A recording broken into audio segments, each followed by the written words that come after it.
A very good morning to all.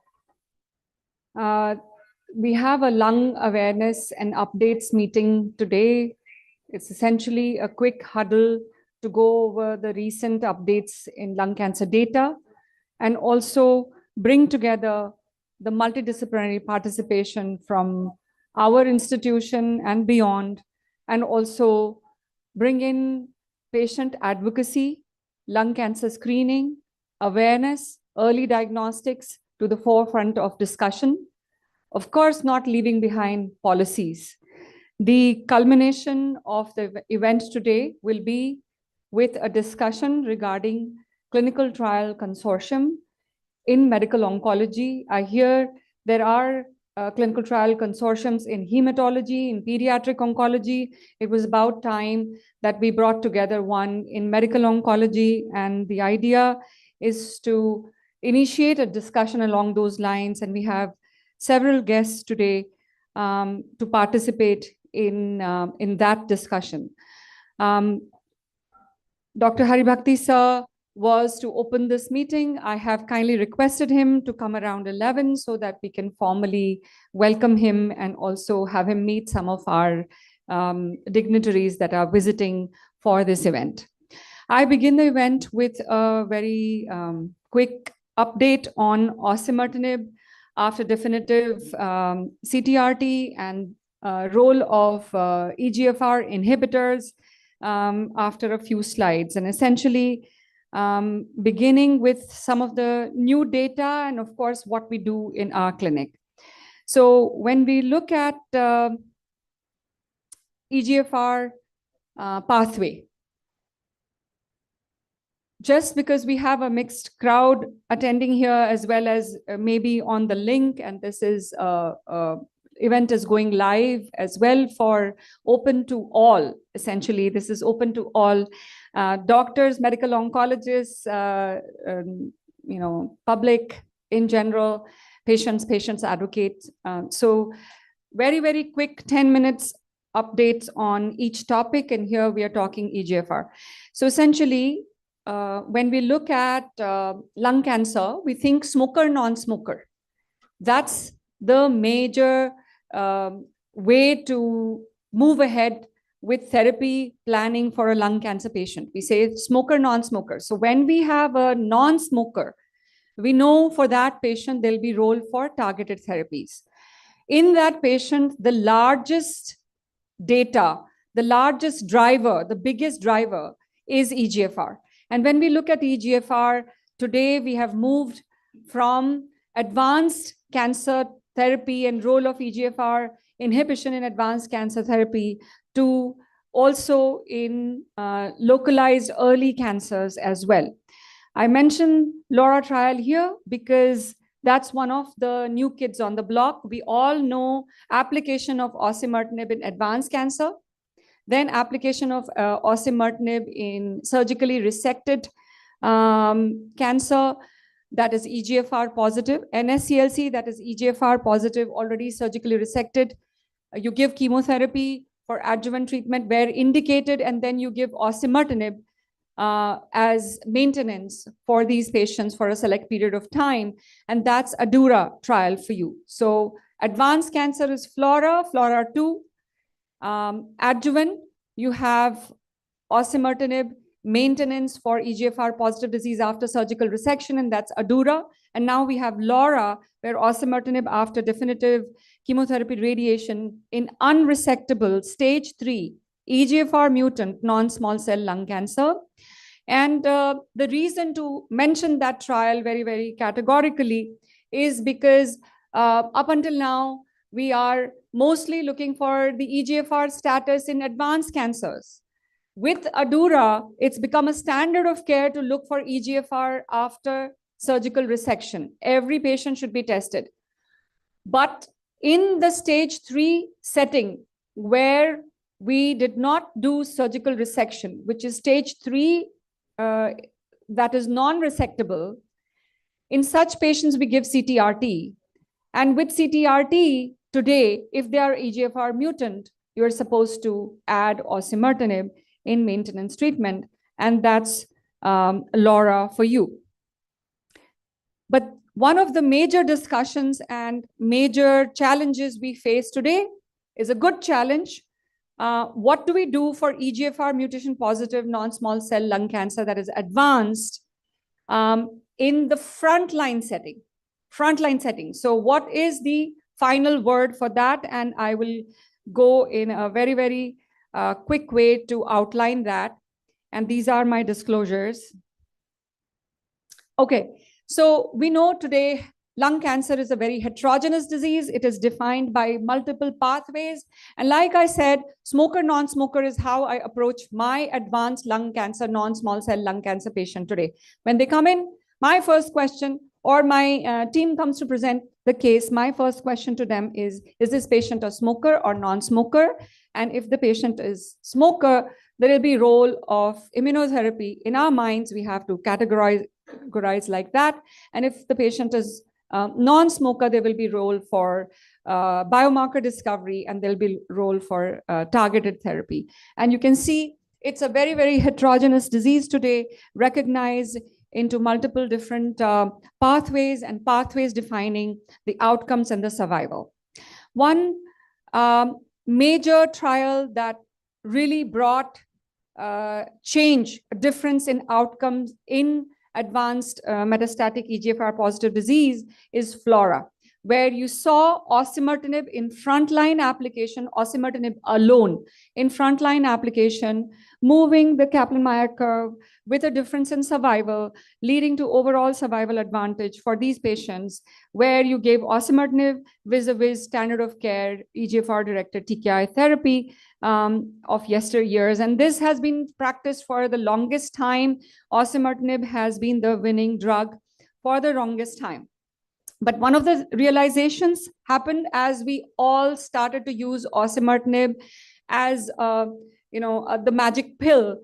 And we started to realize that there were many, many pathways of resistance that would develop around 1.5-year timeline. Many of our patients have gone several years. I have a patient with dual EGFR mutation, one of the first patients treated in India with an EGFR-directed therapy with osimertinib, actually just as osimertinib was launched in the country. And that patient has never required anything. It's been 7-8 years now and has just been on osimertinib, and she's done well. But there are many, many more. And as the time starts to tick around 1.5 years, we know that this patient would progress, because these are the pathways of resistance that develop. One of the writing on the wall, if the patient develops progression, you need to rebiopsy, understand what is the pathway of progression. It may be a transformation from adenocarcinoma into a squamous. It may be transformation into a small cell. We always need to pick up that information.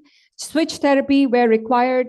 Many times co-targeting of these other pathways that are responsible for resistance is required. So what is most understood is around this 1.5-year timeline. As you can see here, the resistance to the 3rd generation TKI happens. If the patient is on 1st or 2nd generation TKI, like gefitinib, erlotinib, afatinib, you will expect progression-free survival to be around 9 to 15 months, and the resistance develops around 11 months. So acquired resistance to osimertinib is highly heterogeneous, and we have to make sure that we are potentiating the mechanism, we understand the mechanism of what is leading to the resistance, and co-targeting with osimertinib was the usual practice in the past. However, if you see now, it's the time for FLAURA2, where the application of chemotherapy has happened with osimertinib and bringing about a paradigm shift in the management of EGFR-directed treatment for advanced EGFR mutant non-small cell lung cancer. So much so that this is a telling slide today that the combination is the norm. Combination, whether you do on-target inhibition, off-target inhibition, combined on and off target inhibition, and tumor-associated antigens being targeted, but combination is the norm. And that begins with osimertinib plus chemotherapy, wherein we are applying chemotherapy to take away the resistance pathway development. One another trial brings a mention here, which is Mariposa, which is application of lazertinib and amivantamab vis-a-vis osimertinib. But just now I told you osimertinib plus chemotherapy is the winning regimen. In comparison to osimertinib, amivantamab and lazertinib is also with significant survival advantage. We saw that in all patients. We saw that in patients with intracranial progression-free survival advantage. And all across now, the frontline regimens are the regimen from Mariposa, the regimen from FLAURA2, and what is the differentiator? So we have to understand that the Mariposa trial compared to osimertinib alone. But from the osimertinib clan, the winner is actually osimertinib plus chemotherapy, which is FLAURA2 regimen. So we have no comparison of amivantamab plus lazertinib vis-a-vis osimertinib plus chemotherapy. So these two regimens are frontline regimen application. What is something that we need to realize regarding osimertinib plus chemotherapy? In general, we have all given carboplatin and pemetrexed, and we've all given osimertinib. When you combine them, it's still a very tolerable regimen. When you look at amivantamab, there are many, many issues with the tolerability at this current time. So when you give single agent, even then you have rash, infusion-related reactions, paronychia, musculoskeletal pain, dyspnea, nausea, fatigue, edema, stomatitis, cough, constipation, vomiting. Similarly, when you give it as Mariposa 2, where you give amivantamab plus chemotherapy, you still have a whole host of reactions. When you give it with amivantamab with lazertinib, the list of reactions increase. So lazertinib is also a new generation, next generation EGFR inhibitor TKI. Instead of osimertinib, when you give lazertinib and when you give amivantamab, the EGFR-directed toxicities are really profound. And this is one graphic image of a patient who is struggling with paronychia, rash, dermatitis, and almost like a severe exfoliation of the skin. And the tolerability needs a mention of venous thromboembolism as well. This is a slide I purposely kept for our education for students. And then when you look at what all prophylaxis, and we've had a few patients where we have had to heavily prophylax with steroids in order to prevent infusion reactions. We call it priming. And so if you see here, oral dexamethasone, maybe oral anticoagulants may be needed. Week 1 to 12 here, they are proposing doxycycline. Week 13 plus topical clindamycin on the scalp, on the rest of the skin, chlorhexidine, ceramide-based moisturizers. So we need to remember skin, and we need to remember paronychia, infusion reaction, and all these need to be targeted as we go along for the Mariposa regimen or for the Mariposa 2 regimen with amivantamab chemotherapy or amivantamab lazertinib. So when you see here, this is the comparison. And what really comes out from this slide is the fact that FLAURA2 is still very, very predominant. And even if you end up giving either one of the regimens, the switch therapy does happen for the rest of the patient. And the time of toxicity monitoring is much lesser when you go with either osimertinib or osimertinib plus chemotherapy. The time managing the toxicity is much higher when you are with the Mariposa regimen. And we need to understand why combinations are most critical. I've mentioned this earlier, and I say this again, where you have a complicated molecular profile. That is why in our center, even if the patient has come in with a short NGS testing, a small hotspot panel, we almost always send a second test to understand the context of that mutation. We need to do comprehensive genomic profile for these patients, if at all you can afford. This is a must. because we need to understand what is accompanying the EGFR mutation. And if there is P53, if there are other mutations, we absolutely need to be aware, and we need to consider dual therapy with chemotherapy for osimertinib plus chemotherapy regimen. And of course, if the disease is with liver metastasis, brain metastasis, L858R, higher age group, we know that this is bad performing disease and must be offered a combination regimen. So essentially, my pitch here is for frontline application of FLAURA2, unless we are dealing with select type of disease. If you look at this slide, this is my last slide. This is a very telling slide. Where are you with Mariposa and where are you with FLAURA2? So mostly, if you see, it's actually FLAURA2 all the way because of significant advantage in brain metastasis, in liver metastasis, in P53 co-mutation, in baseline ctDNA positive disease. And you have even above 3 METs, you have the combination working. If you have a thought regarding overall survival, just recently at ESMO 2025, Pasiani presented the data with significant overall survival advantage in patients who receive combination regimen with osimertinib and chemotherapy for FLAURA2.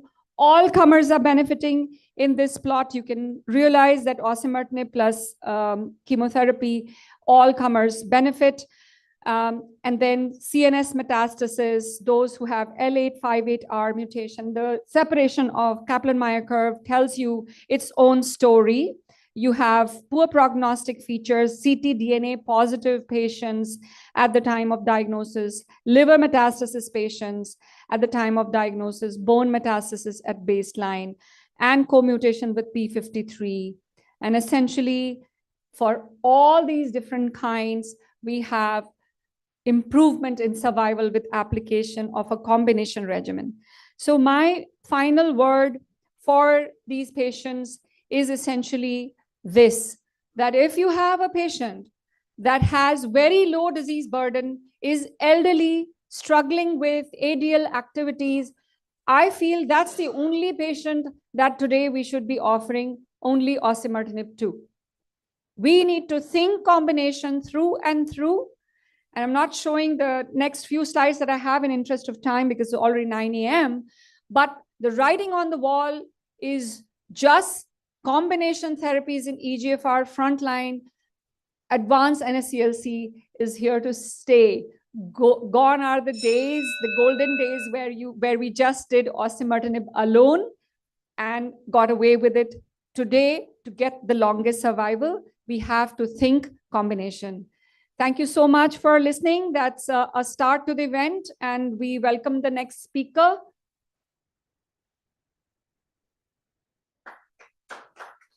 Thank you. So we have Dr. Preetam Kataria, senior oncologist and additional director, medical oncology at Sir H.N. Reliance Foundation, speaking on updates in advanced NSCLC, what's new in ALK and ROS positive disease. Thank you.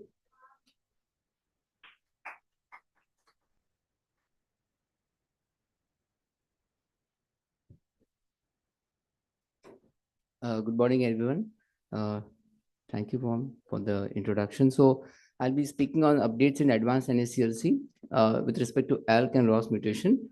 So my focus will be on brigatinib basically, and I'll be speaking on ROS, different updates. So as you all know, lung cancer, the incidence 2.5 million cases and about 50% mortality per year. So 1.8 million deaths per year. And what we can see is the survival is based on the stage of the disease. Advanced stages, less survival. So coming to the ALK mutation, what we can see is the genomic landscape. The incidence of the ALK mutation is between, depends upon where you're practicing. In the institutional practice, it will be around 7 to 9%, or in the private sectors, it could be around 4 to 5%. So 5 to 6% is the incidence. And these are the different treatments which has been approved over the time in the ALK mutations landscape. So obviously the patients who are ALK positives are young patients, non-smokers, and 30% of the patients would have brain metastasis who have ALK mutation. So coming to a very classical case, which is a hypothetical case.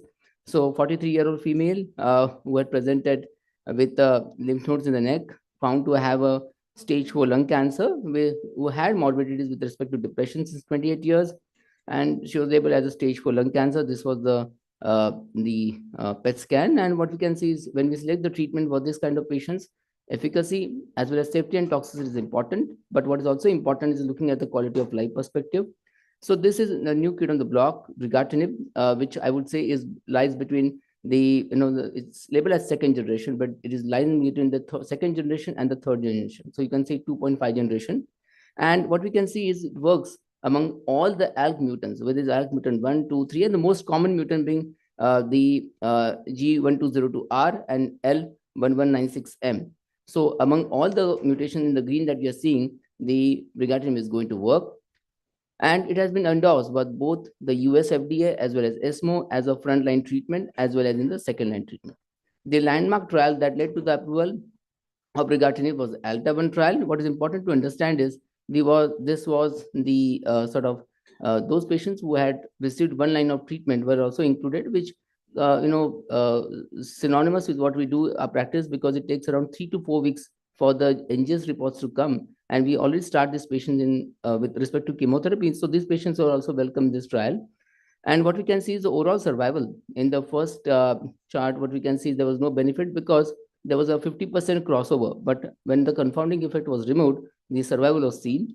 And what is notable also is those patients who have a crossover from crizotinib to brigatinib, 50% overall response rate is also seen, which is very, very good with respect to that. If we look at the different mutations, what we can see, the survival was almost doubled when we use brigatinib as compared to the crizotinib. And if you look at the time to deterioration, again, it was 3 times better with respect to brigatinib as compared to crizotinib. So what we can see is when we compared with lorlatinib, the patients who had CNS metastasis, the hazard ratio was comparable. And if we compare the lorlatinib, alectinib, and brigatinib, the most of the side effects with the lorlatinib were cardiometabolic, or there could be the CNS toxicities, but brigatinib had only lab abnormalities. So in those patients who had the CNS issues, whether it's depression or any other problems, or those patients who have received radiation, brigatinib could be a better choice. And looking at the sequencing, what to do if we give brigatinib first? Can lorlatinib be given later on? Yes, the answer, this was a small data which looked at the sequencing of giving brigatinib first, followed by lorlatinib. And what we can see is the overall response rate, even in those patients who received initial brigatinib followed by lorlatinib, was to the tune of around 80%. If you look at the PFS2 data also, what we can see is about the PFS2 was around 80%, even if we use brigatinib first followed by lorlatinib. Now coming to a study which was again a landmark study for lorlatinib, what we can see is when lorlatinib was compared with crizotinib, there was updated analysis of 5 years, and the overall response rate, the PFS was not reached in the lorlatinib at the end of the 5 years as compared to crizotinib, which was again remarkable. When we compared all the 5 drugs in the ALK setting, whether it's crizotinib, ceritinib, alectinib, brigatinib, lorlatinib, what we can see is that it was a blinded review committee that was used for the brigatinib, while for others it was the investigator-related committee that looked at the analysis of this trial. And if we look at the survival data, what we can see is when we compared alectinib and brigatinib was superior, but in between the two both, it was having comparable overall response rate and the PFS. So both NCCN and the ESMO guidelines do endorse using all the 4 regimens, whether it's crizotinib, alectinib, lorlatinib, or brigatinib. But brigatinib and lorlatinib are one of the better agents even in the first line. So obviously, brigatinib had a better PFS and the OS, and it also had a good CNS activity. There's other drug that is coming in the segment is as per the ALCOVE trial, which was published in the ESMO 2024. It is neladalkib, and what we can see is that the duration of response and the overall response rate was better. But it is just a phase 1 trial, phase 1, phase 2 trial, and we are awaiting more better data from this. Also, the CNS activity was also seen and in this trial. So even in the frontline setting, also this drug would make its space to come.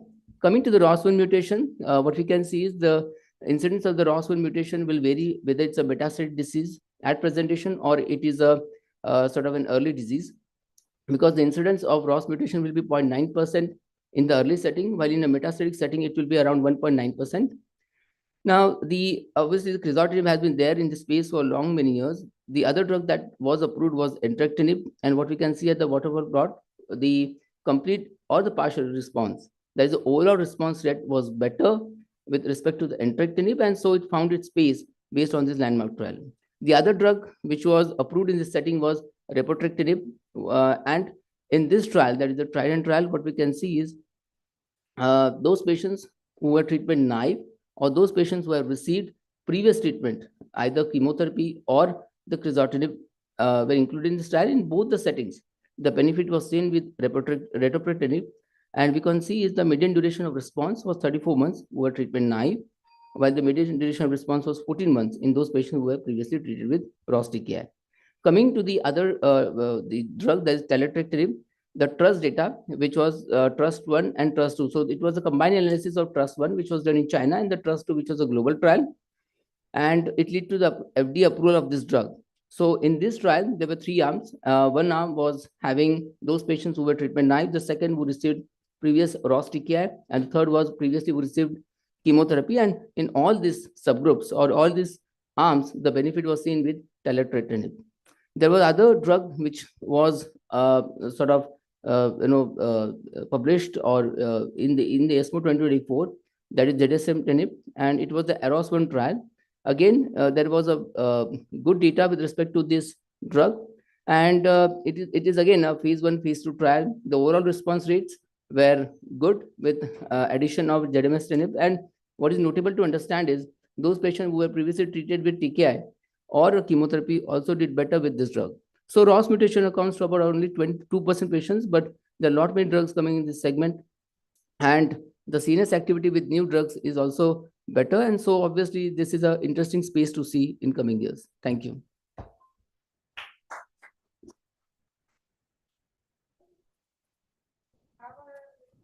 Switch happening. We have oh, Darshit. Yeah. Thank you. Come. So that was great, Pritam. A very quick question for you. So we have entrectinib, we have repotrectinib. Where are we in terms of availability today?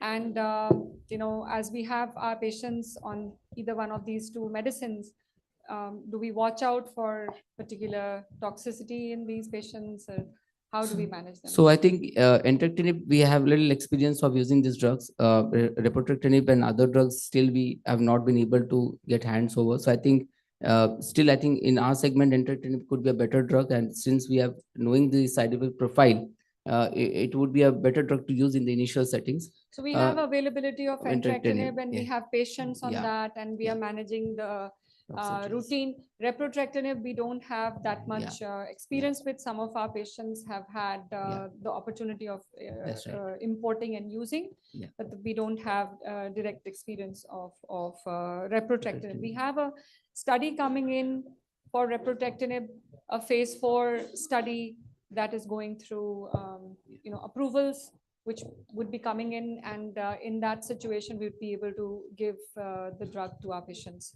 From the ALK sector, your final word, mainly LORLA as per the CROWN trial, and you just talked about brigatinib. So in terms of generations today, where do you find alectinib? So, ma'am, that's a very good question. I think alectinib, brigatinib, and lorlatinib, will have to choose the drug wisely, because the sequencing of the treatments is important. So, if you're using lorlatinib first, what to give later on, we really don't have an answer. Well, that ALCO trial could answer our question, but till now, I think you have to sequence the drugs based on different morbidities. We'll have to take a decision whether you have to use alectinib or you have to use brigatinib.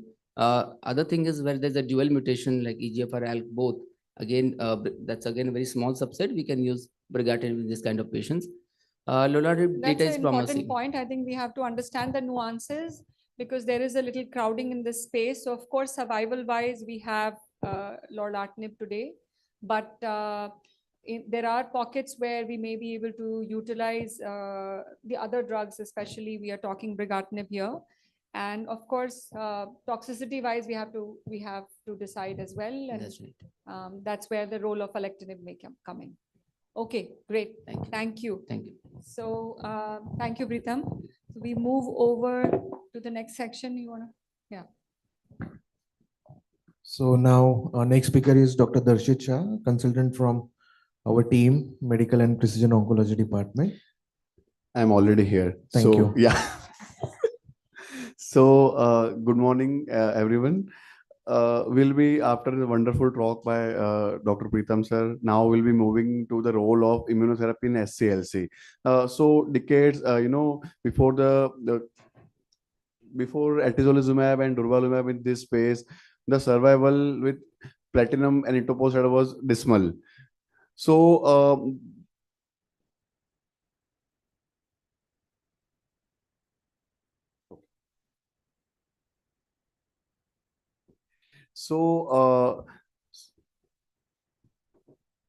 it's not moving.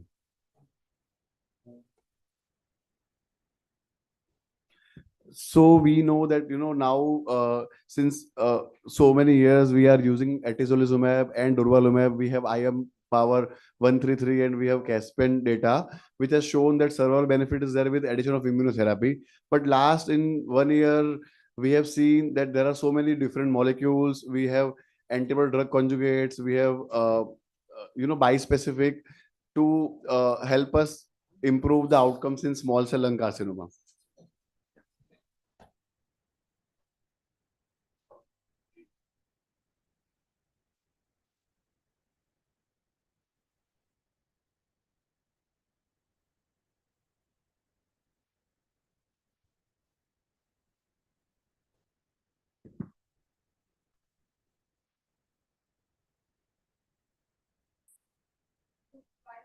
Yeah.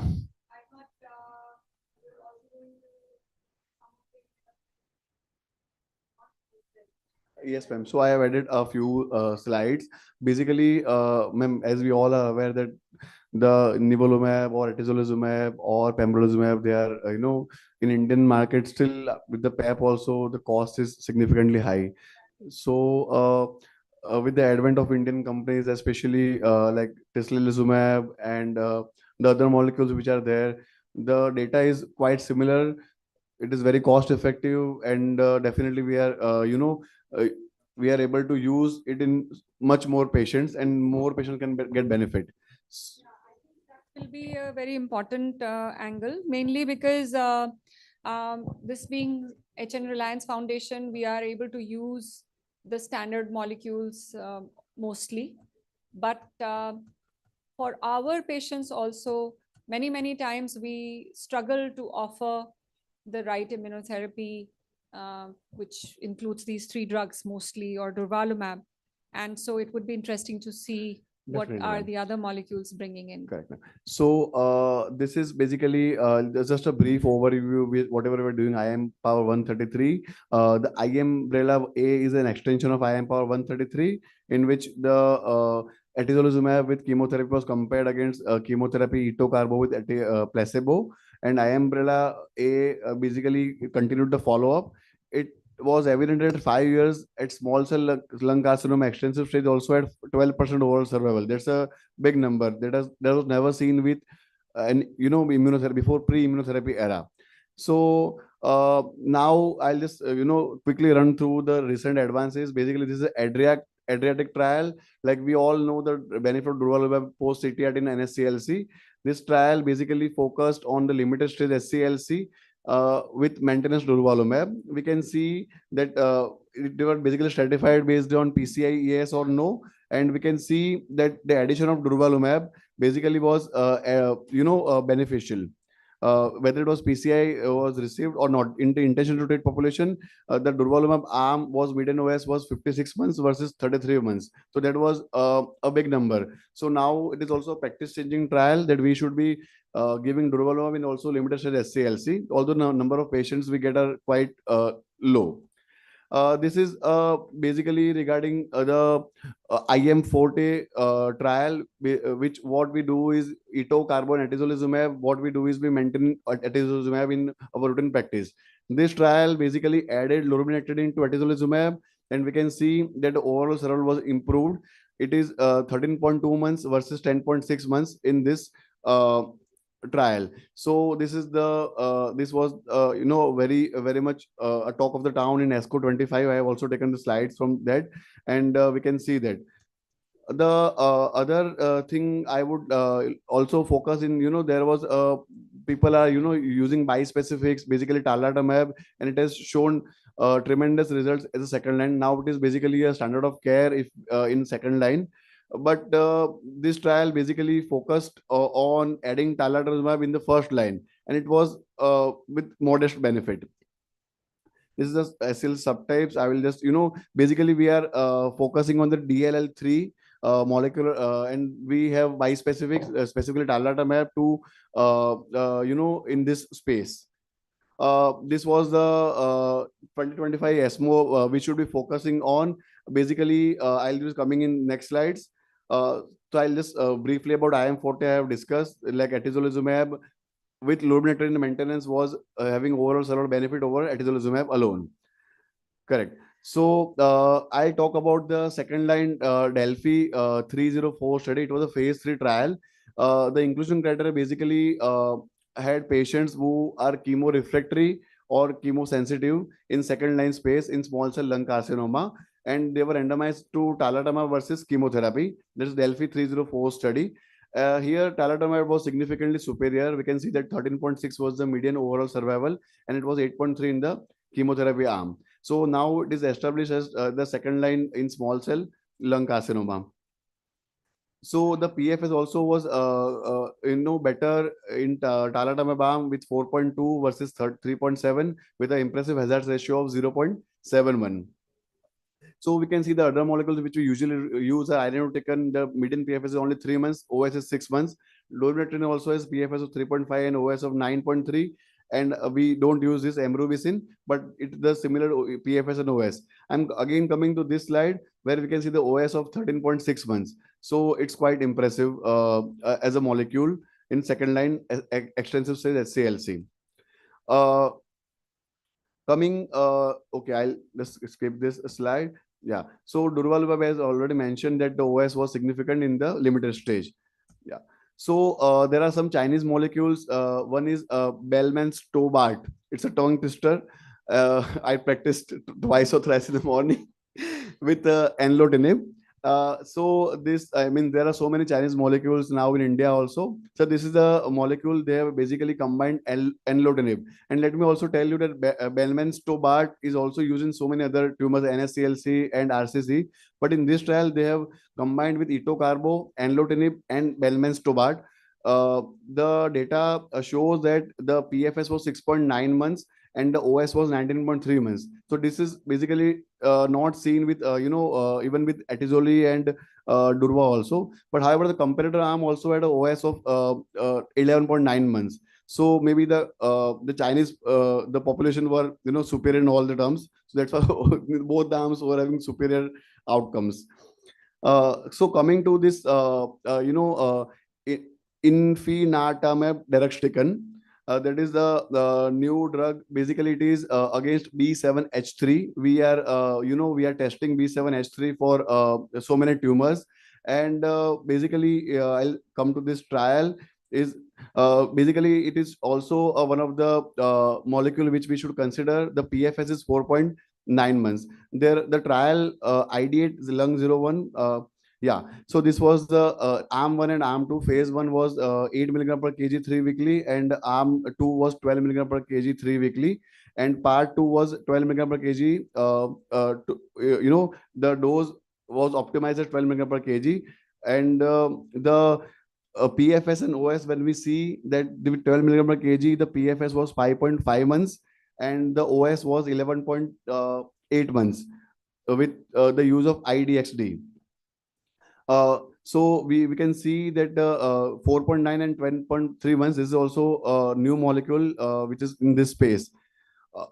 Correct. So now we will be going to the Delphi 303 study.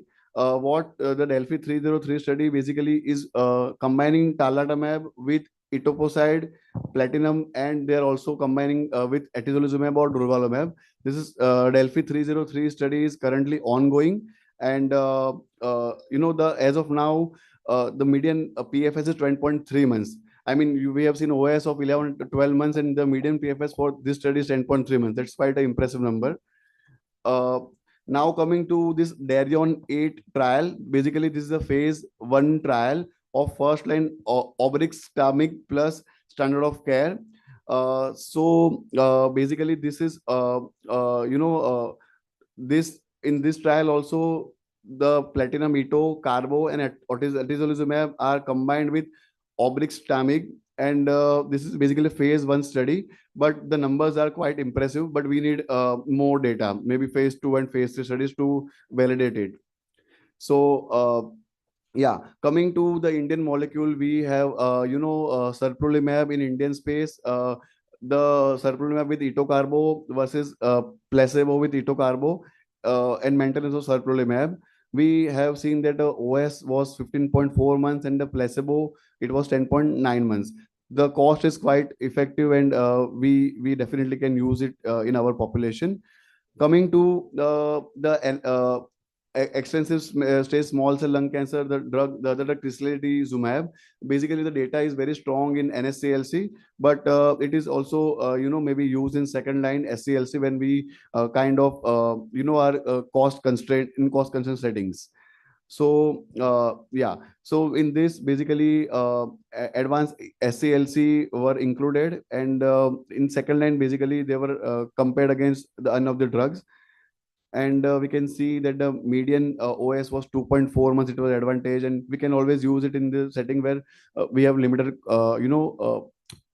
molecules. So with this I would like to end. Thank you so much. I just quickly, very quickly, when you look at the space of small cell, especially when you're looking at tarlatamab, we have had very limited experience, and we understand that there is a lot of CRS that happens with tarlatamab. We've treated at our center one patient, but in terms of preparation for toxicity, we know that we have to prepare for CRS. When you're combining it with chemotherapy and PD-1, that appears really a very, very strong application. We have just phase 1 trial ongoing, but we have advanced trials ongoing with chemotherapy and tarlatamab. Another slide you showed was in second line application, the Delphi trial 304, where it was compared to standard of care. So combination regimen, are we still looking at the same old etoposide platinum? And when the comparison was made in second line setting, what was the drug that they compared it with? So ma'am, they compared in second line against the chemotherapy, and they also included lurbinectedin as a comparator. So that was, trial was well, planned in a very nice way. In those settings also against lurbinectedin or chemotherapy, tarlatamab was superior in terms of OS and PFS. So these are new age trials where they are actually changing the complete design Correct. of how SCLC is managed, because in the frontline setting, now we have what you showed with the lurbinectedin, the maintenance trial. IM Forte. Yeah. So if you look at IM Forte, you have 4 cycles of chemotherapy, atezo. And then as soon as the time of chemotherapy finishes, post 4 cycles itself, you're taking on with lurbinectedin and atezo, and you're lingering in the first PFS of the combination approach, right? Because we stop chemotherapy. In general, we let just atezo continue. And most of us have felt that stopping the chemotherapy is a major red flag because atezo or durva only does so much. So you're lingering. And now you have tarlatamab application in addition to all of this. So there's a lot of data, a lot of application, but a lot of challenges even from a cost perspective. And I think where we are going in this space is going to be really daunting for the Indian population. And that's where I'm getting at the newer molecules. So if you had tislelizumab today, and I'm saying small cell, but I'm also saying non-small cell, would you be comfortable in interchanging if the patient is unable to afford the central molecules? Definitely, ma'am. So we are actually using these molecules in so many spaces, although we have limited, data. I mean, we have data, but we are kind of extrapolating in other tumors also. So definitely when we have a strong data in NSCLC of tislelizumab, we definitely would be keen on using it as a cost saving and with a strong data. Fantastic. So great presentation, Darshit. Thank A you, ma'am. lot of different molecules we learned about. I'm not sure I've memorized all the molecules that yeah. you've practiced overnight, but definitely a great presentation. I'll have a quick round of questions to our other medical oncology colleagues sitting here. Sure. I'll just add one thing. Yes. So, I mean, right now, if in 2025 we want to manage SCLC, it will be first is etocarboatazole, lurbinectedin atazole, followed by tarlatamab. I don't know where IDXD is placed and where the other molecules are placed.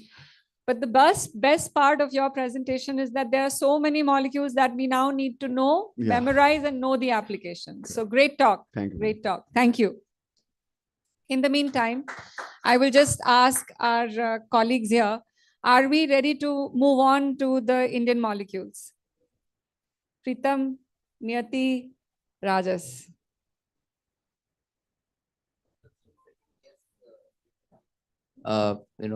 In the cost consent setting, we can use this molecule. But otherwise, I think still atezo, Durva and nivolumab is going to stay.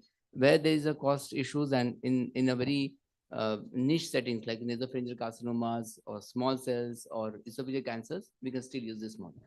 Thank you. Niyati, your experience with, not essentially Tislely, but all the Chinese molecules that have been launched in India, your general experience handling. Yes. So I think the experience is quite similar to the other molecules, the internationally approved molecules like nivolumab, pembrolizumab, which we've used extensively over the years. I think there's good data from the Chinese studies as well to support the use of these drugs in specified indications like small cell esophagus, as alluded. And we've started using these drugs. I think the safety profile and the efficacy is quite similar to the other immunotherapy molecules.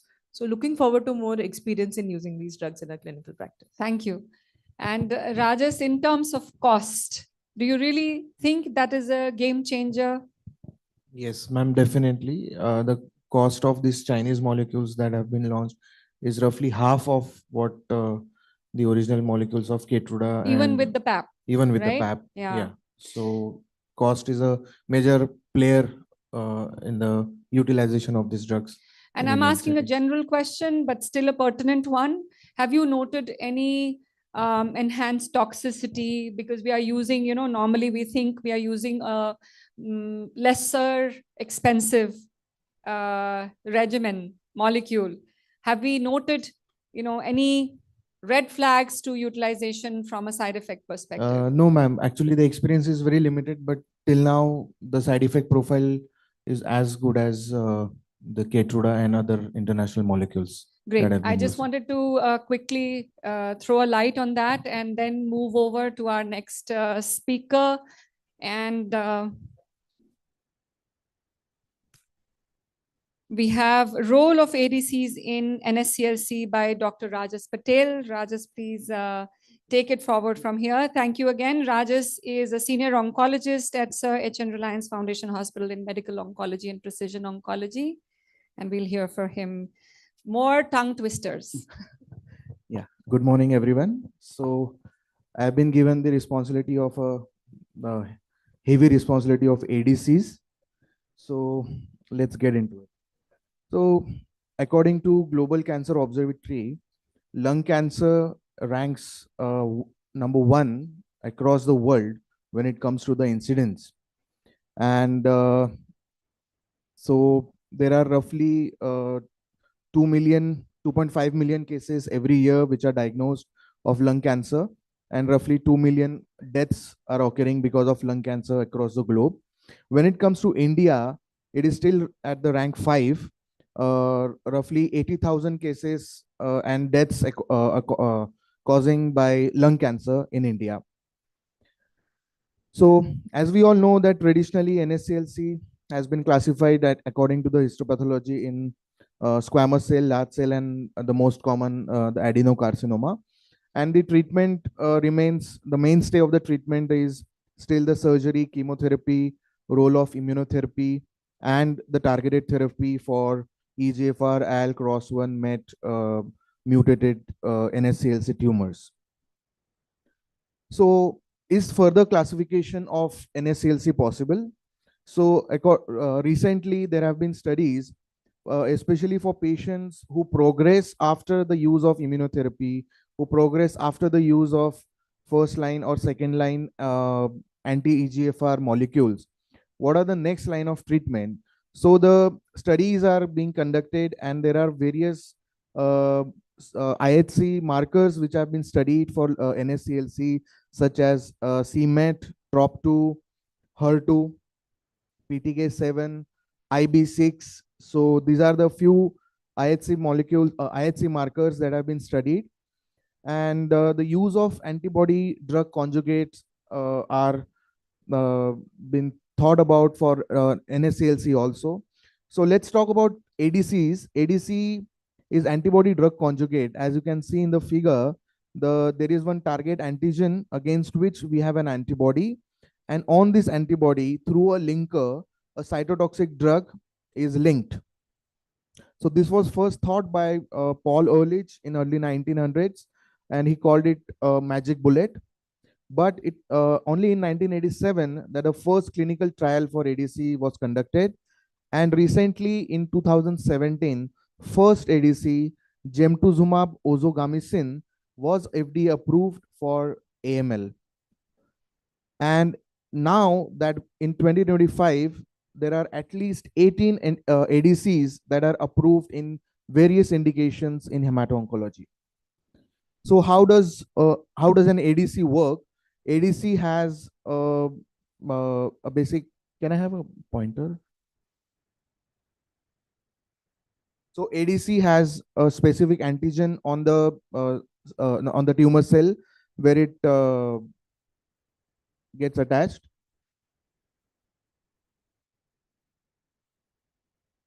Yeah. So ADC has a particular antigen to which it gets attached, and then internalization of the ADC occurs.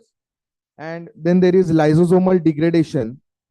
After degradation, the red molecules, which are the cytotoxic payload, are released in the cell, and that's how the targeted delivery of the chemotherapy occurs with the use of ADC. The beauty of ADC is there is also some bystander effect. So even the cells which do not possess the antigen for the ADCs are killed by the ADCs because of the bystander effect. So there are few ADCs that we know that are used in oncology for various indications. For HER2 directed, we have trastuzumab deruxtecan. For HER3 direction, we have patritumab deruxtecan. For TROP2, we have sacituzumab govitecan, datopotamab deruxtecan. For Nectin-4, we have enfortumab vedotin. For FOLR1, we have mirvetuximab. For MET, we have telisotuzumab vedotin. For IB6A or integrin B6A, we have sigvotatug vedotin. So these are all new molecules, new antibody drug conjugates that have been used in oncology for various indications. So TDM1 is the first ADC that was studied for NSCLC. But this study was the results of the studies were not statistically significant, and this was kind of a negative study. Recently, there are two studies, Destiny Lung 1 and Destiny Lung 2, which studied the use of trastuzumab deruxtecan or TDXD in previously treated HER2 mutant metastatic non-small cell lung carcinoma. So in Destiny Lung 1 trial, the dose of TDXD used was 6.4 milligram per kg. The response rate was around 55%. The median PFS was around 8.2 months, and median overall survival was 17.8 months. And grade 3 adverse events were seen in around 46% of patients, out of which 26% had ILD, and 2 deaths occurred related to the ILD. In Destiny Lung 2, which was phase 2, again a phase 2 trial, they compared the dose of 6.4 versus 5.4 milligram per kg. Sorry, there is a typing mistake. And they observed that with the dose of 5.4 milligram per kg, the overall response rate was around 56%, and the median PFS was 15.4 months. So trastuzumab deruxtecan has recently got accelerated approval by the FDA for the use in previously treated HER2 mutant metastatic non-small cell lung carcinomas. There is another study which was conducted, Tropion Lung 1, where they compared Dato-DXd versus docetaxel, which was the standard of care. This was again limited to non-squamous histologies, but there was no overall survival benefit. Also, the PFS was not statistically significant. So this study was also again a negative trial. But there are further studies, Tropion Lung 2 and Tropion Lung 3, which are ongoing, and where they are studying Dato-DXd plus immunotherapy plus minus chemotherapy. And Tropion Lung 3, where they are studying Dato-DXd monotherapy versus in combination. So these are the studies that we have to look forward to, and we will wait for the data in the coming future. There is another study which was conducted, Luminosity, which is again a phase 2 study, where they studied telisotuzumab vedotin. It showed a durable response in c-Met protein overexpressing non-squamous EGFR wild type non-small cell lung cancer. So here they have used telisotuzumab vedotin or Teliso-V at 1.9 milligram per kg dose every 2 weekly. There are other trials which are also studying telisotuzumab vedotin, like in combination of EGFR TKI, like osimertinib, erlotinib, or in combination of chemotherapy. So all these trials are almost ongoing, and we will wait for the results. There is another drug which targets the integrin B6, sigvotatug vedotin. So there are 2 phase 3 trials which are being conducted, BE6A Lung 2 and SGN B6A001 or Lung 1 trial. Both are phase 3 trial. In BE6A Lung 2 trial, sigvotatug vedotin is being studied in first line advanced NSCLC patients with high PD-L1 expression, where they are combining sigvotatug vedotin with Keytruda versus Keytruda alone. And in SGN B6A001 trial, they are comparing sigvotatug vedotin versus docetaxel, which is a standard of care. So we will also wait for the results of this trial in the future. So where do we stand today? Today, we have approval for TDXD or trastuzumab deruxtecan for HER2 mutant advanced NSCLC patients who have exhausted the previous lines of treatment in terms of chemotherapy, targeted therapy, or immunotherapy. We have Teliso-V for MET overexpression.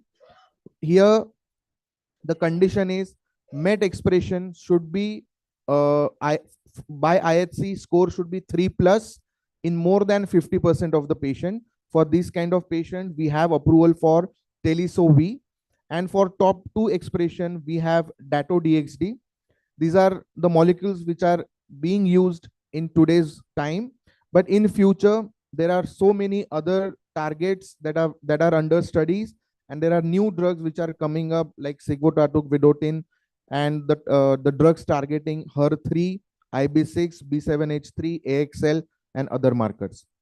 The major challenges that remain with us are biomarker selection, identifying patients with who will benefit maximum with the use of ADCs, managing toxicities, understanding toxicities of ADCs, and understanding the various resistance mechanisms to the ADCs by the disease. Thank you.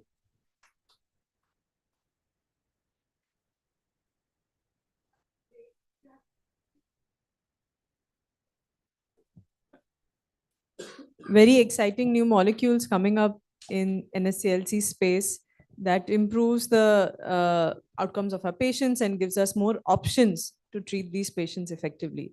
Just wanted to know, how was the patient selection in these trials? Was it based only on molecular testing, or was it IHC based, for example, TROP2, or did it include all comers overall? Because that's very important to really standardize the line of care for those patients. Yeah. So for various trials, particularly if you ask for Tropion trial, the TROP2 marker was the selection point. In for Teliso-V trials, the IB6 expression, but they have studied that the IB6 expression, the TROP2 expressions are way higher. We find TROP2 expression in around 70 to 80% of our patients. The thing is, we have never studied this TROP2 expression, and we never had the drugs for TROP2 expression. Even the IB6 expression is also seen around 40 to 50% of patients. So recently, in last weekend, we had a meeting where the case was discussed by Dr. David Barbie, where he presented a case. It was a 60-year-old gentleman with KRAS G12C mutation and a PD-L1 expression of 10%. So advanced metastatic non-small cell lung cancer, adenocarcinoma. So he was given pemetrexed, carboplatin, and pembrolizumab, followed by pembrolizumab plus pemetrexed maintenance.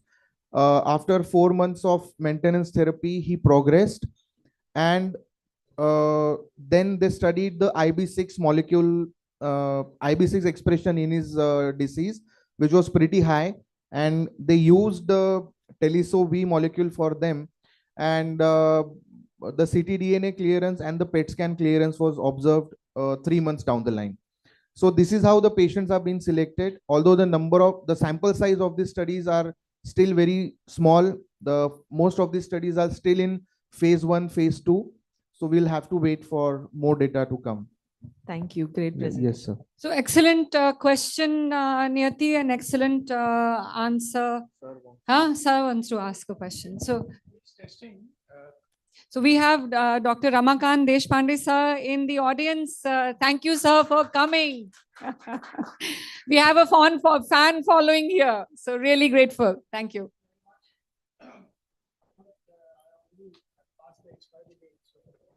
What are you No, sir. talking? Hello. Yeah. You Now, are I just want- evergreen. I just wanted to know. Now you have mentioned all these tests, right? Yes. By which now, when you ask for an NGS, does it include all these normally? No, sir.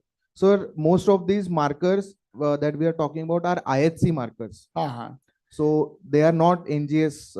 They are not included routinely in our NGS panels. Yeah. We have to separately ask for these tests. No, then I see. Look, I'm a simple surgeon. So basically, what happens is when we take out the lung, you say, okay, that is the first type, second type, third type, whatever. The most expensive should be having everything. That's the presumption. Right. Now, is that presumption wrong?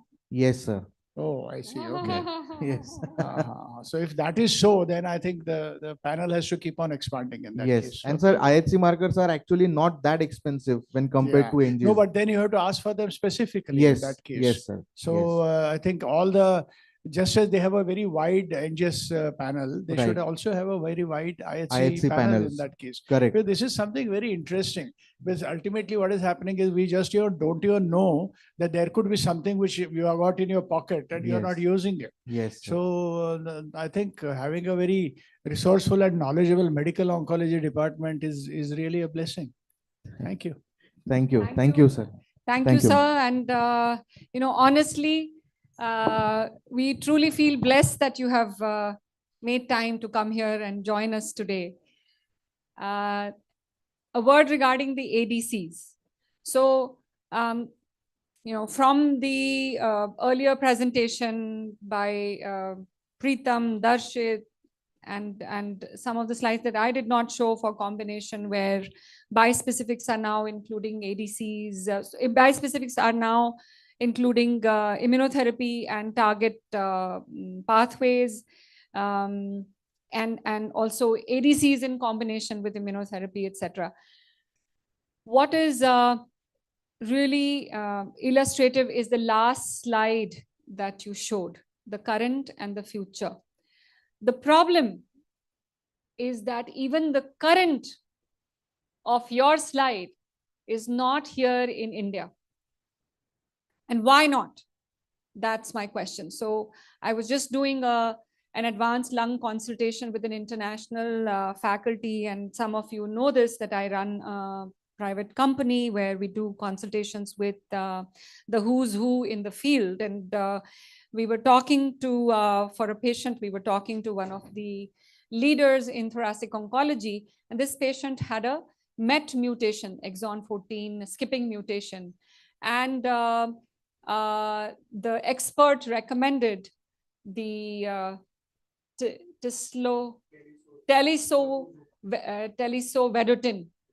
Vedotin, right? So I can't even pronounce the full name. And when the paper came, it was Teliso-Vedotin, and it was the Sivogortumab, Sivotatu that you have you've been able to speak, and I am not. So essentially, it makes me feel that India really needs to bring these drugs when they are in clinical trials. That's the bottom line message of the recurrent theme of what we are hearing in our various talks. And so from your talk, there's so much on horizon, and we have to really seek the horizon by bringing clinical trials so that our patients can get these drugs early on and not have to wait for the drug to mature, launch as a drug in the market, go through the PAP processes, and then become affordable for the large population that we serve as Indian oncology care teams. So thank you again. That was a great talk. And now hearing more of things on horizon and changing paradigm shift with the advent of immunotherapy in the neoadjuvant and adjuvant setting, and then followed by Dr. Niyati's talk. And we are really waiting, Niyati, to hear from you what all new things have happened. And we have Sir in the audience, and Dr. Marzi in the audience, and Dr. Priya, and the 3 thoracic surgeons, and we have Dr. Prasad Dandekar and the Radong team in the audience, trying to really wrap their heads around understanding where they need to step back and bring in medical oncology for newer therapeutics and to change the way oncology is being practiced. I think we have already arrived and participated in this for the last almost a decade, but what is new on the horizon? Thank you. Thank you. So very rightly put, there are a lot of new evidences even in the neoadjuvant, perioperative and adjuvant NSCLC field. We'll just have a look at them. So we know that outcomes of resectable NSCLC needs to be improved. This slide is in American data. It shows 30% of the cases are resectable. In India, the numbers are still lower. Less than 10% of our cases are resectable at presentation. But if we see the number of disease which recurs, stage-wise, the chance of recurrence is quite high. Even for stage 2 and stage 3 disease, the chances of recurrence or death are more than 50 to 60%, and it goes on increasing. So we need to improve our outcomes in resectable NSCLC. There is an unmet need here. The adjuvant cisplatin-based chemotherapy, as per the LACE meta-analysis, does add to survival, but still there are lots of patients who recur, and rates of recurrence remain high regardless of the post-operative chemotherapy use. So we need to find out some strategies over and above the adjuvant chemotherapy that can be utilized to get an anti-tumor immunity response before the surgery. And in that way, let's look at the main question. What are we counting as resectable disease? We are counting stage 1B, stage 2, stage 3, and in that stage 3A, pushing a little bit, we can count some patients with stage 3B. These are the main people we'll be counting as resectable disease. And what are the questions that we need to really think about to see if these patients will be operable? So according to the ASCO guidelines, if an R0 resection is possible, if we've ruled out N3 lymph node involvement, and if the perioperative morbidity is low, these are really the patients who would benefit in stage 3 with surgery. Selected patients with T4N0, but of course, after an MDT review. So these are really the patients that we'll be talking about today. And for these patients, initially, we used to only think in terms of histology of the disease. Then we started thinking molecular pathology. Now we're also looking at the PD-L1 levels. This is not just in the advanced setting, this is in the early NSCLC setting as well. So what is the use of integrating immunotherapy into the care of resectable lung cancer? When you add immunotherapy in the neoadjuvant setting, we get better treatment compliance. The patient is overall having a better performance status. It allows us to assess response in the surgical histopathology specimen. So it really gives us a real-time answer whether the patient is responsive to immunotherapy and chemotherapy. There is an option of tailoring further therapy based on the response. Potentially, we can also downsize the disease. And there is a concept of antigen priming. Basically, if there are active cancer cells and immunotherapy is given at that time, the cancer antigens may prime, the immunotherapy may prime those antigens to the body's immunity, improving the outcomes with the use of immunotherapy. Perioperatively, the same really reasons for using IO remain. They eradicate the micrometastasis before and after surgery and allow for response assessment. If you're not using the IO in the perioperative or the neoadjuvant setting, using it in the adjuvant setting, the advantages are it doesn't delay the surgery. There's no increased perioperative risks, but there's a longer treatment time in this state. So what is the current landscape? In the neoadjuvant setting, we have nivolumab along with chemo, which has been used. In perioperative settings, we have 3 drugs right now: pembrolizumab, nivolumab, and durvalumab, which have been used along with chemo for 4 cycles before surgery, followed by surgery, and then continuation of the immunotherapy for 1 year. And in the adjuvant setting, we have 2 drugs, atezolizumab and pembrolizumab, which have been tried. Out of this, as we discussed, 3 drugs in the perioperative setting and 2 drugs in the adjuvant setting have got a positive readout, the ones with the tick mark, and they are positive trials improving the event-free survival. And we'll see the response in the coming slides. A shout out to the other molecules that we use in India: toripalimab, tislelizumab, and even serpulimab. These drugs have also been tried in the perioperative settings and have given similar results to the other immunotherapy drugs that we use. So this slide is really an overview of all the trials that have happened. If you see, they've used it along with chemotherapy for approximately 4 cycles and then continued the immunotherapy in the adjuvant setting for a total of 1 year. The backbone is, of course, a platinum-based chemotherapy. The important thing to note is that EGFR and ALK positive diseases are excluded. So it's very important that even in early stage NSCLC, we do molecular testing to recognize patients who are EGFR and ALK positive, because these patients don't benefit from use of perioperative immunotherapy.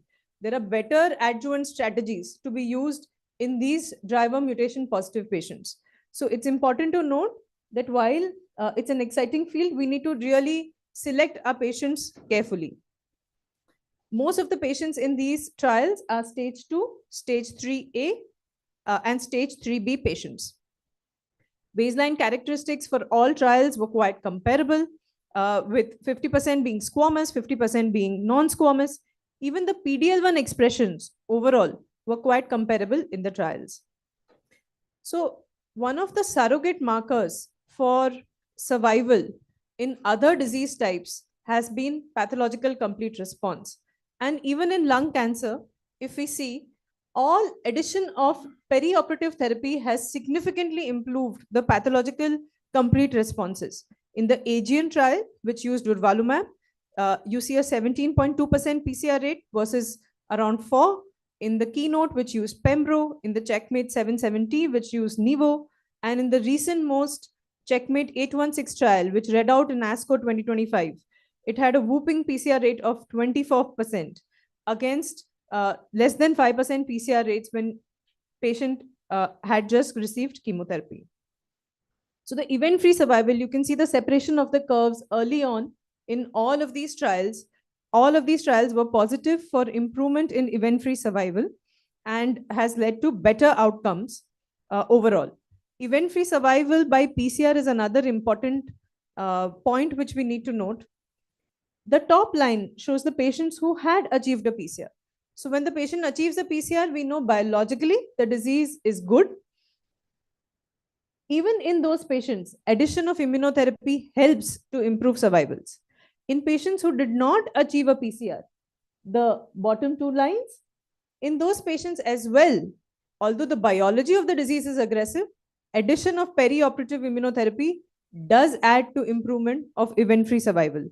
So PCR is a surrogate marker for the biology of the disease and for response rates, but whether the patient achieved PCR or not, addition of perioperative immunotherapy was helpful. The only thing to note on this slide is the number of patients who underwent surgery. So if we see, perioperative strategies do not delay surgery or do not prevent surgery in a significant proportion of patients. The patients who underwent surgery are same in the placebo arm as well as the immunotherapy arm. So perioperative therapies did not prevent a significant number of patients from going on to receive surgeries. Lung cancer specific survival was also positive. We see a good separation of curves. Overall data is awaited for a couple of trials. What about the safety? If we use perioperative immunotherapy, is it safe for the patients? Yes. Let's look at the grade 3, grade 4 side effects in all of these trials. The grade 3, grade 4 side effects were comparable in both the placebo as well as the chemoimmunotherapy arms. So what are the current guidelines say regarding resectable non-small cell lung cancer? In resectable non-small cell lung cancer, it's very important to first do a biomarker testing, rule out the patients who are driver mutation positive, mainly EGFR ALK, for whom we have better strategies to treat post-surgery. In the remaining patients, test for PD-L1 levels. And as the guidelines say, the recommended perioperative systemic therapy is Nivo, Pembro, Durva, along with chemo. Any of them can be chosen. As we see here, they have suggested in the second point that going for perioperative chemotherapy should be considered. In the adjuvant setting, as discussed, there's approval for atezolizumab and pembrolizumab. Both are given for 1 year. So just to summarize my talk, what is the current treatment algorithm for stage 1A to stage 3A non-small cell lung cancer? 1A goes for surgery directly. If not surgical candidate, then radiation. Stage 1B to 3A, you may use a perioperative immunochemo combination followed by surgery, followed by adjuvant immunotherapy. If surgery is done first, patient receives adjuvant chemotherapy, followed by immunotherapy if the patient is a candidate. In stage 3, we do CTRT followed by maintenance durvalumab or osimertinib based on their molecular profiling. So just a word on the recent most trials. What is the recent most advances that are going on in the perioperative setting? There was a MDT bridge trial with a very different study design. which was presented in the current ESMO 2025 last month. In this trial, they evaluated resectable non-small cell lung cancer, give 2 cycles of chemotherapy, did a compulsory MDT reassessment. Those who were resectable went on to receive immuno plus chemo for another 2 cycles, followed by surgery. Those who were unresectable went on to receive chemo radiation, followed by maintenance immunotherapy in both settings, whether the patient received surgery or received CTRT. So this trial design really emphasizes on the need for perioperative treatment strategies in stage 1 to stage 3 NSCLC.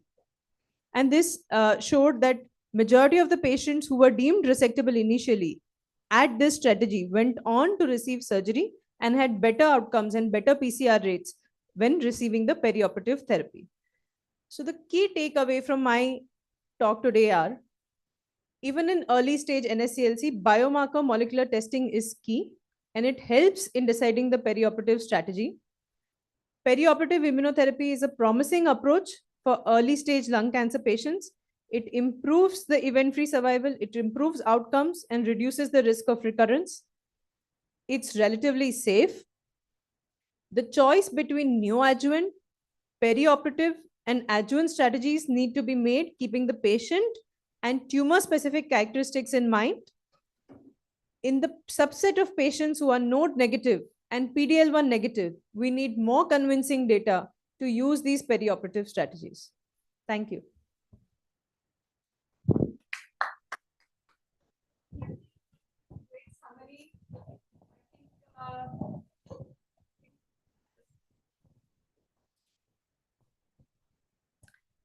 So we have a panel discussion now as a segue to your presentation, but I think it was a great summarization of all the data. I think there's so much crowding in this space today that not just we as oncologists need to know the data on all these trials, but we also need to understand their nuances and where to apply, as you have summarized about, stage 1A patient, stage 1B patient, who gets it, who doesn't get it, what is your endpoint, all of that. The one challenge I feel as we talk about this is what we see in the clinic all the time. So one bottom line is that these immunotherapies have now arrived. You have to have the conversation for almost all comers. Every time you look at a patient that is resectable, we as medical oncologists need to think immunotherapy. And I think that's one appeal to anyone who's listening is think immunotherapy. It should be an exercise to exclusion, not to inclusion, right? So 2 questions in this. One, you laid out very nicely who should get what. Is there one outcome that you would follow to choose one trial versus the other? And I'm giving away the panel question by asking this question to you. Is there one outcome? So are we looking at toxicity? Are we looking at overall survival? Are we looking at progression-free survival, response rate? What is, because there are so many, there's all this, crowding that is happening. Yes. So I think when we are using neoadjuvant and perioperative strategies in other tumor types as well, PCR, pathological complete response rate, has really stood out as a marker to tell us early on whether the perioperative strategy is useful or not. And even in these trials, there's been an increment in the PCR, which has been reflected in the event-free survival as well. So I think early on, when we are treating the patient in the clinic, if the patient achieves the PCR, that is a very important marker to really look for the effect of the perioperative therapy. Some of these trials, especially the Checkmate 816 trial, which has been recently presented, had a great PCR rate. And these patients went on to receive a good EFS benefit with this perioperative therapy. Some of the trials have also now come out with an OS benefit and showing that these patients not only have an event-free survival, but also overall survival benefit.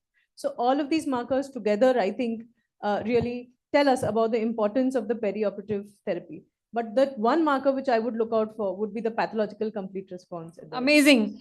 So that's the bottom line. I think we have to look at PAT-CR and what regimen gets the patient to PAT-CR. And if there is a regimen that is different from the others with regards to the PAT-CR numbers, I think that's a winning regimen. Yeah. Okay. Ma'am, Yes, please. so is it only the PAT-CR or the clearance from the ctDNA would also be considered if we are using neoadjuvant? ctDNA is making a segue in almost all cancers, and we know now that it is one of the most important tools to really guide early decision making regarding therapy efficacy. In lung cancer, however, it's best still used in clinical trials. There's not a big evidence yet available in terms of data sets to use the ctDNA right now. None of these trials have reported ctDNA use. The main problem with ctDNA at the current time is we don't have adaptive therapies. So let's say the patient doesn't clear ctDNA. Are we going to change our therapy protocol? If the patient has cleared the ctDNA post-surgery, are we not going to offer adjuvant therapy? We don't have answers to these questions. I think it is an evolving field. We are looking forward to newer data coming in for the use of ctDNA. I think that's the future. But at the current time, we don't have enough data for the use of ctDNA. So that was a great question. Yes. Sir. Just one query. Yes, sir. When you say PAT complete response, do you also do a ctDNA at the same time? Because if you still have ctDNA, then it's not truly a PAT complete response, isn't Yes, it? sir. So right now, the path response that has been defined in the studies that have been done is histological PET-CR. They have not taken into account the ctDNA. What would you do? Sir, in an ideal situation, I would like to do the ctDNA as well. Yeah. In all diseases, we are moving towards molecular complete response now. Right. And ctDNA helps with getting the molecular complete response. We know that patients who have not cleared their ctDNA have a very high risk of recurrence. So ideally, we need ctDNA plus histological complete pathological response. But this is not, we don't have data yet for this. We are awaiting clinical trial data. What the I'm saying ideal is, world, we you would have don't have a wanted both. data doesn't mean that you have a conclusion contrary to it. That's one thing. When you say pathologically complete response, it means that the body has no pathology left. All Yes. right. Now, even when you are looking at a colon cancer, if you see that, or T3 N0, N0, you've done everything clear, the disease is not there. But you follow them up with ctDNA. If it's positive, you give chemo. If it's negative, you don't give chemo. Yes. Right. So Yes. it means that you're still taking that as a disease plus patient. Yes. So isn't it the same way we should take it in lung cancer? Sir, even for colon cancer, the recent stage 2 colon cancer trial for ctDNA was negative. It was only positive for stage 3. So, sir, it needs the sensitivity of the ctDNA testing, the different labs that we use, the different tests that we do are very, very different. So when we are using adaptive therapies based on ctDNA, not giving therapy to the patient because the ctDNA is negative, we really need to be sure about the sensitivity, specificity of the test before we use these adaptive therapies. So right now in clinical practice, in today's time, in today's day, maybe ctDNA is not yet ready for practice. But in the future, yes, we may use it along with the pathological response. So very That's my- well said. I think this is exactly what I wanted to highlight. So that we have molecular presence in the room. We have Dr. Prashant Kumar, we have Dr. Suruchi Agarwal, Darshana Patil, we have Dr. Sanjeeva Srivastava gracing us from IIT Mumbai. Thank you, Sanjeeva, for joining us. So I just wanted to say that as we discuss minimal residual disease with ctDNA or other kinds of monitoring, it is really an evolving field. And some of the tests are so sensitive. I'm going to speak in favor because that's who I am. I'm practicing liquid biopsy tracking.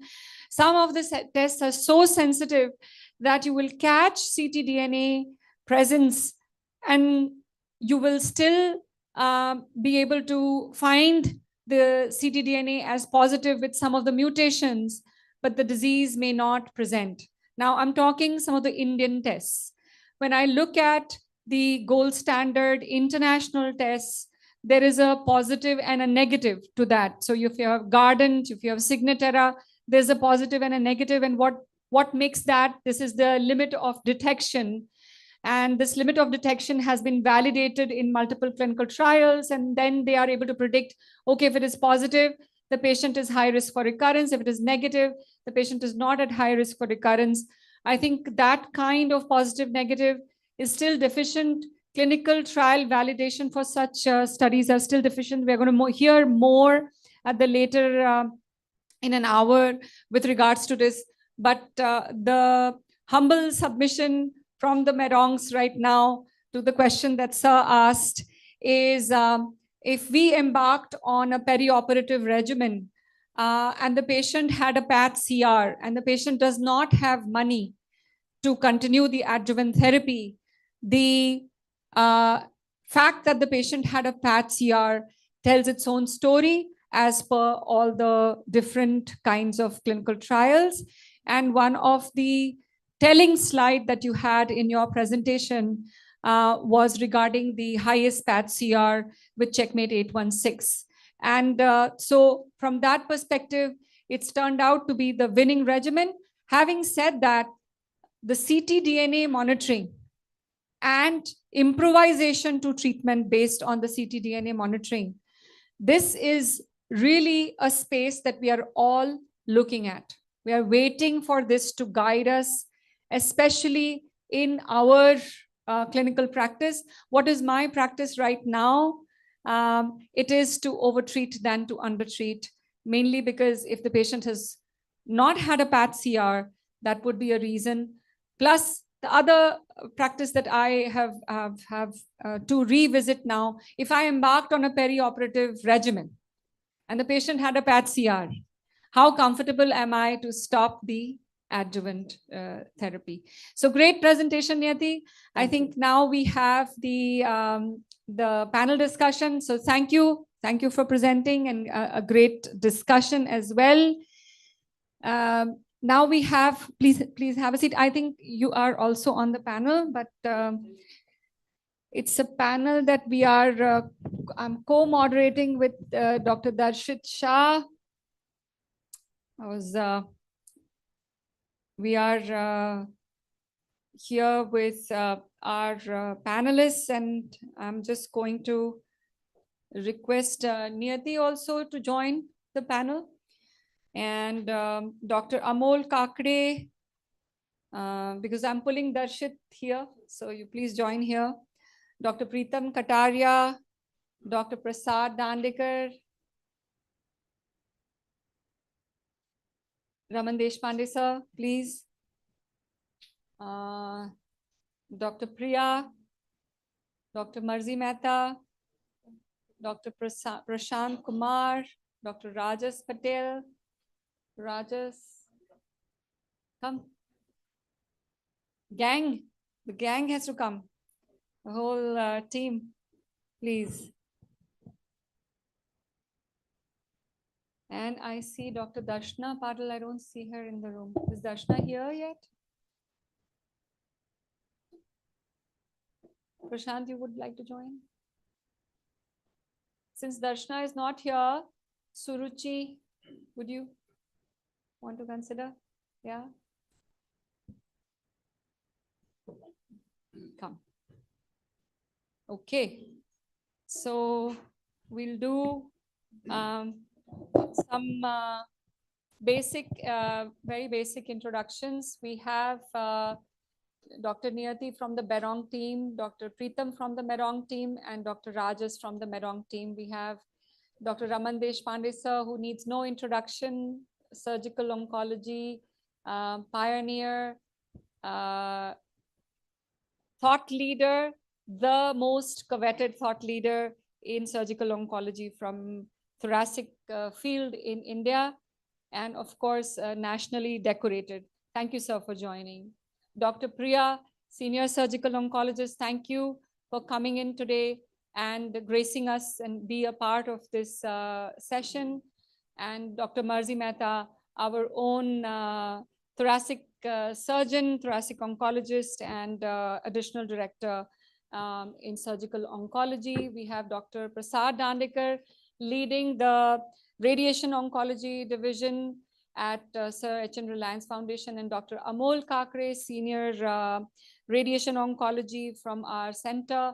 We have Dr. Prashant Kumar, leading molecular scientist from Datar Genetics and Chief Scientific Officer. We have Dr. Suruchi Agarwal from Strand Life Sciences, all the way from Bangalore. Thank you, Suruchi, for coming. And thank you, Prashant, as well.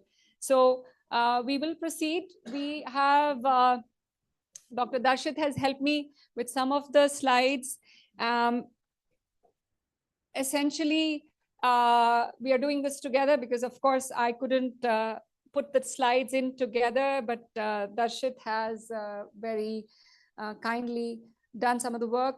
We know the questions. So we are fully aware of what the dilemma is. And Darshit, please go ahead Sure. and take it forward. So basically, we have a case, 56-year-old female, no comorbidities, and evaluated her cough and hemoptysis. On evaluation, she had a stage 3A adenocarcinoma, and on NGS, she was not having a targetable mutation, and PD-L1 was 10%. So I would like to just know from maybe Dr. Niyati, in your practice, what are the how many percent of cases are early stage, locally advanced, and metastatic cases? So as alluded in my talk, I think in India, the percentage of resectable cases that we see are very, very few. I would say less than 10% are resectable. Most of the patients present with either locally advanced or metastatic disease. And I would say more than 50% are metastatic at presentation. I'd almost go up to say 60 to 65% are metastatic at presentation. So that's my experience. When you see patients in your practice and you are a gatekeeper in thoracic oncology, what percentage do you think you are able to retain as a surgeon? See, my practice is not exactly representative of the what should I say, Masses. average thoracic this thing, because it's a highly referred practice. But if you see, I've also been in institutions. So if you really analyze, like exactly like what she said, normally 1/3 are loco-regional disease. 1/3 are regionally advanced, which is like you will not consider them primarily for surgery or for neoadjuvant therapy or like 3B and all that. And 40% are metastatic disease. This is the general this thing in India, if you see.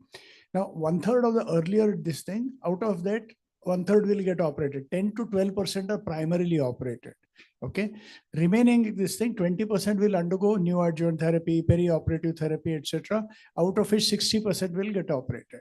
So that will be approximately around 18%. So if you take 10 and 18%, you're looking at 1 in about 4 patients are definitely operated among the all comers if you really analyze. So that is the statistics that you will have.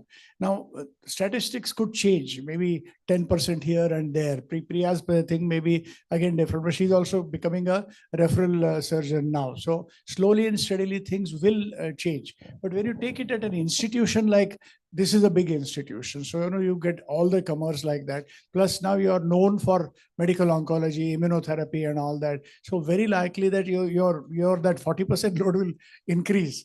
So that is what is going to happen. So in India, we are hearing that there is a skewed presentation based on what the center may be popular for, what the provider may be popular for. That number may vary. But what I'm hearing is around 60% will have more than something role beyond surgery.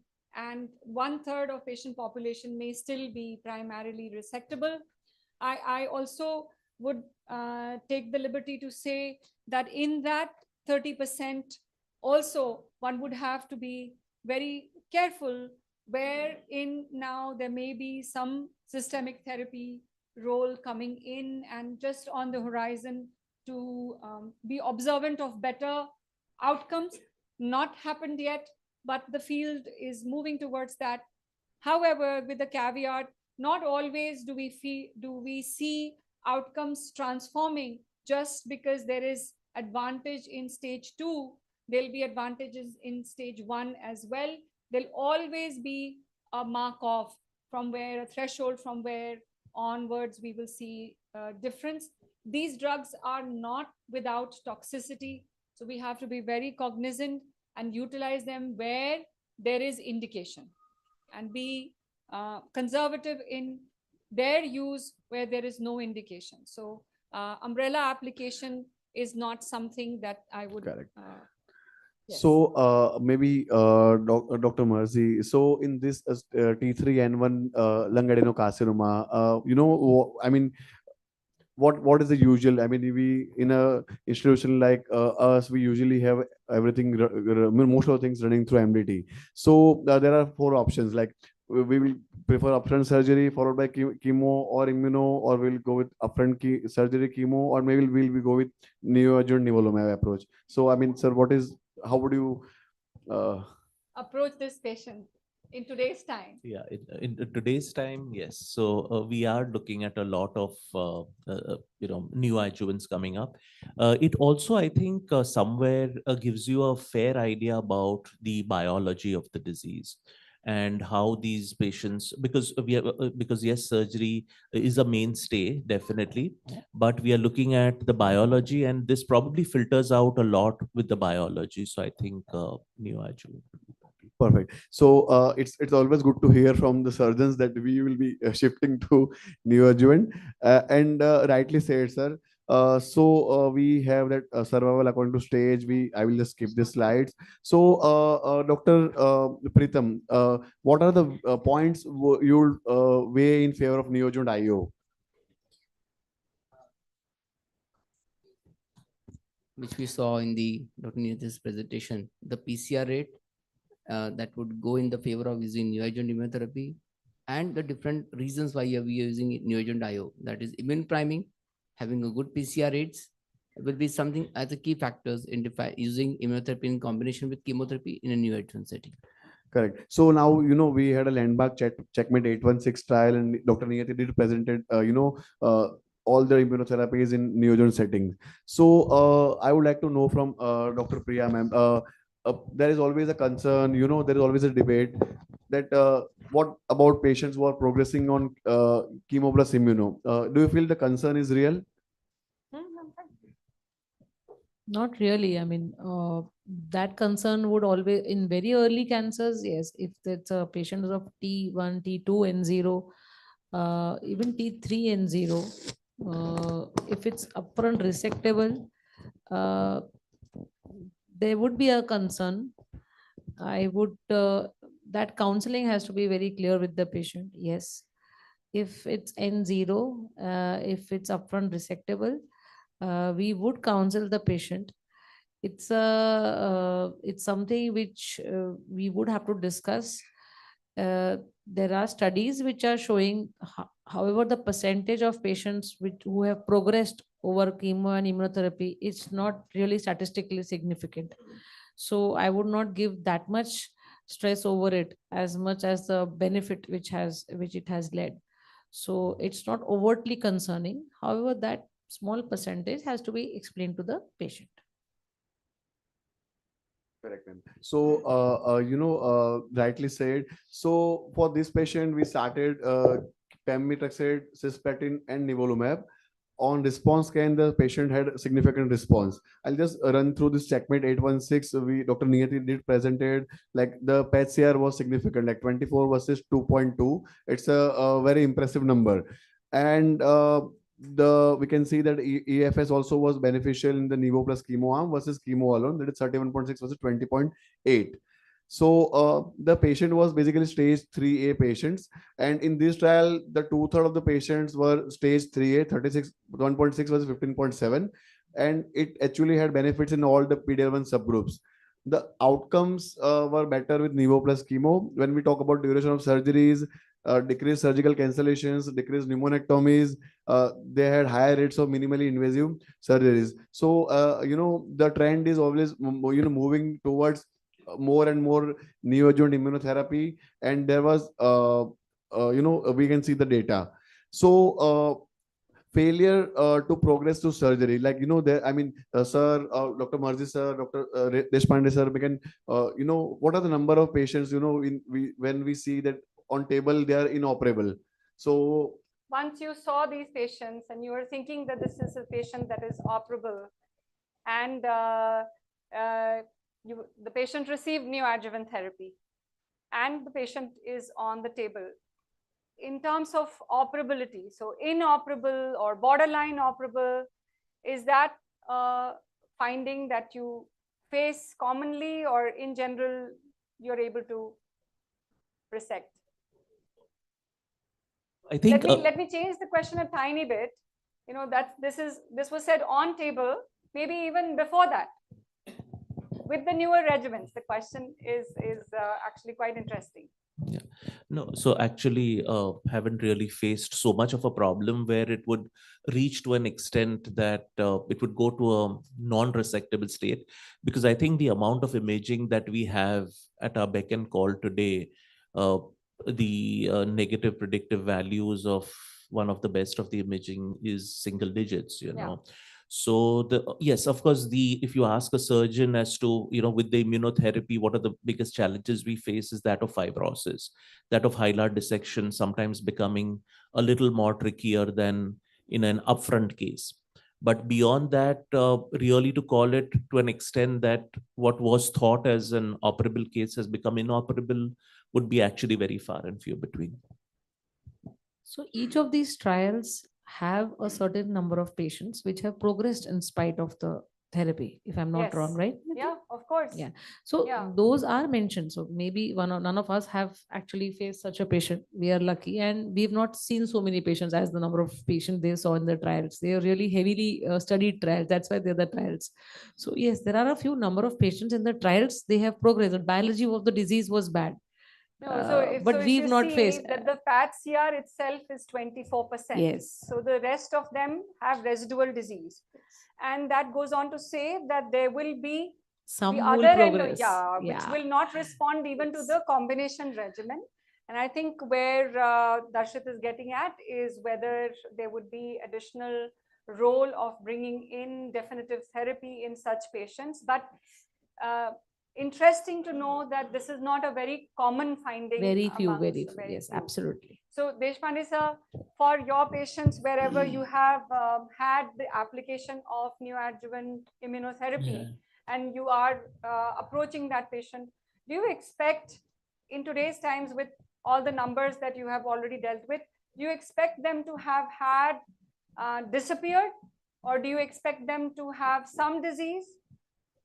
What is the general feeling with application of immunotherapy? See, immunotherapy is fairly recent, but we have had a long series of preoperative chemotherapy, and then now recently immuno and along with the chemotherapy. Patient becoming inoperable during the treatment, there are only maybe 2 or 3 situations. One is development of a cytopositive effusion when the patient is still receiving treatment, or frankly metastasis. New bone met appearing, brain met appearing, liver met appearing. Such cases are very, very anecdotal. Probably you can really count them on the fingers, because you have chosen the thing carefully.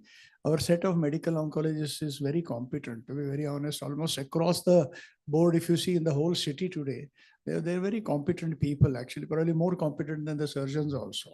So that is the situation. During the time of a surgery, do we really find that they're become inoperable? Now, what can make it inoperable? An unexpected finding of a pleural nodularity. Suppose it takes it straight to stage 4A. Then what do you do in that case? Do you back out or you resect? We resect. Because with surgery and resection, even those patients will definitely do better than not having resected. Addressal of a primary, even in those kind of stages, if you're not operating, I would send them to Dr. Dandekar or his colleagues to get rid of that. Okay, you're radiating this particular area for bone met, please radiate the primary also as well. Ultimately, theoretically, it is said that if it's a squamous cell carcinoma, it will release the antigen, it will help immunotherapy better. It's only a concept today. Nobody has really hard-pressed proved that in trials and all that. You'll never have a trial of that kind. But I personally feel that if you address the primary, it will always help. So how often does it really technically become inoperable that you can't really resect and all that? your extent of resection is always decided by the original disease. Suppose you have a 5 centimeter disease, which warrants a lobectomy. It becomes suddenly 1 centimeter. I will not do a segmental resection for that. I will still maintain it as a lobectomy. But what happens is that otherwise you are more likely to get a local recurrence.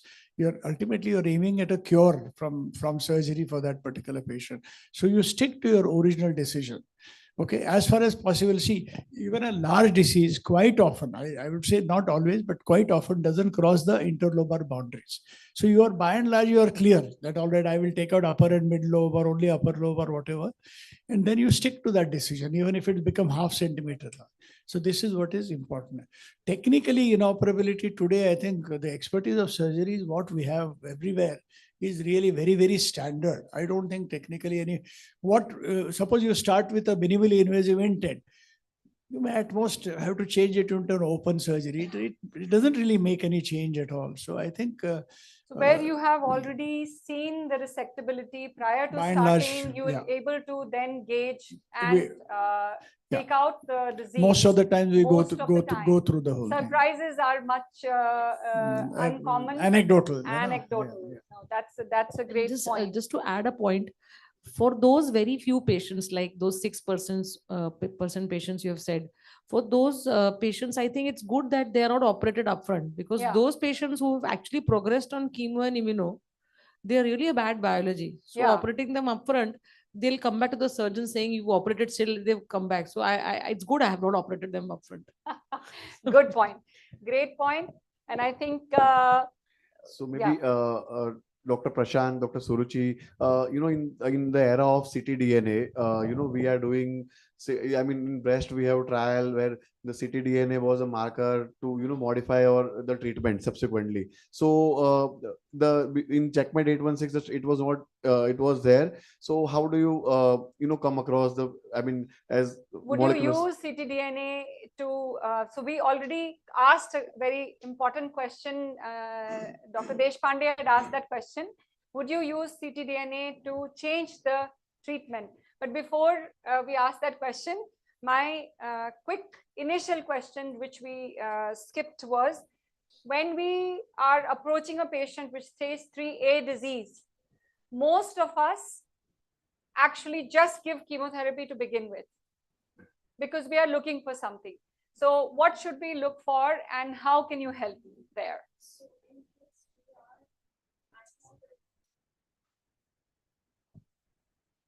Hello. Yeah, you're on. So if we are anticipating that we are anticipating molecular testing nowadays, it has become a paradigm shift.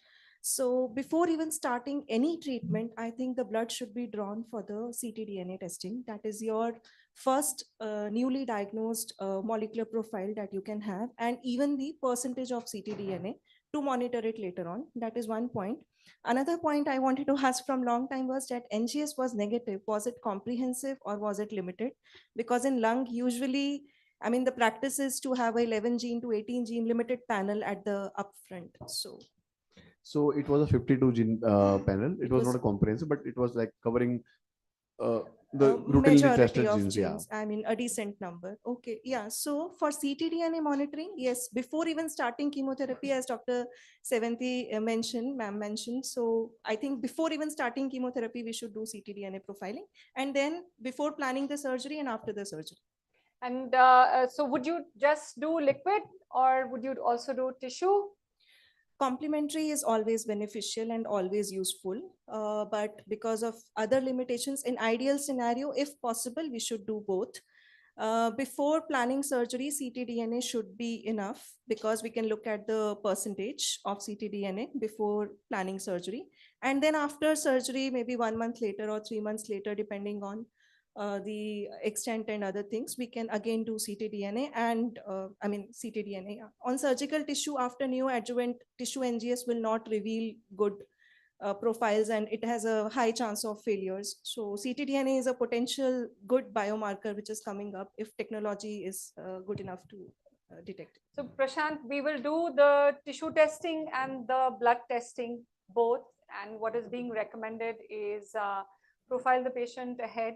We are here, we just said we are looking for ALK and EGFR and ALK. That's the main exclusion data, right? Yes, ma'am, because EGFR and ALK right now has other adjuvant TKIs to offer post-surgery, which improve survival. However, there is now a understanding that all targetable mutations, except for BRAF and KRAS, which are known to have immune response, others like ROS and MET may also finally come into the subset which may not benefit from perioperative immunotherapy. Yeah. So question to Dr. Prashant is, when we test these patients right now to give immuno or to not give immuno, we only have major exclusion with the EGFR and ALK. Should we be doing combination with tissue and blood to capture this, or just one test would be enough? Hello. So first of all, I'll have my stand about the liquid biopsy, especially ctDNA, and Dr. Niyati, when you were discussing, and I want to put my point very straightforward. I am a big propeller of liquid biopsy and ctDNA. The reason is not only diagnosis, but also for the therapy management and monitoring. Now, it is not only adoptive when you were talking, it is about the escalation and de-escalation. Based on the ctDNA, you can actually decide if the patient is responding or not responding. So I truly believe that it makes a lot of sense to do liquid biopsy, especially ctDNA. And what Suruchi told, that when we tell that, okay, this patient has NGS negative, it's very important that what we are talking, it is comprehensive. We are talking 500 gene panel. Are we talking a small gene panel, or we are talking whole exome level?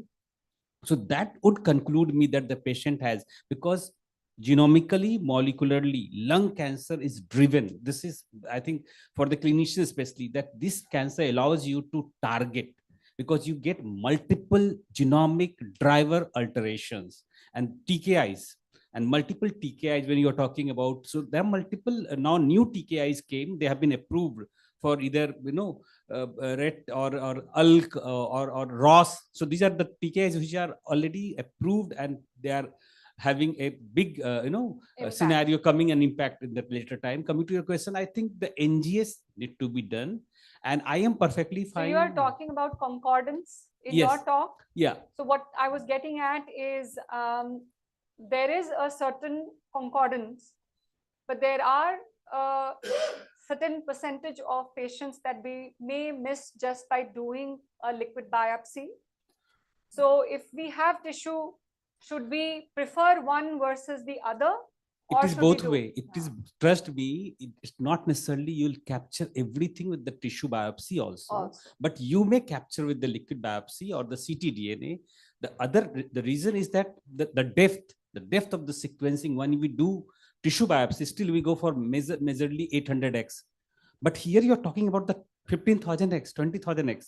So this is one such scenario. The other one would be that if you see the concordance, it's more or less 80-85% concordant. We show the data between liquid and solid. So if the sample is available, why not? But if it is not available, then go for the ctDNA.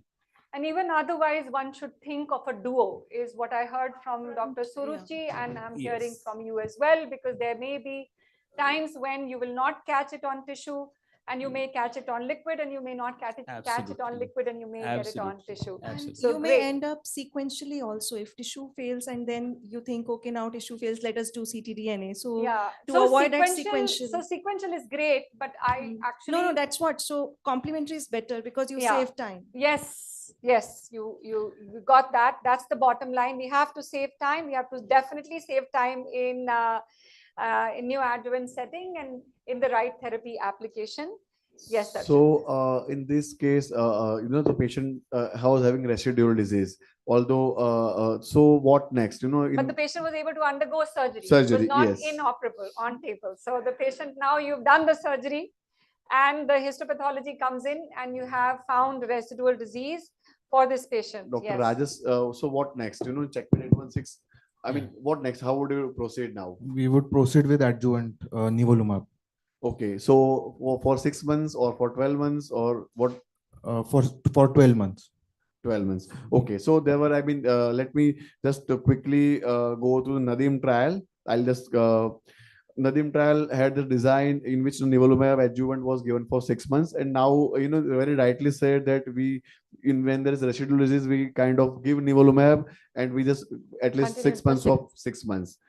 Okay, I'll just skip this. So I'll just outline this point. You had also made a point very nicely in your presentation, but this is very important to understand that we have Checkmate 816 with nivolumab, which is the new adjuvant application where highest PAT-CR rates were seen. We have the Nadim trial where 6 months of adjuvant nivolumab was given if the patient is less than complete PAT-CR. The adjuvant application of nivolumab is also very critical. 6 to 12 months, 6 months for absolute. Some people from extrapolating from the other trials, especially from the keynote study, make it 12 months because in there the pembrolizumab was used for 1 year. The trials that we need to be aware of are Nadim, Checkmate 816, Egan, and Keynote 671. Yeah. Correct. So, I know we are just maybe overshooting the time. So maybe we can move to next case. So he's a 65-year-old male, basically stage 3C, adenocarcinoma, lung, and NGS was non-targetable, PDL was 30%. So maybe I'll just skip this slide. In this case, the MDT was planned and it was planned for chemoradiotherapy. So Dr. Prasad sir, the usually what we encounter is the first question patients ask is, what is the modality of therapy? Would you how would you balance the radiation pneumonitis and esophagitis? I was really waiting. I thought we're never going to come to Prasad and Amol. No, you can't escape us. Yes. So, these are very important questions. I'll tell you, when I started my training, Dr. JP Agarwal had a very, very nice formula, 8 by 8 or 10 by 10. We treated all the patients with the 8 centimeter by 8 centimeter field APPA or 10 by 10 because that was the only thing available. Now we are able to target the tumor very precisely and the lymph nodal basin as well. And within that, one of the problem with lung cancer is the mobility. As the patient is breathing, everything is moving. So if you know, in our institute, for example, we have technology called a surface guided radiotherapy, with which we are able to monitor the patient's breathing to the very millimeter. And so the tumor, we are able to track completely. What it does is it allows us to give lesser margins. So the less amount of lung and the other structures get treated. So the radiation pneumonitis and esophagitis is very, very rare now. Of course, acutely patients do have esophagitis because the esophagus will come into the picture, but it's very well managed in terms of that. Amol, do you want to add to that something? Yeah, exactly. So as rightfully said by Dr. Prasad, so basically previously the radiation techniques used to be simple 3D CRT based when just a large amount of normal tissues was getting irradiated, it's primarily the lung. So that is why the radiation pneumonitis was very common and it sometimes used to be fatal also. But as the advent of with the advancement of the new technologies like VMAT based technique where we just modulate the radiation dose primarily to the target and reduce to the normal tissues. So there is a significant drop in the radiation pneumonitis. And we also give specific dose constraints based on volume of the lung which is irradiated. So when we tightly monitor that and achieve those constraints, then further reduces the chances of these toxicities. Great points. I think both were great points. And you want to ask the next question? Yeah. So usually, we as a medical oncologist, we usually have these questions and okay, what about proton therapy? So we are not able to actually answer. So if you can, sir, we can just throw some light. Are there any cases on this lung, basically NSCLC, proton therapy is superior to conventional? What is the difference? Sir. So proton therapy has very specific indications. So one of the major difference between proton and photon that we use is what we call as a dose spillover. So the dose exit that goes out is lesser in proton. But proton is useful when you have a small disease next to a critical organ. So you have a patient maybe where the tumor is very close to the spinal cord or esophagus and it's a small tumor. As a radical CTRT, there is hardly any evidence of proton beam. Now, one of the attractive part of proton beam radiotherapy is that it is very expensive, and anything that is expensive is perceived better. People also have a perception that proton is the new treatment. It's been around for 50 years, and we still don't have any data which proves that proton beam is superior, because I mean nobody has been able to show that. So very select cases like pediatric tumors, brain tumors, or tumors which are very close to critical organs, there's definite benefit of proton beam therapy, but not in all patients. Thank you. That's very important. I just want to quickly ask one question because we have the radiation oncologist speaking. In the era of these new drug applications, immunotherapy changing the outcomes, is there any role for post-operative RT that we should look out for? Because the data comes from very, very old trials where there was no survival advantage. But in today's times, we actually come to you even for metastatic disease patients, and we say, Prasad, we are doing this much, we are changing the results of outcomes for this patient. Please give what we call consolidative RT. So any thought process, both Prasad and Amol, for post-operative radiation? The problem with post-operative radiation is that there is a higher chance of toxicity, because now that we have, so primarily the main primary disease is taken out. The only indications that primary, if there was a higher lymph nodal burden, so we consider giving radiation, adjuvant radiation to the hilar area or to the mediastinum. But again, that turns out to be very toxic. So adjuvant radiation per se has a very lesser role, I would say, because the benefit is not that much, and per se the toxicity is on the higher side. So I don't think so adjuvant radiation has much of a benefit. And probably the newer therapies coming in, these immunotherapies have sort of further reduced the need of local control with adjuvant treatment. So the only patients where we would consider is if the margin is positive. Say suppose you had a tumor infiltrating into the trachea. We recently had a case where the surgeon couldn't go further and there was a tracheal margin positive. Or if you had a huge lymph nodal burden with extranodal extension, or you had active disease being left behind in the thorax. If you try to do post-operative RT when none of these exist, what we basically land up doing is we'll treat the normal lung which is left behind, which is less than 100% to start with, because the surgeon has taken a lobe or two out. So it becomes quite toxic. So the bottom line is post-operative RT is not being proposed, and there are no new strategies on the horizon right now. You do it only in desperate situations. Okay, thank you. Now you can just Sure. complete. So for this, we just post CTRT we give durvalumab, and as Dr. Prasad mentioned that we kind of limit the doses of to avoid pneumonitis. So in this also the any grade pneumonitis was 33%, but grade C was only 3 to 5%. So I'll just skip this slide. So thank you so much, all the panelists, for your time. Thank you very much. Thank you, madam. Thank you. One question for, so I mean, have the panelists come here. I actually have a question for Dr. Darshana, who has joined online. Darshana, you're going to be speaking on minimal residual disease. Yes. And I just wanted to hear it from you. We discussed the de-escalation of treatment based on ctDNA still remains to be seen. If you are connected, can you tell us what you feel? What is your bottom line? I'm asking you the bottom line even before you begin your talk, but that's how we want to finish this session. So as Dr. Niyati referred to, that the data is really not yet mature. I hope I'm audible. You're on mute. Let's connect her. In the meantime, we'll just bring the panelists to, oh, we want a picture, right? Yeah. So please come here for the picture, sir. Which one is sir? Can you please connect Darshana? Thank you.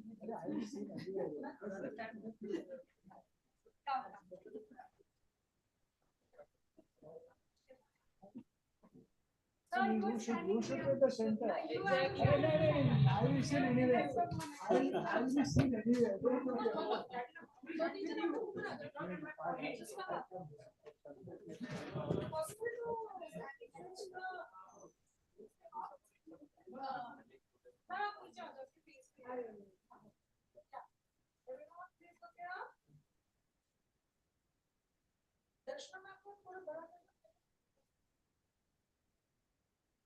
पूरा screen डाल दो ना रचना को बड़ा कर सकते हैं please पूरा स्क्रीन डाल दो ना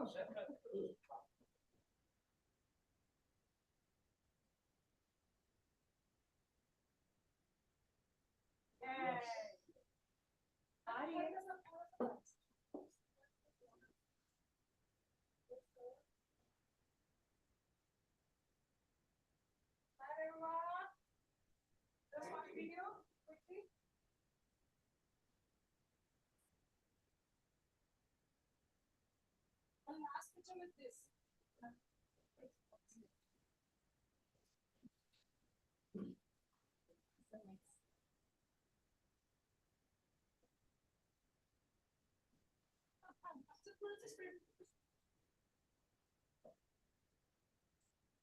We can't take this picture with a straight face.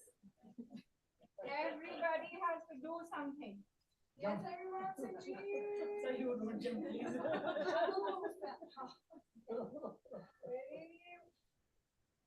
Last.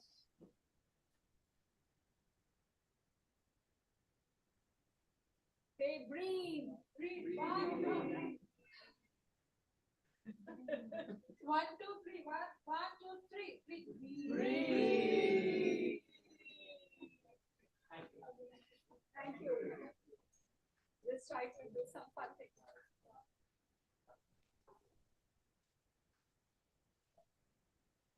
Dashna, Yes.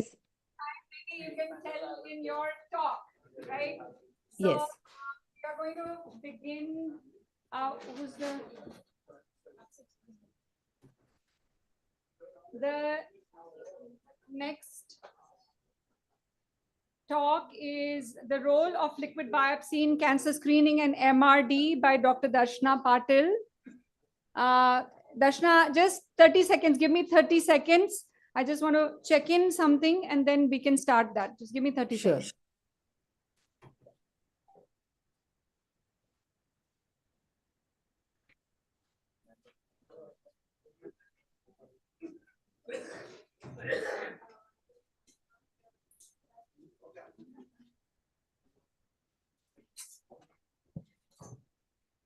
So, sir, we would just like to thank you for gracing us, and we would just like to Darshan.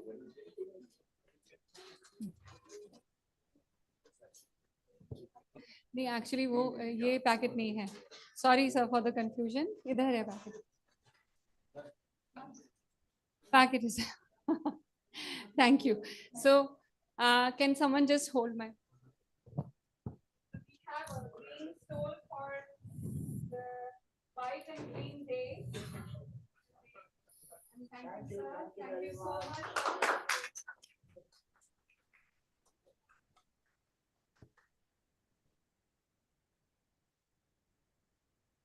National award winner, a thought leader, and someone who has really drafted the horizon for thoracic oncology in this country. A true honor for us to have you today, and true honor for you to have made time and come in to join and elevate the status of this event. So really grateful, sir. Thank you very much for having me here. It's always a great pleasure and an honor to be here. Thank you. Thank you, sir. Okay, so now we can start with Dr. Darshana on the role of liquid biopsy in cancer screening and MRD that we were discussing. Sir is not going to be in the room to hear that part, but that's okay. We all need to learn. This is an evolving time for liquid biopsies in lung cancer and all cancers as well. So Darshana, please take it on. Thank you. Thank you. Thank you, Dr. Limay, for the invite. And today, as mentioned, I'll be talking on the role of liquid biopsy, both in the screening as well as MRD. And of course, focusing on lung cancer. So we all know that cancer is increasing. It is a great civilization challenge. And what would change the outcome is not the late stage chemotherapies or the not only the advancement in the systemic therapies that we have, whether immune checkpoint inhibitors or ADCs. It is definitely also going to be contributed by early detection when tumors are still resectable, small, and can really change the outcome.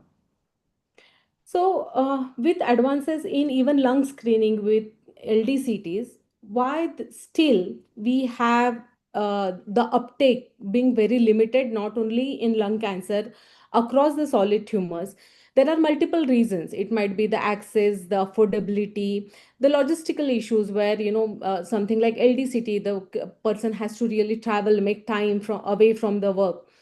And what could be the possible solution that can really help not only improve the performance of the screening options that we have today, but also improve or address these barriers? And one thing that is on horizon for this screening space is buzzing with the word called MCED. What is it? MCED is a multi-cancer early detection, commonly done through the blood sample, essentially helping us to detect multiple cancers, presence of any of these multiple solid tumors at one go with a minimally invasive blood draw, with the convenience where person really does not have to travel to the clinic. And it is, of course, thus very scalable.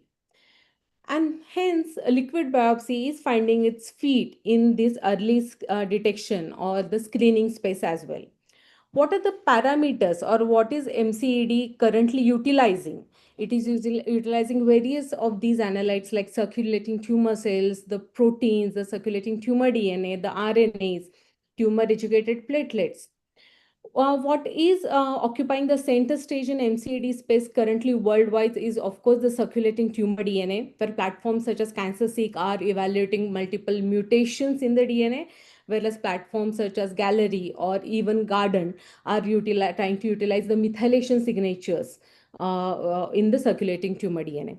Other modalities like fragmentomics or circulating RNA are also developing, but they are not really that mature or not currently occupying the center stage for early detection. Another important analyte that can really throw light or help us catch disease early is, of course, the circulating tumor cells. So what are circulating tumor cells? These are nothing but the cells or the or individual cells or their clusters which have detached from the primary or metastatic sites, have gained access into the peripheral blood. And with current technological developments, we can really analyze their presence and really help diagnose or quantitate or prognosticate the cancer.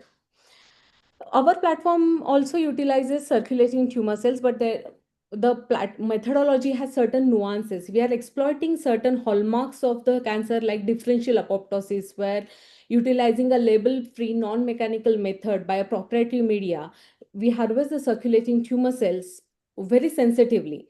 And not only harvesting with a conventional biomarkers like cytokeratin or EpCAM, we are going ahead and profiling organ-specific markers. For example, in a lung cancer, we are utilizing TTF1 or P63 markers to really diagnose not only the lung presence of a cancer, but also what are the subtypes of these cancer type. And this platform is not based on some limited data set or anecdotal cases. We have evaluated more than 40,000 individuals, either newly diagnosed or suspected cancer patients, or thousands of asymptomatic healthy person population has also been screened to on this platform to detect presence of cancer. And the sensitivity with such circulating tumor cell based screening is quite high. Even in early stages, we see sensitivity ranging from 65 to 82%. Across the cancers, the sensitivity goes to 89%, and while retaining a significant specificity of 97%.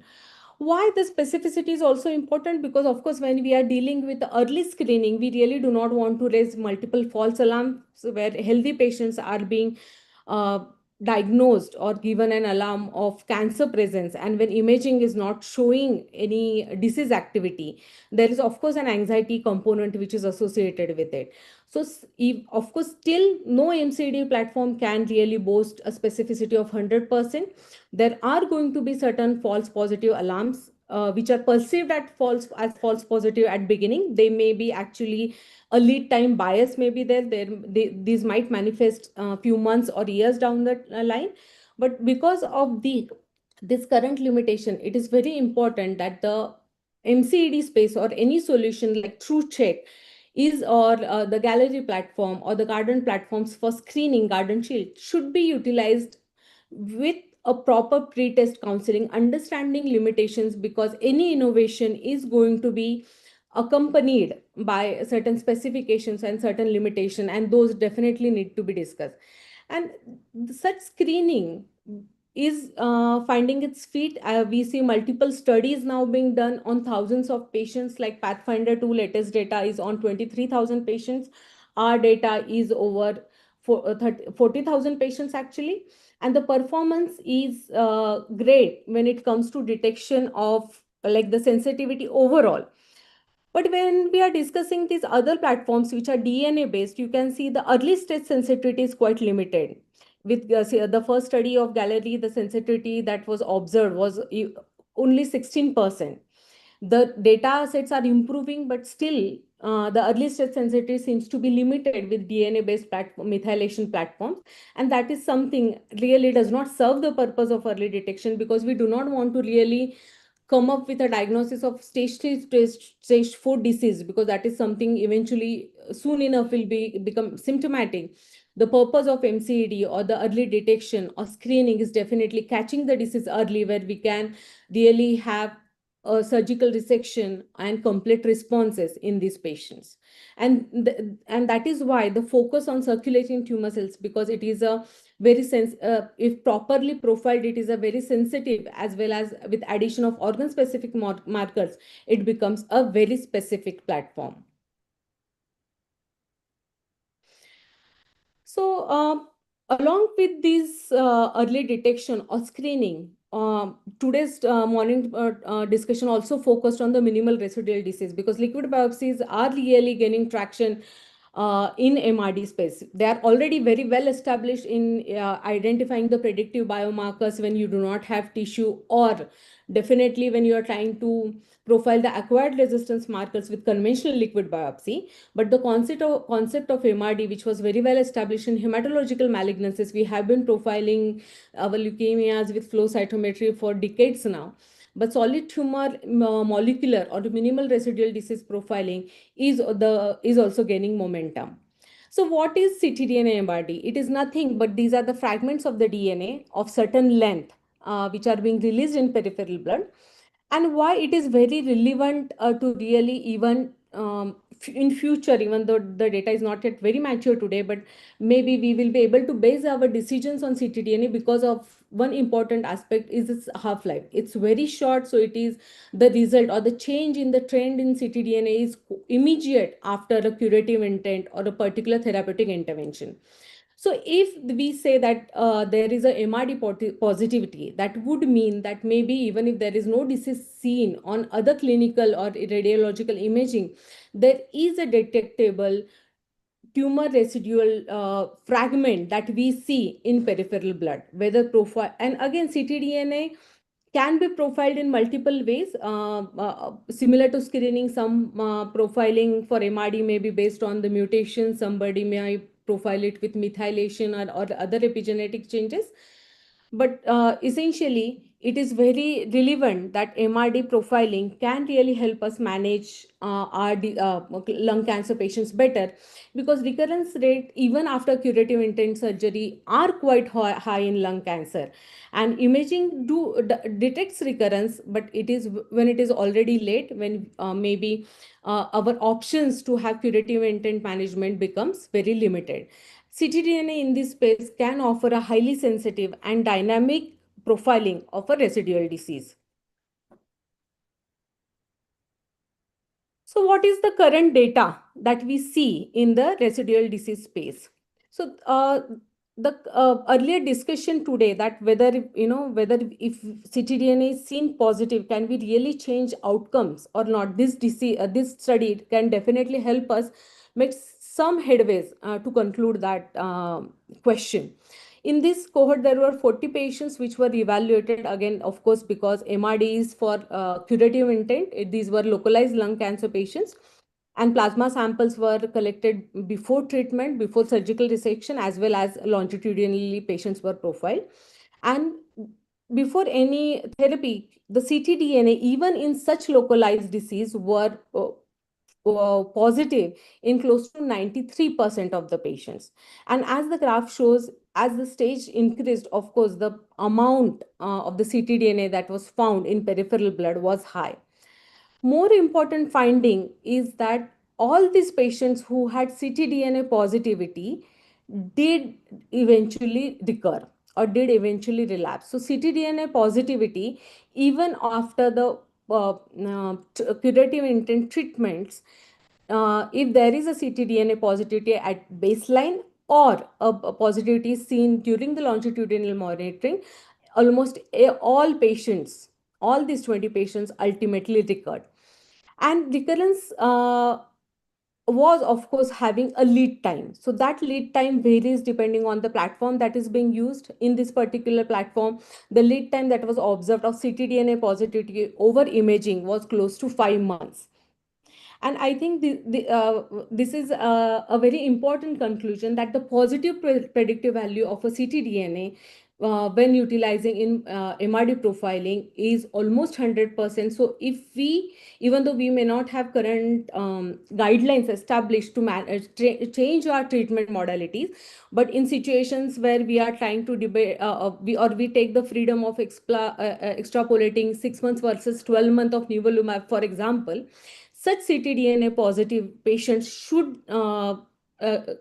get access to a continued or more prolonged treatment if feasible, because they are finally at high risk of recurrence. And whether such perioperative circulating tumor DNA in stage 1 to stage 3 resectable diseases really leads to reduced disease-free survival or overall survival. Yes, there are multiple studies now which are showing that a ctDNA positivity not definitely impacts the overall survival as well. So this is another study where patients with longitudinally undetectable MRD, when the MRD was never present, they had higher cure rates following surgery. And essentially, this study highlighted that the role of adjuvant can also be based on MRD profiling. If a patient has achieved a MRD negative status on ctDNA, potentially in future with more amount of data, we can really save these patients from further treatment. Whether currently we have enough evidence to really take away the role of adjuvant therapies, definitely no. But definitely the evidence exists that if there is a positive MRD that you see, and if the patient can get a more extended therapy, that definitely should be warranted. So yes, just to conclude the discussion now, because of the constraint of time, that MRD plays significant role in resectable lung, whether pre-surgical or even longitudinally monitored MRD, whether taking a treatment decision on giving adjuvant or not, or extending the adjuvant therapy will definitely be based on MRD in future with more data being compiled. Currently, of course, the escalation or de-escalation cannot be solely based on MRD alone. Just to highlight the brief technical nuances of the MRD approaches, there are various different approaches, and that can definitely impact the performance of the MRD assay. Tumor-informed assays are where we profile the tumor tissue, identify a particular mutation, and sequentially profile it in the peripheral blood, a known mutation. Tumor agnostic panels are fixed panels, both are commonly performed on next generation sequencing. The limitation of tumor agnostic panel would be, of course, the relatively lesser sensitivity. Advantage would be if there is a tumor heterogeneity, clonal evolution, it may capture it better. But of course, MRD requires better LOD than the conventional liquid biopsy. And we should always keep in mind with higher LOD, NGS is always prone to false positive or background noise really impacting the specificity of the disease. And another important point that we need to keep in mind while labeling any particular patient as positive for MRD would be the CHIP mutations, because unless a paired equal depth sequencing is done on PBMCs, even mutations in KRAS can be actually arising from the aging white blood cells and not actually belonging to the patient's tumor, giving us false direction in with residual disease present. And that's why a MRD platform should definitely profile the paired sequencing should be done, and not just paired sequencing, it should be done at the equivalent depth as the ctDNA. That then only it can actually robustly rule out the CHIP positivity. That's why it's very important that the MRD profiling should have ideally a combination of tumor informed and tumor agnostic, because both have certain advantages and one can address the limitation of other, which is what the strategy we have undertaken with MRD profiling. As I mentioned about the limitation of NGS, we actually supplement the NGS with droplet digital PCR, because it is a platform which actually retains the specificity even at higher LOD. And we make sure to root out CHIP variants. So when the MRD platform from Datar is saying there is a residual disease positivity, it is actually robustly profiled already. So just the key takeaways, the MRD profiling is relevant in early stage as well as locally advanced diseases as well.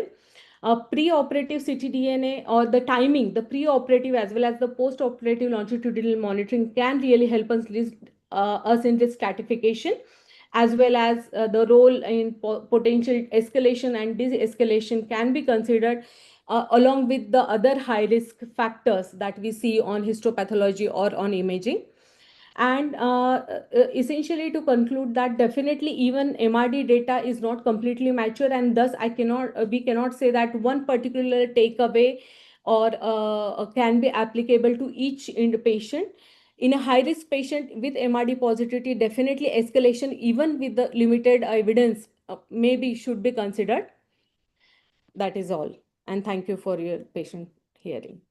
I will be very happy to take questions if at all. Thank you, Darshana. Thank you so much for a great presentation. I presented on lung MRD recently in Dubai in Dr. Shahina's meeting. And my realization, and also hearing you from here, was that there are so many variations in the way MRD is analyzed that clinicians like myself actually are quite inclined towards over-treating than under-treating yet.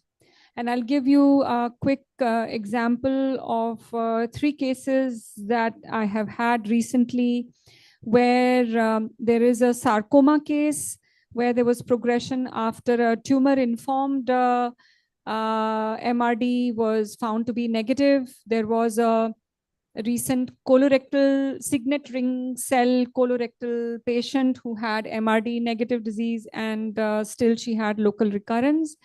And a third patient with gallbladder cancer where there is a oligoprogression in the setting of MRD being negative. All 3 patients, I would say, had oligoprogression, and all 3 patients had the same test that was tumor informed, which is very highly respected.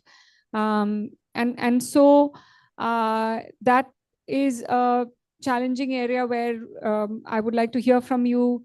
What are the evolutions and how do we circumvent this challenge of missing some of the recurrences that may be on the horizon? And the second question I had is, in a recent case where we treated with neoadjuvant chemoimmunotherapy, the patient underwent surgery at the hands of Dr. Deshpande.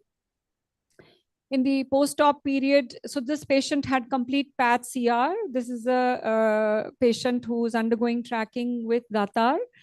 And in a situation of complete PAT CR, then we started tracking her adjuvantly. And adjuvantly, I overtreated her. She got immunotherapy, then she got toxicity from immunotherapy.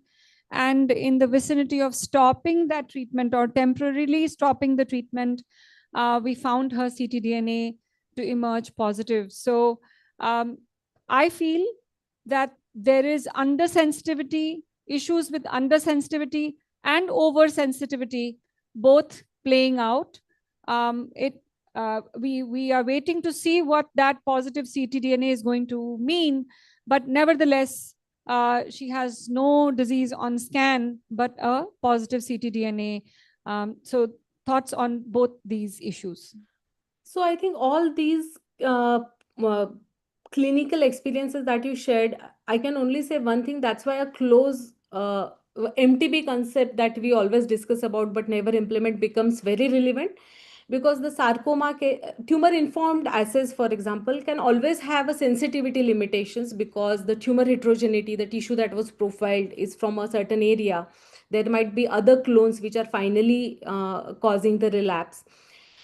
Those concerns are there. Situations like mucinous adenocarcinoma, or where we know that certain tumors are low ctDNA shading is there, and those are the and even in the data that I discussed but did not mention, oligometastatic diseases involving, for example, brain only recurrences are found to be false negative. There are certain situations where ctDNA is sensitivity is always going to be a concern for ctDNA, just to conclude. However, the positive case, if the chip is ruled out and the assay is very robust, then it is, I would say, it is not false positive, it is just the lead time, and the patient would need a close monitoring. I think all the studies are showing when chip rule out is done robustly, these are not false positive cases. These are just ahead of the time that they can be detected on the imaging. So yes, there would be certain limitations. We have to factor in the limitation of a particular assay which is being used before really concluding a particular report. Yes, yes. Thank you, Dr. Darshana, and thank you, Dr. Sevanti. So regarding the underestimation of ctDNA, I would just give few pointers here. So there are multiple ways, as you mentioned, to monitor the MRD. We are not talking of upfront, so mucinous adenocarcinoma and other things are ruled out. We are talking of MRD. We are already looking at a very minuscule disease here. And as you mentioned, the patients were oligo-progressed. So the sensitivity of the assay obviously plays a very important role. When we talk of MRD based on mutation profiling, like you mentioned, tumor informed, that means already we had a mutation profile and we want to monitor that mutation profile in a post-op setting. So in that case, there are multiple studies which are coming up that when we are saying our limit of detection is 0.2% variant allele frequency for determining MRD also on a liquid biopsy assay. So that essentially means that in the blood, we should have at least 6,000 to 7,000 molecules which are free flowing. So if the disease is below that, we will not be able to pick up with tumor-informed approach using variant allele frequency-based methods of mutation profiling. We have to look at ctDNA percentage, but even the ctDNA percentage calculations by most of the company depend on the lowest frequency of ctDNA variant that we get in the assay. So even that approach is not so great. So the approach should be a combination, or it should be based on the methylation signatures or fragmentomics that is coming up, like cancer spot, maybe those kind of MCED based methodologies where we are looking at the signatures per se of the cancer, which are at very, very low level. So that is how I think we should look at MRD. So maybe the undersensitivity is because of that. No, that's a great point. And to your point and to Dr. Darshana's presentation, I will say that these strategies are so much in evolution, whether it is the methylation, when we are looking at screening, then it's a different thing. When you are screening, it's a different thing because you are population screening or your high risk screening. That's a different thing altogether. The patient who has had a diagnosis of cancer is already embarked on a particular therapy, the measurement of minimal residual disease has a very serious meaning, because the patient has already received 4 cycles of chemotherapy, maybe immunotherapy, and surgery has already been offered. No, sir, please. And so these patients are with the label of cancer. They are seriously sick, and they have undergone treatment with the diagnosis of cancer. And so it's a very poignant moment to measure MRD. And in that, the evolution with methylation signatures, or what Datar practices with ddPCR and dual tumor informed and uninformed application in the MRD space, I think one of the biggest challenges that India is facing today for the MRD application, vis-a-vis what we have internationally, which is Signatera, which is Temprex, which I studied, follows whole genome sequencing, and Guardant, all of these that are there in the MRD space, and many more that I'm not even mentioning out here next. So new emerging technologies, new emerging tests that have come through, which are actually really challenging the space of MRD. I think the only way to answer this is by validating the threshold in clinical trials. And that's where I think India will have to step up, because this is a very tight space. Adjuvant therapy escalation or de-escalation is very serious undertaking, and that has to be well validated in clinical trials. And so Darshana, excellent presentation, great thought process. Bottom line from my side is this is definitely prime time utilization for MRD testing. Appeal to both Datar and Strand and other companies that may be listening in. Please look at threshold validation in a trial setting.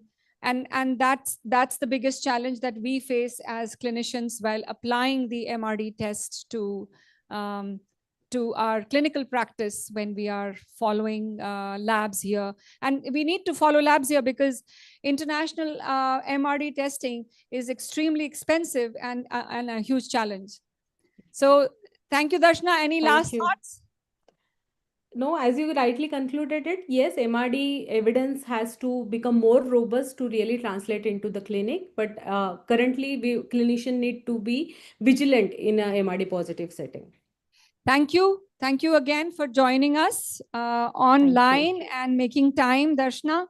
I also want to say this, that sometimes when I have had MRD failure with one test, I quickly switch over to the other test where we are applying another technology for catching the relapse sooner. So for these 3 patients that I presented where I used tumor-informed technique, which is Signatera, I went back to Signatera. I held an international meeting with their scientists in the US, and they did accept that these were tough cases and they may have had failures because they are notorious to fail, sarcoma notorious to fail, mucinous notorious to fail, gallbladder also along the same lines. But these patients nevertheless were waiting for the test reports, which came back negative, and in the vicinity of that, they turned to have relapses.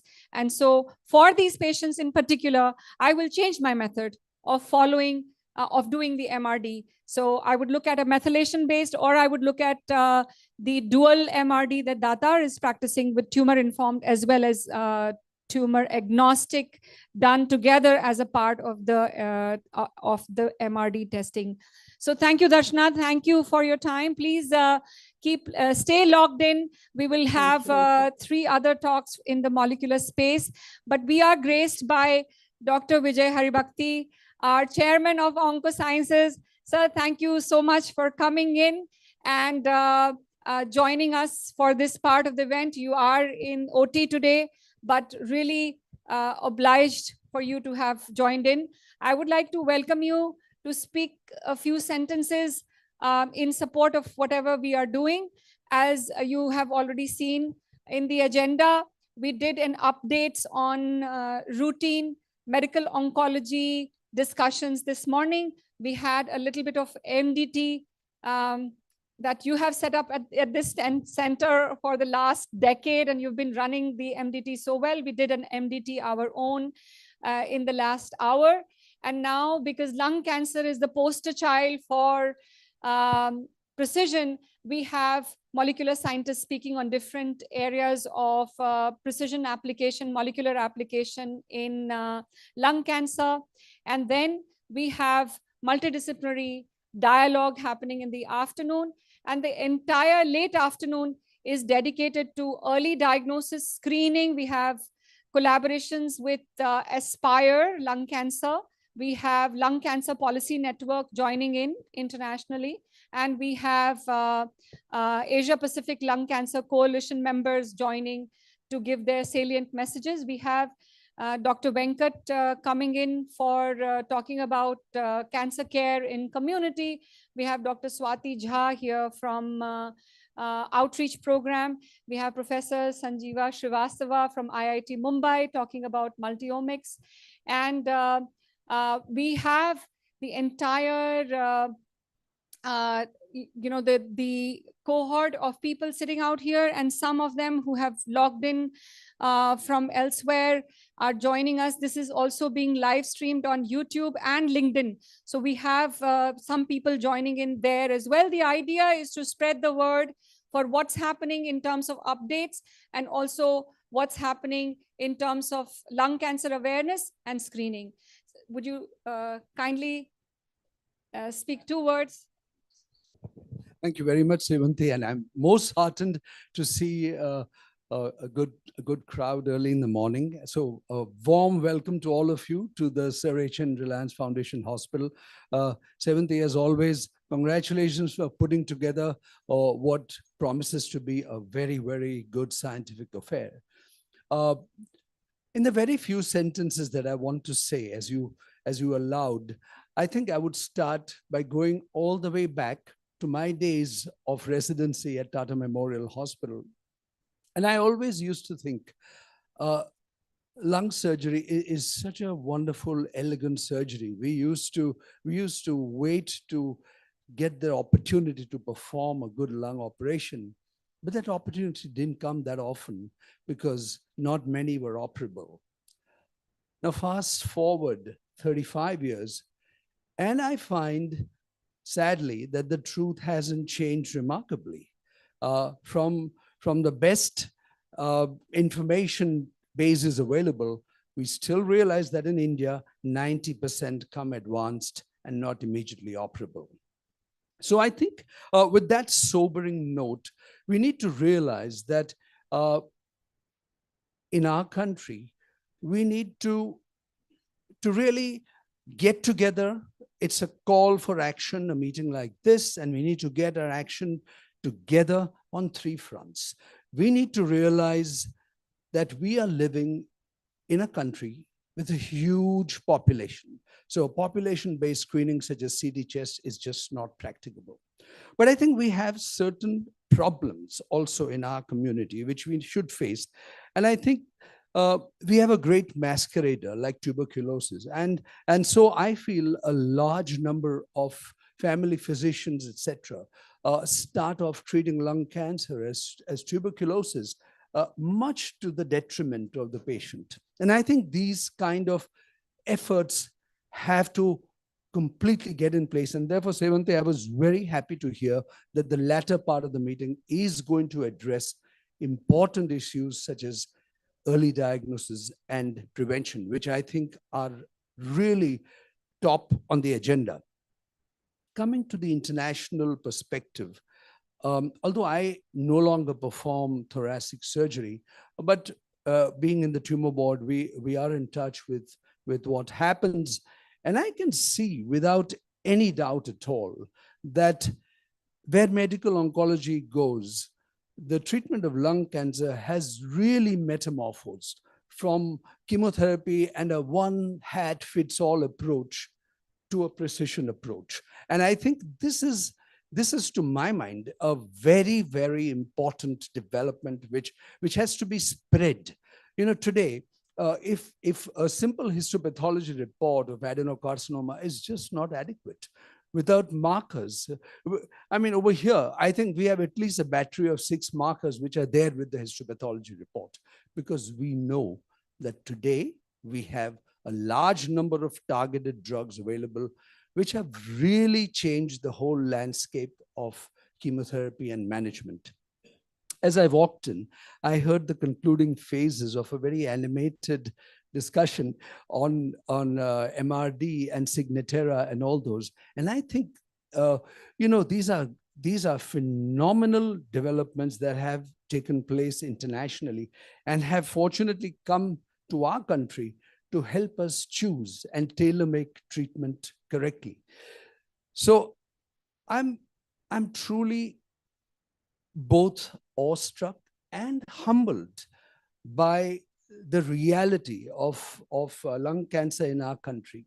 Let us realize it is not a problem of the West. It is exponentially increasing in our population, not only in males, but also in females. And we know that tobacco is not the only cause.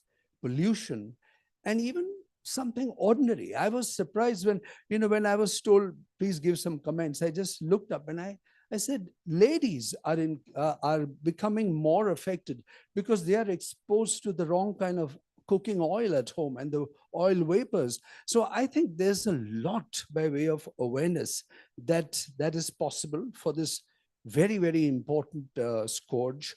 And it is equally important for us to realize that we need to focus on all 3 fronts. We need to prevent, we need to diagnose early, and we need to treat with an eye on precision. So with those few words, I must say, I congratulate you and I wish you all the best. I wish I could have sat here for the rest of the day. But as you rightly said, I'm in between cases. So I'm sorry I'm going to miss it, but my best wishes to all of you. Yeah. Yeah. Say how grateful I am for you to encourage us all the step of the way, and also to always support and back us in our endeavors. Whatever is our undertaking, you really stood by us all the time. And thankfully for making time, thank you for making time today also. In your busy schedule between cases, you've come and I've leaned on you to bring in the encouragement from the institution as the chairman of All the Sciences, to come and bring this message of screening, early diagnosis, treatment and participation in clinical trials. And that's the writing on the wall. I am just going to request you to quickly grace some of the dignitaries who have come Most happily from outside of the institution. So we have Professor Gillian Amory, who's here from UK. I will need that. Australia, I'm so sorry. I will need that. So she is a leader in radiation oncology, and her forte is also clinical trials. Can I have it's right here. I'm juggling shawls and dupattas, and I'm like, So mainly what we have as a discussion point from her, we were just chatting of how clinical trials are actually very much a norm in the Western countries, in Australia, in the US, in UK, and how we need to really come together. And today's session is actually going to end with, and there are several dignitaries out here that are going to join in that discussion, where we are going to talk about making a medical oncology clinical trials consortium in our nation. We have Hematology Clinical Trials Consortium. We have Pediatric Oncology Clinical Trial Consortium, as was apprised in our internal meeting yesterday by none other than Keyur. And we are going to sit down to discuss that. So I welcome Dr. Gillian Amory here for a quick picture, and we would like to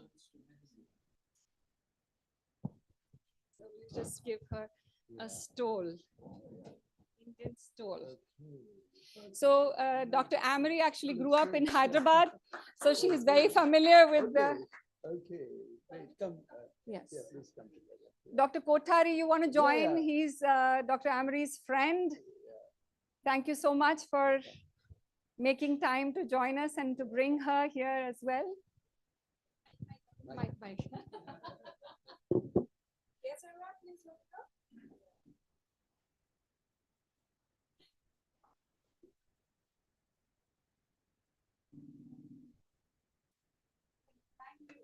Thank you, Dr. Amory. We will be panel discussion.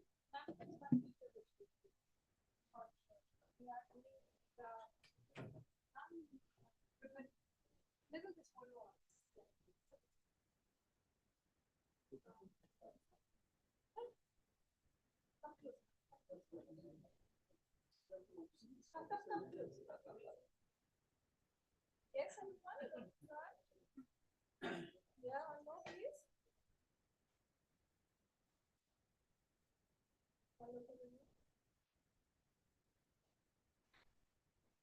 Thank you.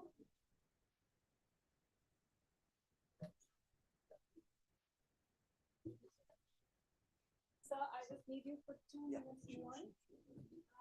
We have Professor Sanjeeva Srivastava from IIT Mumbai, multi-omics and cancer.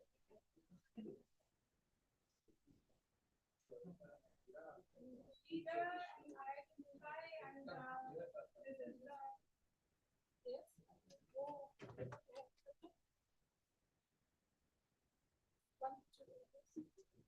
Time लग जा रहा है ना okay.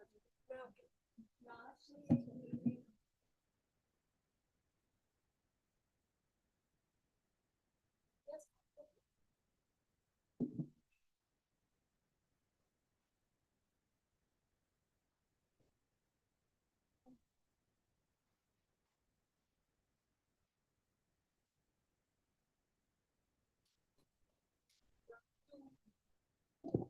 Dr. Venkat sitting at the back, please come. Venkat has truly been a leader. He is the CEO of Karkinos. He's a leader in spreading the word of community cancer care.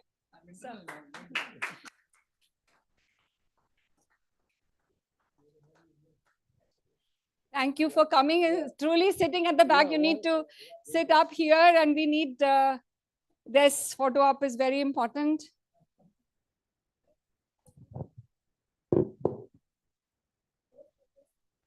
Swati coming up. Dr. Swati Jha, is she here? I think she stepped out.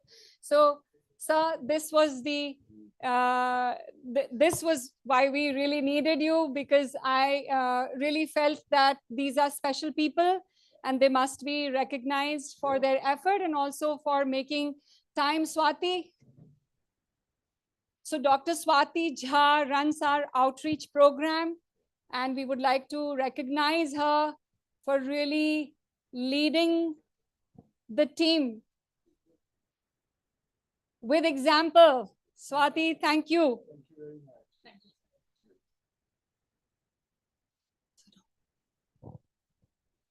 Thank you, sir.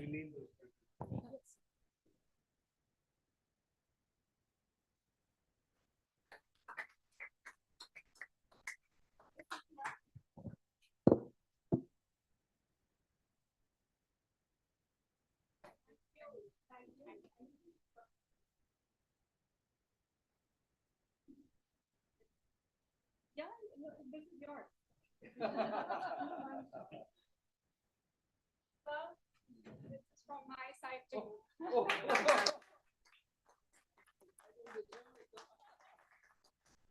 But for always taking time. Yeah, and supporting. So if you'll allow it, Yes. when I each have another hiatus, I'll come back. Yes, Yeah, of okay. course. No, but thank you, Thank you. thank you for making time. So, picture with ma'am, with the shawl. Oh, thank you.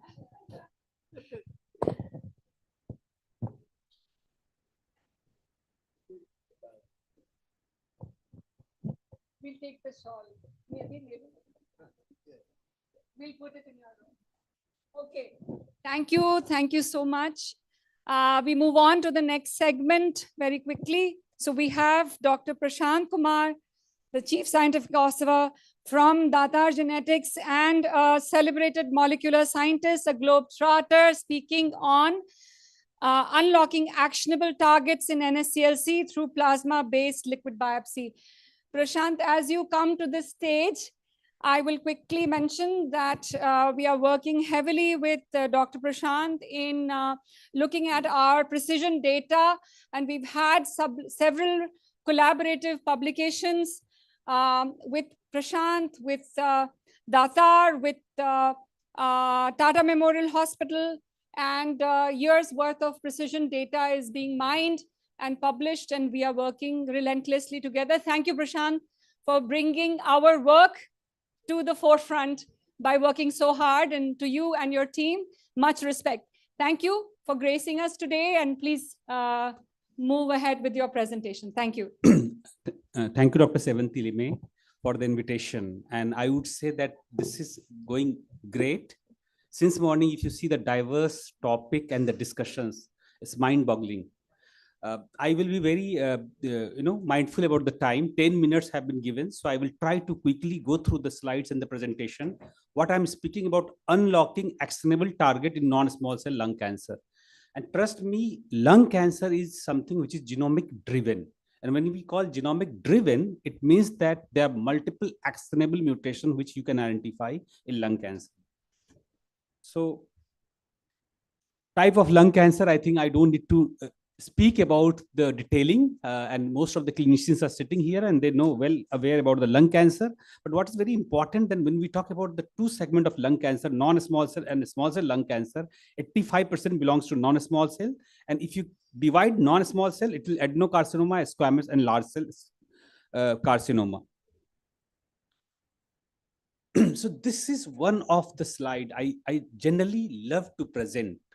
And this tells you about a single mutation. And EGFR, one of the most prevalent mutation, which vary from state to state. And this was the work done by Kumar Prabhas, Dr. Kumar Prabhas from Tata Medical Hospital. And what you see that the mutational frequency of one such mutation varies if you go from northeast to north part of India, or the south part of India, or the middle. So this mutation varies, the frequency. Another very good example, if you see EGFR or KRAS, between Asian and non-Asian, again, you see the frequency of mutations for EGFR, KRAS, again, varying. Similarly, if you see globally, the data from Oceanic, North America, global Europe, and Central America, you will find that all EGFR mutations varying, and again, this is a meta-analysis, large cohort of data. And this actually allows us to understand that how important to just do deep diving and do the genomic sequencing, especially on the Indian cohort.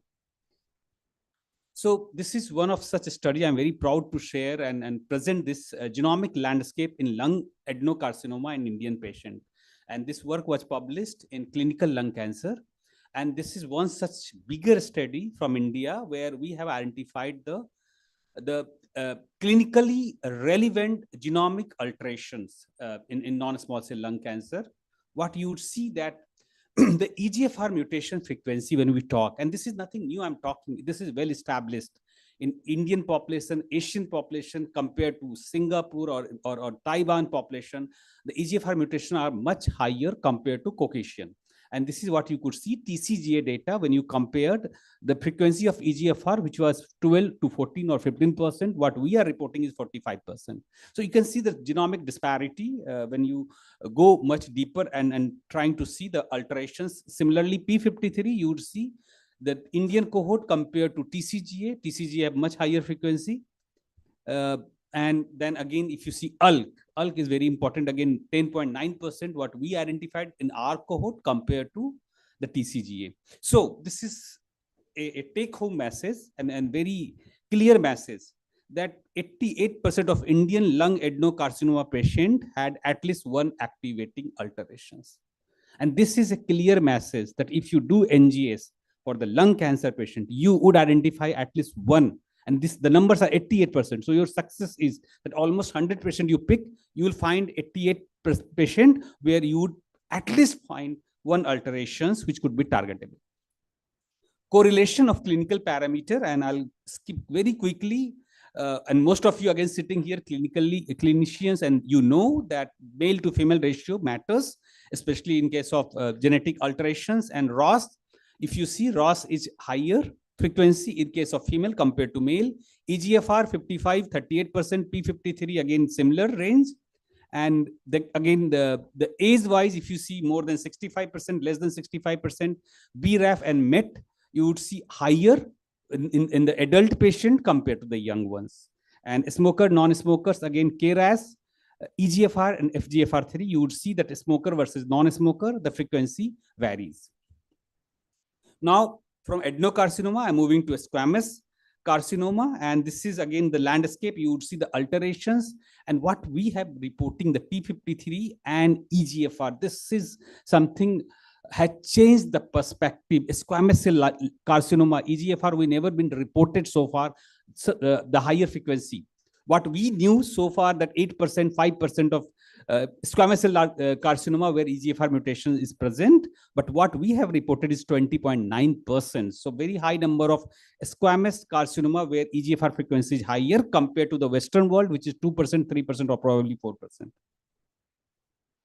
So again, PIK3CA mutation. And if you see the squamous carcinoma, and mostly if you meet and talk to the clinicians, they may not referring so much squamous carcinoma for this NGS, but this data again suggests that 70% of Indian squamous carcinoma patient had at least one activating alterations. So again, this is propelling the effort that the NGS need to be driven, NGS need to be done, both adenocarcinoma as well as squamous cell carcinoma. And correlation, if you see male to female, and here what we find, squamous particularly aged versus younger and 65 years, you would find T53 and CDKN2A frequencies which varies. So distinct molecular profiling of adeno and squamous cell, you can see left side adenocarcinoma, right side squamous cell carcinoma, and you would identify that PIK3CA and T53, which is higher in squamous compared to the adenocarcinoma. Similarly, ALK, EGFR, ALK is again 10.9%. In adenocarcinoma, squamous, there is no ALK mutation. Similarly, EGFR higher compared to squamous, but again 20% what we have reported first time, and 45, so that is well known. So NCCN treatment eligible and non-eligible criteria, if you see, you will identify that with the NCCN guidelines, you would identify that almost 70% of Indian lung adenocarcinoma patient had NCCN recommended targetable alterations. However, the T53 KRAS, some of those alterations and the variants you may not find with the NCCN, but those could be also targetable. So the NCCN treatment eligible and non-eligible patient in a squamous cell, again, you could see T53, EGFR, PIK3CA, and their mutation alterations. So 17% of the lung squamous carcinoma patient has or had NCCN recommended targetable alterations. So I'm just switching the gear. I was talking about the biopsy, tissue biopsy. I'm now talking about liquid biopsy. And I think most of you know liquid biopsy, we call it minimal invasive or a non-invasive way. You could identify similar kind of alterations or similar kind of queries, which you may alternatively answer through the liquid biopsy. And when we talk liquid biopsy, it is any biological component which is present either in the urine sample, blood sample, saliva sample, tear sample. So you can imagine each of these and what are the molecules you can identify based on the circulating tumor cells, circulating microRNA, exosome, and ctDNA. So the evolution of liquid biopsy just kept it very briefly that it was long back 1940s, 48 when discovery of ctDNA was actually known and has been discovered. And then the journey started and we discovered 1989 discovery of ctDNA, and then KRAS mutation in ctDNA, which was 1994. So KRAS first time 1994, it was identified with the ctDNA, and then you could see the journey where we move forward. We're talking about the methylation of ctDNA, which was introduced 2003, and further quantification of methylation of ctDNA 2007. And when moving forward, dynamic monitoring, we understood the importance of longitudinal monitoring, and it was much more practiced starting from 2008. And multiple effort put, and now NGS and PCR and NGS based ctDNA method has been developed, and now we are using routinely in the clinics. So one of such effort we put, where we have again presented this data. This work was again published, the Journal of Liquid Biopsy, and the circulating tumor DNA profiling for non-invasive genomic analysis in Indian lung and cancer patient. And this is a real world data where we have profiled. You can see the total size, total liquid biopsy sample, which was 561. We had a validation cohort 84, lung cancer sample 424. And there were paired sample, which were 162. And you could see the controls. And we have also done the orthogonal validation, which was using the digital PCR or n is equal to 18. So this is one such genomic alteration using the ctDNA profiling. And you would see that what we identified using the ctDNA, EGFR mutation, 25.2%, P53, 19.8%, KRAS, which is 4.5%.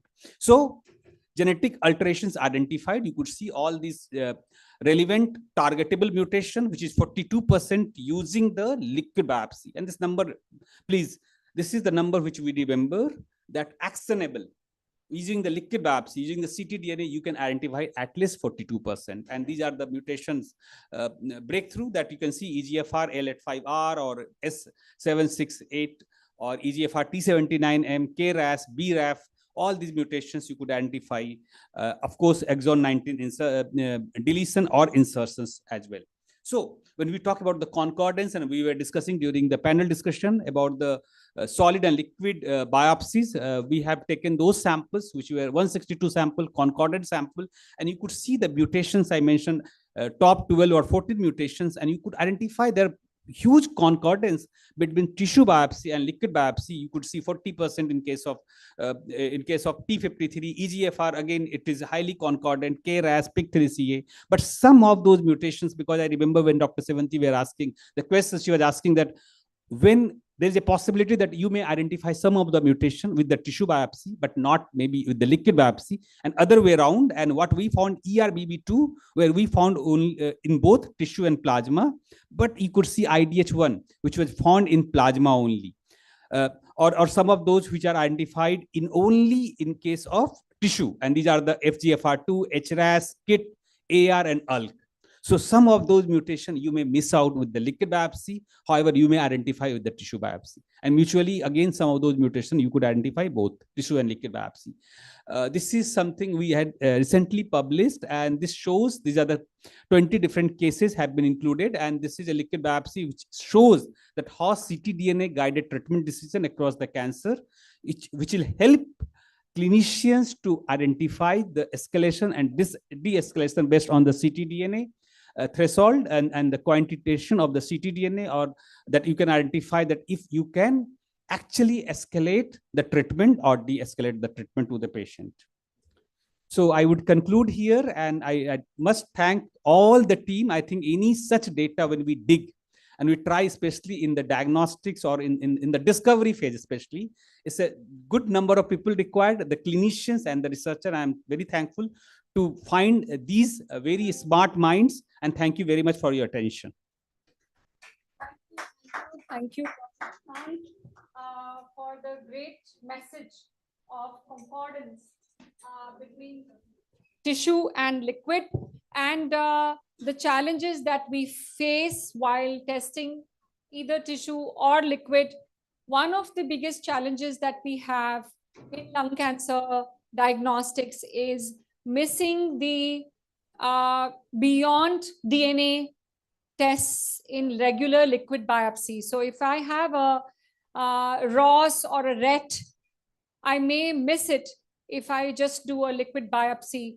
And I also see a lot of evolution in liquid biopsy techniques in catching those.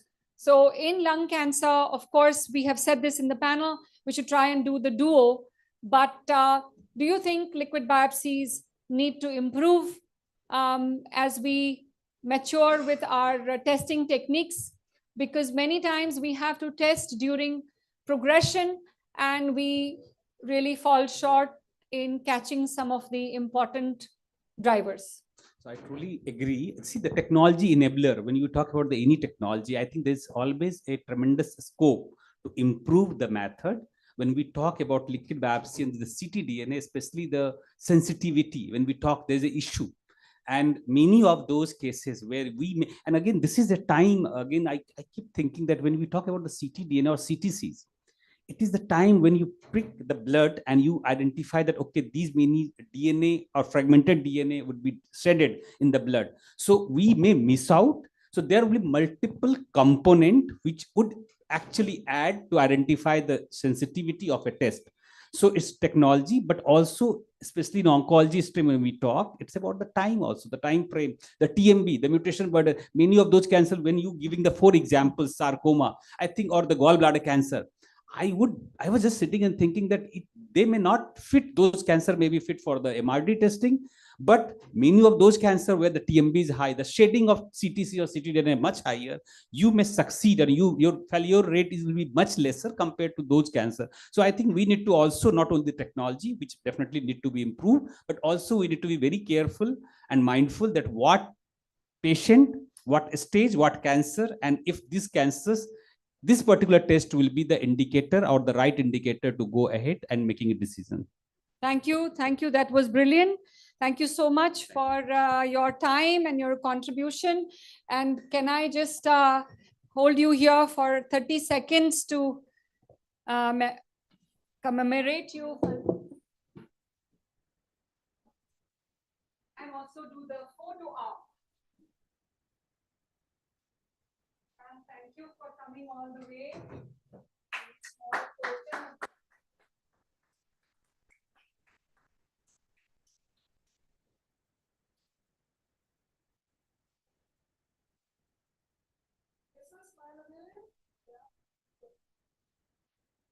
Thank you. Thanks for your insights. Okay, now we have Professor Sanjeeva Srivastava gracing us from IIT Mumbai. Professor Sanjeeva is a truly, I think, oh, I'm so sorry. I'm so sorry. Suruchi, please. Come. I think, yes. So I think we have to do it this way because Suruchi is now going to talk about CGP and then we are hearing multi-omics. So Dr. Suruchi Agarwal, all the way from Bangalore, thank you so much for joining us from Strand Life Sciences. She's the Associated Director of Diagnostics in Strand Life Sciences. And Dr. Suruchi is talking on molecular insights in lung cancer, a CGP perspective, comprehensive genomic profiling in lung cancer, and why that is that important. Thank you, Suruchi. Yeah, thank you so much, ma'am. I'm really obliged since morning, and it's a great forum and a great program. Before I start off my presentation, ma'am, one thing, the last question that you asked, because it is very important point, so I just wanted, I couldn't hold myself. So when we talk about fusion detection on ctDNA, I think that was the point you were pointing out. So basically, you know, we have to understand one very fundamental concept, that any gene rearrangement or a fusion event happens on DNA itself. Okay, but why do we believe RNA-based fusion detection is? Because RNA is made in multiple copies and introns are removed out and we get a clean exon kind of a molecule in terms of RNA. And hence we are able to do a next generation sequencing with much more accuracy on RNA, because we can just look, okay, exon 5 of EML4 has now fused with exon 20 of ALK, and it is very easy to detect. And we have multiple copies of RNA being detected.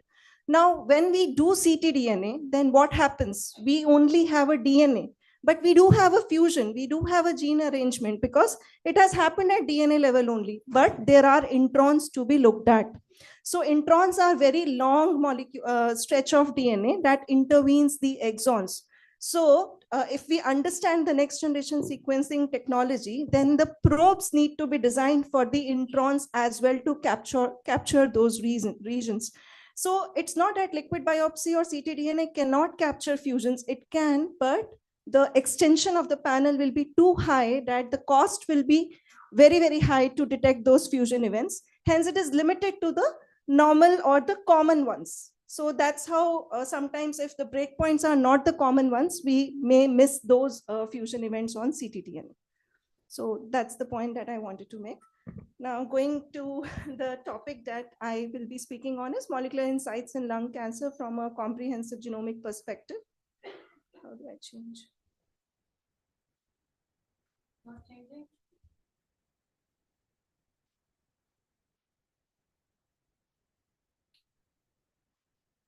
Yeah. So I would like to start with a case. So she's 64-year-old female diagnosed with squamous cell carcinoma of lung, EGFR mutant, and when the patient presented, the report was not there, progressed on dacomitinib, and left lung core rebiopsy suggested a histologic shift in terms of high-grade mucoepidermoid carcinoma. And there was no evidence of small cell and sarcomatoid transformation. So at this point, when CGP was done, I'm not able to move the slide, sorry. Using arrow keys and yeah. Yeah, now yeah.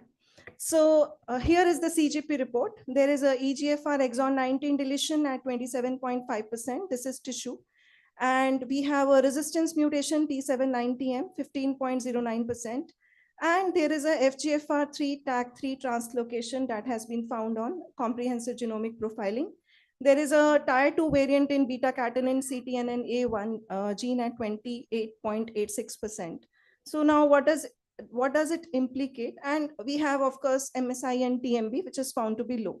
So now the tumor, the patient has progressed on dacomitinib, and the tumor has two concurrent resistance mechanisms. One is a well-known resistance mechanism in form of T790M. And there is FGFR3 TAG3 fusion, which mediates EGFR independent signaling escape. And also it is a hallmark of histologic transformation to mucoepidermoid carcinoma, which was seen on histology.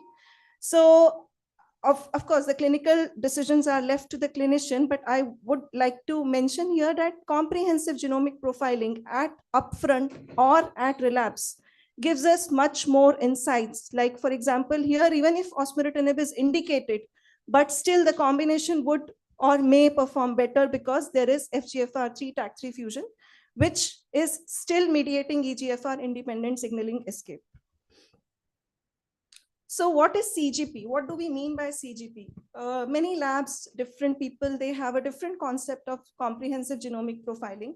So when we say comprehensive genomic profiling, it is basically when we are analyzing or testing multiple genes along with multiple biomarkers in a single test. It can be a combination of platforms, NGS plus IHC, as offered by certain labs, and it enables the prediction of therapeutic response or resistance or to targeted therapies as well as response to immunotherapies.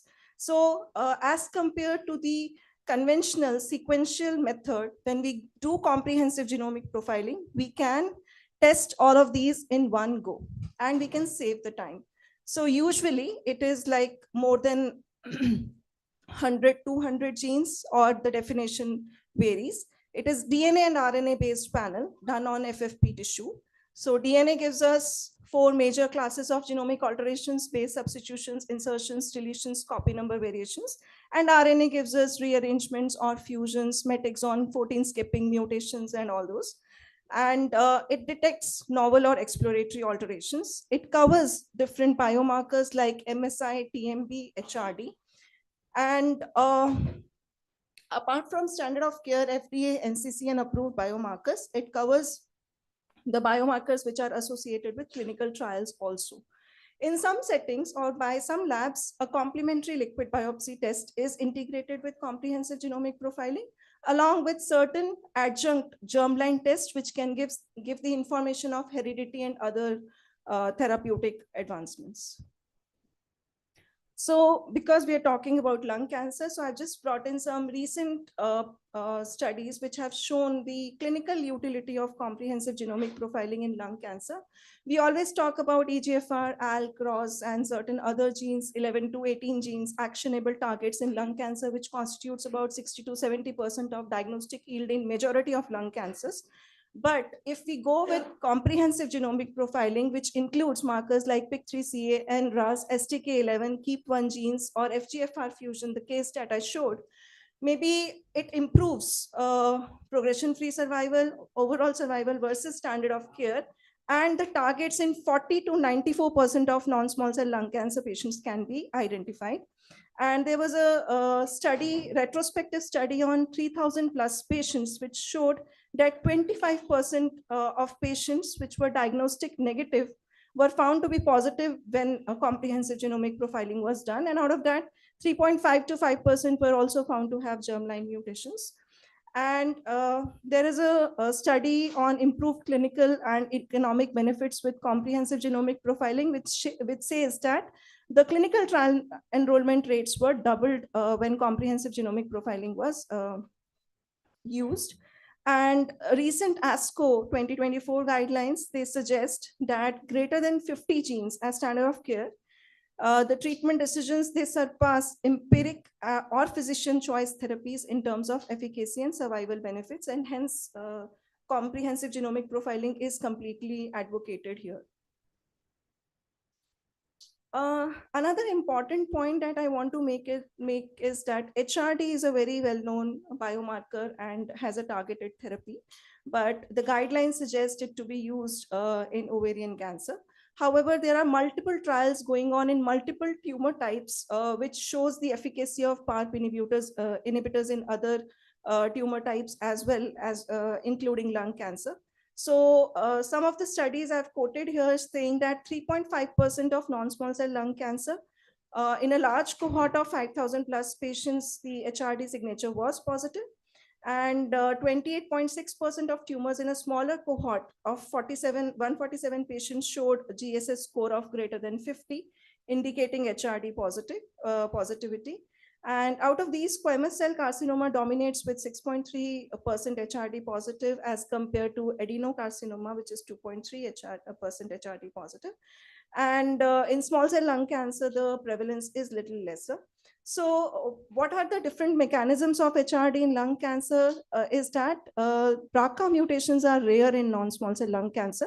And most of the HRD cases, they occur without BRCA, which is about 78%. And TP53 mutations, they have a strong correlation with HRD phenotype in lung cancer, and also the epigenetic changes in terms of reduced expression of KMT2C. And we also note loss of heterozygosity and chromosomal aberrations. So what effect does HRD has on lung cancer based on the treatment benefits and all? So if HRD is high, there are multiple trials which are going on to show that immunotherapy along with olaparib works better, and there is a better chance of survival in those patients. So hence HRD becomes an important biomarker in lung cancer. And then I think this we have discussed since morning, that complementary liquid biopsy and tissue profiling approach is always better. And there are no dearth of studies to suggest that cell-free DNA NGS is non-inferior to tissue testing. And hence both always give better results as compared to one only. So just, I would like to, explain here, would like to inform what STRAND offers as comprehensive genomic profiling. So in terms of inclusions, there is a STRAND 500 Nexus Plus test, which includes genetic mutations on DNA, 523 genes, copy number variations, 59 genes, RNA fusion splice variants in 55 genes. It includes standard of care as well as clinical trial biomarkers, prognostic and diagnostic genes. Germline mutations in BRCA1, BRCA2 is included. So genomic signatures like TMB, MSI, HRD is included for all tumor types. liquid biopsy for 74 genes, SNVs and DEL 69 genes, CNVs 2 genes, and fusions 14 genes. Liquid biopsy ctDNA is included. And this 14 genes, which I started my talk with. So for all of these 14 genes, the intronic regions are covered by probes for the most common breakpoints, and hence those breakpoints are not missed.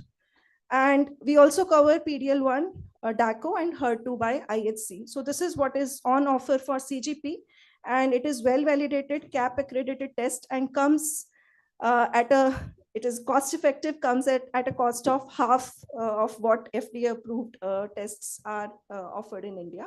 So when to do CGP? So I would advocate CGP at all the stages, at first line, at progression, or in the refractory stages, because it is only going to give you the information for better clinical decisions.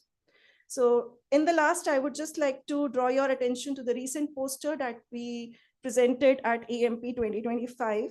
So this was characterization of gene fusions in solid tumors detected by RNA-based next generation sequencing testing. And here 2,800 samples were presented nearly. And you can see the percentage of ALK fusions were highest, 38.9%, followed by ROS1. And there are a total of 15 effector genes that has been fusions found on. And if we look at the cancer types, prostate cancer, followed by skin, sarcoma, lung, thyroid, and multiple other cancers, there are different varied percentage of fusions identified by lung RNA sequencing. So key takeaways, I think it is all clear that CGP integrates DNA RNA sequencing, germline markers, liquid biopsy, and IHC for complete profiling. And RNA-based fusion detection is always critical for rare fusion partners. And it is true for pan cancer. It's not only for any particular cancer, but all cancers. It detects complex resistance mutations, enables personalized therapy and trial matching. And HRD is an emerging biomarker in many other cancer types, including lung cancer, and hence it is important to know. And TMB, MSI, IHC markers informs immunotherapy eligibility and other targeted therapies.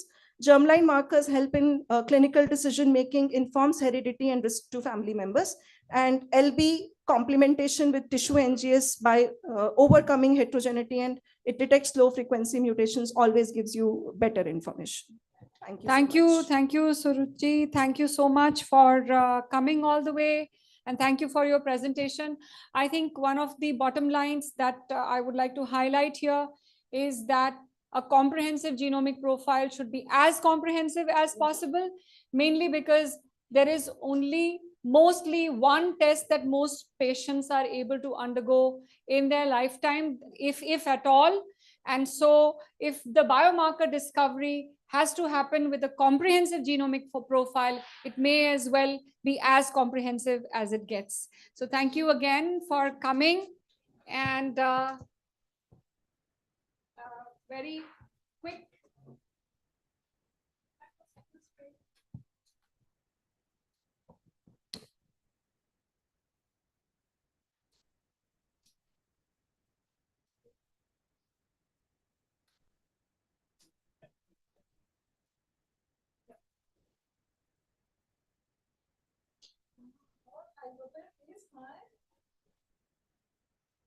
Thank you.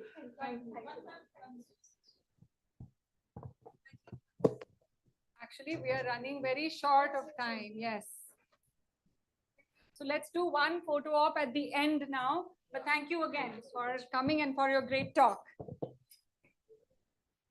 So now we have Professor Sanjeeva Srivastava. Thank you, Sanjeeva, for coming. He is the Department of Biosciences and Bioengineering. He's in IIT Mumbai. He's a national leader, and I have myself participated in several of his events, which are blockbuster events. I can't even begin to describe how they are. So very grateful for you to come all this way. Professor Srivastava is going to be speaking on decoding cancer with proteomics and metabolomics towards precision oncology. And I think as the application to precision derived therapeutics and strategies are enhancing, we have to truly look forward to what we can add in terms of biomarker discovery. When we talk about genomics, and there are so many times when we have the genomic data, we have the DNA information, the RNA information, and we are doing as much as we can for that patient, the patient may still not benefit from therapy. And that's where deeper biomarker analysis beyond genomics is most critical. And I think it's not prime time, but it's discovery time for sure. So we would like to hear from you and thank you for sharing insight. Please go ahead. Thank you very much, Thank Dr. Saranti, and the organizing team for putting together such an insightful meeting. A lot of learning for me. As you rightly mentioned, biomarkers are so essential. We have been hearing the whole morning. All the clinicians are guided through the biomarkers. Still, there are very few and a lot of limitations, and most at the genomic level. But at the functional molecule level, mainly at the protein and metabolite, there's still a lot of dearth for biomarker. And that's where we try to bring some new light and work backward to discover new biomarkers for different diseases. Especially at IIT Bombay, we have set up a national laboratory, national facility for the mass spectrometry-based proteomics and metabolomics research and training facility. And more recently, we have also launched one of the latest technology, which is a timsTOF 4D omics technology at our startup company, Proteomica at IIT Bombay at SINE. Again, many of these are good working horses for discovering the new targets, especially at the protein and metabolite level. My lab does a lot of work in different type of technology development and software database development, as you understand from IIT Bombay perspective. We also try to investigate many cancer, understand their mechanism, and look for the new biomarkers to bring for the clinicians. Proteomics has not been reaching to the clinical setting as much as you have seen for genomics. And one primary reason has been the too many complex steps involved in doing proteomics, right? What is, you see scary steps here and a lot of workflows involved. But what we have reached now is very simplified workflow and very uniformly and robustly. Now we can get, over 8,000 protein from 250 and 300 nanogram of the proteins to obtain more than 8,000 protein, which is very, comprehensive coverage. And if I say the cost-wise, we have really reached the very cost-effective ways of methodology development, less than 10,000 rupees per kind of whole proteome analysis, which is, one could now really get the entire insight from that. We can also do the blood-based proteomics and plasma and serum and getting almost 2,000, touching those numbers. We have been also very much looking forward for looking at FFP-based proteomics, because that's where you have a lot of resources for doing the good clinical investigation of the FFP tissue blocks. And now we are able to reach very reliably 6,500 to 7,000 protein from across different type of patient groups.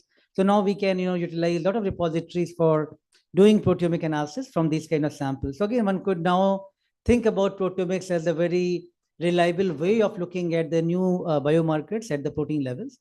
We have been part of many bigger initiatives to look at the entire human proteome, especially at the Human Proteome Project, where my team was participating from IIT Bombay, and we published this high stringency blueprint of the human proteome in 2020 of almost 92% of the human proteome deciphered. We are also participating in a very large project from the Pi Hub from China initiated, kind of big multi-billion-dollar project where, again, I'm part of the council and we are investigating the proteomics in that light. So while one of the key focus of my lab has been on the brain tumors, and we have looked at variety of brain tumors from Tata Memorial Hospital collaboration, whether it has been the gliomas, glioblastomas, meningiomas, medulloblastomas, pituitary. I just thought to highlight very small detail of some of the new study which we have been doing along with Dr. Prashant and our team from Tata Memorial to look at how integration of these technologies could be so impactful.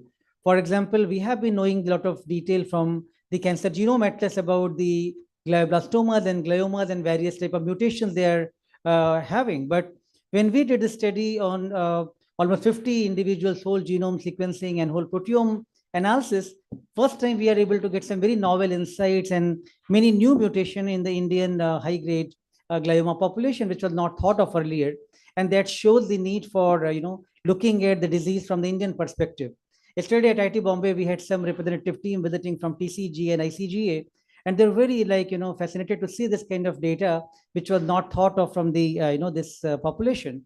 Again, when we looked at the same set of patient for the entire proteomics and phosphoproteomic analysis, lot of interesting pathways came, and then we thought to overlay those information together, and that led us to find something very interesting, like these three clusters. I don't think the lasers are working here, but these three clusters which are shown here, like after overlaying, we could see from the IDH wild type and mutant and the mixed population, we could now see there are very distinct biologies emerging among these three clusters. Some is showing the RNA processing much more important, others are showing the ECM regulation, or third is showing the RNA spliceosome being changed.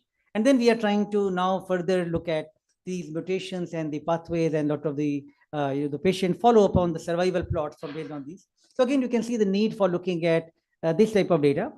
While I do not work on the COPD, but through a collaborative project, very recently we did some work on the patient suffering from the COPD, as well as the animal model. And just, to surprise that there is so much dearth of the data in this space, this was the first signature which we could obtain from the COPD patient, and yesterday only I got a patent out of it, which was with the least effort, maybe 15 days of work, I would say. So think about these technologies, how much fast pace they can bring the new knowledge. So again, this was the kind of outshoot work, which was not our core theme work, but led to some new biomarkers for COPD patient, which just in less than 1 year, we got the patent granted yesterday. So coming to how the proteomics could actually give you some sort of, the newer ways of looking forward. So with Tata Memorial, we have developed this new test to look at the meningioma, low grade versus high grade. And again, there are a lot of other type of microRNA and set of other panels, but they're still very inconclusive. So we have developed, based on the peptides and the proteins, 15 protein panel, which can now distinguish the low and high grade of the meningiomas. I was thinking, can we apply the same in the lung cancer space? While I have not worked on lung cancer, but I know Dr. Sameer Hanash very well from the proteomics community from the MD Anderson. And what they have developed, this is a recent publication in the Lancet Biomedicine. They showed these 4 biomarker panel from the plasma and serum sample. This can give the risk assessment of the lung cancer patients quite strongly ahead of time. And they have done 6-year follow-up study on over 2,500 patients. And what I was thinking, why not we can do something similar in the Indian patients, Indian cohorts. And as Dr. Vijay mentioned in his speech, that the need for looking at the early detection and the risk assessment is so important, because very little we can do. You're all looking at very short-term, patient survival and giving them a little more life, right? But can we look at these much earlier? And can we bring those as a part of the routine screening from the early, plasma and serum sample? That's where I think our technologies could be very powerful and very doable. I think, this could be, we can think about, if you have interest in the right samples, we can contribute quickly to bring this test to Indian market. In addition to some of these ongoing clinical research, we also make many community resources for different databases. This is one BrainProt, which is available for the public to use, which is talking about a lot of, the brain diseases, and one could learn different type of data sets from this initiative from our lab, which is publicly available. We have also worked on, made a new software, DrugProt AI, which is many of the protein, whether they could be druggable or not, testing their druggability index. We have developed with the AI tools, and a lot of machine learning we did with the XGBoost and random forest, and many model we developed from the FDA data set based on what was failed in the clinical trials with the druggable targets versus the non-druggable protein. And based on this data, we have now reached to almost 80 to 90%. We are touching that kind of accuracy, and more data will come for building these models, will be quite helpful. And again, this started being used by a lot of pharmaceutical companies and many researchers to look at the potential of these protein for the druggable index. We have also worked on another software which has been recently published and will be probably commercialized with Thermo Fisher on the Alpha Cross Excel to look at how a protein functionality can be detected. And based on that, we are able to now look at this new tool of looking at, based on the AlphaFold in the backend, and based on the Python script, one could analyze and look at the protein location and where these type of crosslinks are located in the mass spec and proteomics. So a lot can be offered from these publicly resource, which we have made different software and tools, and the technology which are very generic, which can be utilized by for all of these problems. So just to summarize, I thought to give you a comprehensive bird's eye view of multi-omics, how it can be applied to many tough problems, especially we have shown in the brain tumors and COPD. Many of the targeted proteomics assay which we have developed already could also be equally applicable to the lung cancer and early screening and self, looking at the risk assessment. And some of these softwares you're welcome to start using for various type of application. Before I finish, there is always need to have more dialogue between the clinicians and the basic science researchers and technologists. And we always try to, bridge that gap. And toward that, we were going to have this meeting, Omics for Clinics, on December 20th, IIT Bombay, which is a more dedicated, not a conference, more dedicated brainstorming meeting, where we'd also like you to get a little bit exposed to these technologies and feel how easily it is to actually use in your own clinical setting. And that's where we are going to do half a day, some sort of workshop setting for the clinicians, followed by the brainstorming and discussion. You're welcome to join us. Dr. Prashant is here. He's pretty much like co-host with me for this event. And please feel free to get in touch with us to join this meeting. Thank you very much for invitation and your kind attention. Thank you. Congratulations on the terrific work that you're doing. And congratulations on all these seminal presentations and publications, and also on your patent, remarkable work.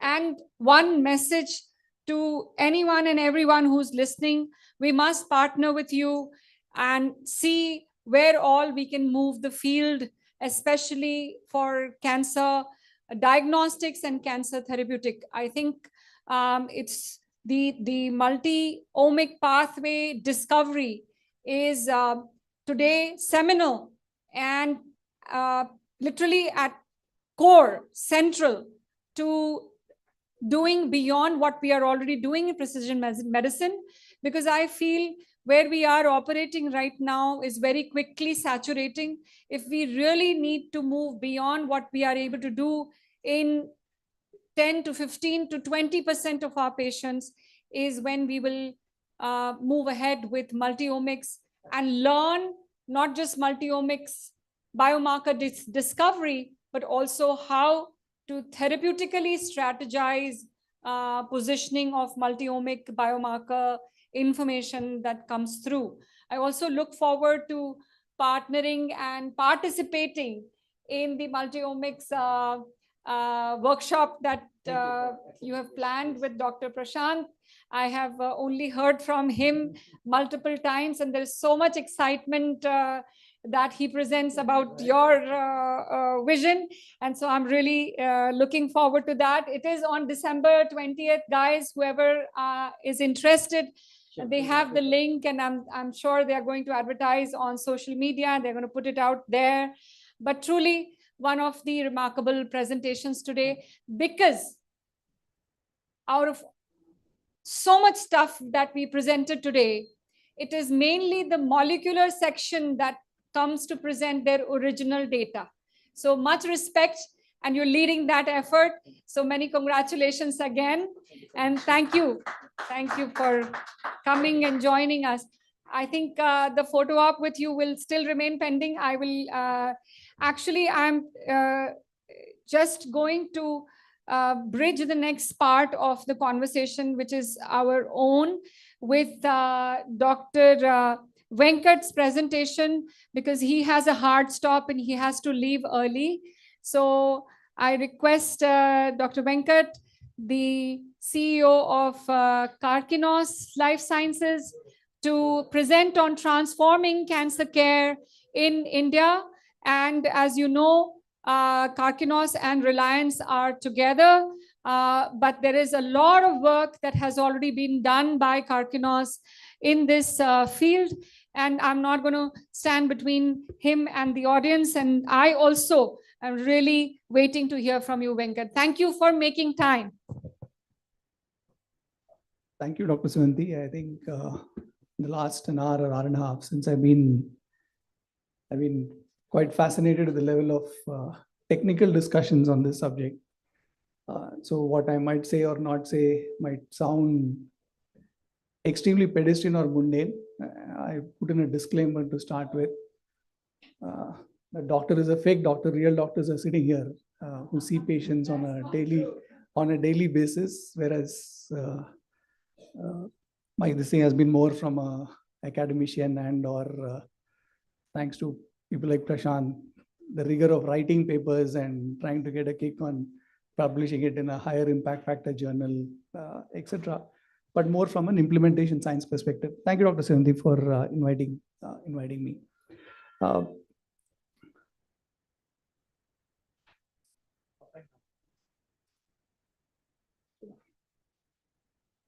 Can you?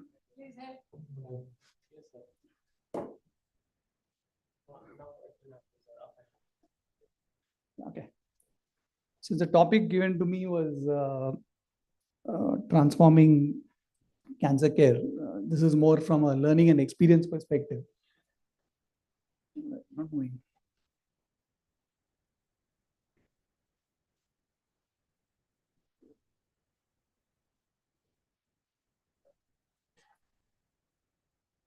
Yeah, okay.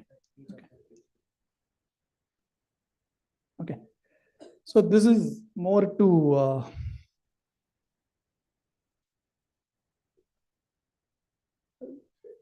we say a vision, what can we do quite differently than what existing or conventional systems are? Can we attempt to conceive of an ecosystem which hopefully gets all the knowledge, information, and data right and the first time? And if you look at some of it, what I say might be blasphemy, but if you look at some of our healthcare infrastructure, much of it has not changed from the Florence Nightingale's time, because hospitals were originally built for accident, emergency, wartime, ICU, ICCU type of mindset. But when we look at the way disease and diseases are progressing, which are significantly migrating from a infectious disease mindset to a chronic disease mindset, we need to first put our hat and see whether hospitals, including this included, are geared up towards managing a chronic disease like oncology for a longitudinal period of time. And if you look at statistics, we know quite gory or scary as the case might be. If we take only lung cancer, 75% are advanced, are diagnosed at an extremely late stage. The challenges, there are a huge number of systemic challenges. Data is siloed. By the way, just a question. How many surgeons are there in the room? Okay, great. How many thoracic surgeons are there? None. So when we talk about lung cancer, I think their role or importance at a very early stage becomes extremely important. And while we might say I'm a great med onc and I see cases which nobody else sees, but they're the ones who are the front line of defense on many things. And if we don't empower and engage them right from beginning, as my colleague from Stand also was saying, at every moment of that journey, if you're not able to get the molecular characterization upfront and also look at data in a longitudinal way, will be struggling. And we see this as an endemic, hopefully not as a pandemic. We also need to understand that several people, despite all the advances, more than 90% can't afford. If we look at in a very can't afford even a basic treatment, forget molecular testing and or at a very late stage of what we are talking about, targeted therapies and others. And we have, unfortunately, a system which is more of, if we put ourselves hand on our heart and look at 5-year survival rate at most hospitals, probably many won't exceed 50%. In terms of from the time that they walk into our hospital system and look at the data on a longitudinal basis. That's a reality, what we see in most LMICs, India not as an exception. And this is more, as some of the colleagues earlier have said, it's a data science problem as well. Dr. Sanjeev mentioned about proteomics, which is a vastly emerging field. If you go to one-level researchers of his peer age, somebody will say single-cell sequencing, multi-omics, what is the impact of microbiome? We need to at times have a bit of humility to say that despite all the advances in medicine, we still don't know 90%. And it keeps changing or evolving as in when we go with range and multitude of biomarkers. But at the same time, if we look at the system of intelligence or the system of architecture, which we have in some form attempted to implement in the early stages of where the hospital system that we see is not a silo, but it's part of a much wider network, which is in a tiered system of a hub and spoke and a further spoke, where on one hand, we have delivery systems, which quaternary centers like this act as a hub of knowledge, research, and or a new kind of protocols. At the same time, demystify the way we do and or manage care. And much of it is also driven by, I'll probably say a controversial or a provocative statement, the way we are geared up in traditional hospital system or medicine is, I need the patient with me. That's it. I don't want to even give it to my colleague who's next door, because my incentive structures and others are aligned in a way that I get XYZ, in some cases, the number of cases I see or the average revenue per operating bed. Whereas in many cases, it's not what you call designed from a patient centricity as to how we can take care much closer to a person's home. There's more a systemic issue. And there's massive lack of standardization. And while there are several aspects of it which we can do on an early detection modality, ranging from potential multi-cancer detection tests to population level screenings to how can we use digital pathology in a big way. And we often, I completely agree with what Strand has mentioned on attempting to do CGP at every stage of the journey, hopefully well in advance. And why only CGP? Can we not do a whole genome and whole transcriptome upfront, because the costs of it are coming down? It's like looking at a 10 standard paper. I've answered all the questions. You pick up whichever this thing you want. And if we can take this longitudinally over a sustained period of time, we can literally leapfrog a generation in terms of cure and care. We are seeing the extent of therapeutic landscape is mind-boggling. Like say, in the last 10 years, practitioners, many of whom are at the cutting edge of precision medicine, can see as to how things are heading at a pace which is exponential. Probably is a very mild word. And going forward, we might see many, many more. Just this morning, we were reading in a newspaper where on a subject like dentistry, again, offbeat target of it is, we often don't, we look at dentistry in a way that a person who has not got NEET MBBS goes to dentistry. But dentistry in precision medicine is going through the roof, with now saying you can take a cell line out of your teeth or molar, develop an organoid. So your traditional, what we call as a root canal or cap is going to change fundamentally than what we have seen ever before. Whereas in oncology, where 80% of research dollars of pharma is going towards oncology, why are we not accelerating precision medicine in a way that other fields are taking up for today? If you look at a transformation journey as to what could potentially be, is one suggestion, more a suggestion, is can we detect early? And based on current known available protocols of for lung cancer, can we target literally from on many tools that exist on multiple players in the system, ranging from screening of potential chest X-ray to what entities like CureAI and others do for CT scans, etc. Literally within 10 days, can we get them to a treatment protocol? Today, the average time frame is anywhere between 4 to 6 months from the time it's early diagnosed to detected. And we would need to democratize access to precision medicine, and therefore some of the initiatives that Dr. Sivanthi is taking on building a standing clinical trials platform based on existing knowledge and infrastructure are much needed, and we should probably accelerate all of this in a much faster way than what we see today. And end of the day, it's data, data, data. We would need longitudinal data, and this would need to be backed by a digital backbone where connectivity, transparency, and trust exists for a range of players in the ecosystem. In some ways, we have attempted to curate early detection and diagnostic engine, where the delivery network happens to be significantly with partners in a tiered hierarchy of a hub and spoke and a further spoke. And using those insights, can we discover something which is unique to our particular cohorts? We have risk assessed close to 3 million plus people. I don't want to get into more of it. There is infrastructure available in the country today. Just one illustrative case of we are in Mumbai. We might not see what exists literally 60 or 70 kilometers away from Mumbai. It's in a place in Mukhada in Palghar district, where we demonstrated, while this is not a lung cancer case, the beauty of it is technically and theoretically and practically also, it is possible to do detection, diagnostics, delivery, and get those insights in a completely decentralized hierarchy without a single patient coming to what we know as a comprehensive cancer center. At the same time, what we realized also is when the management of cancer is as much behavioral than medical.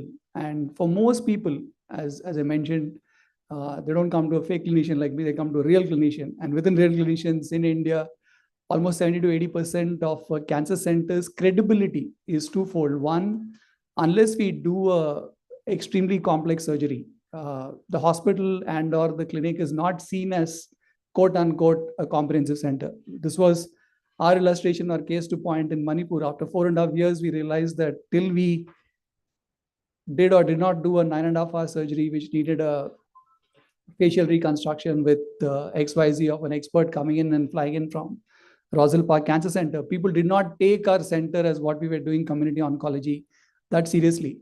One of our colleagues, Dr. G.K.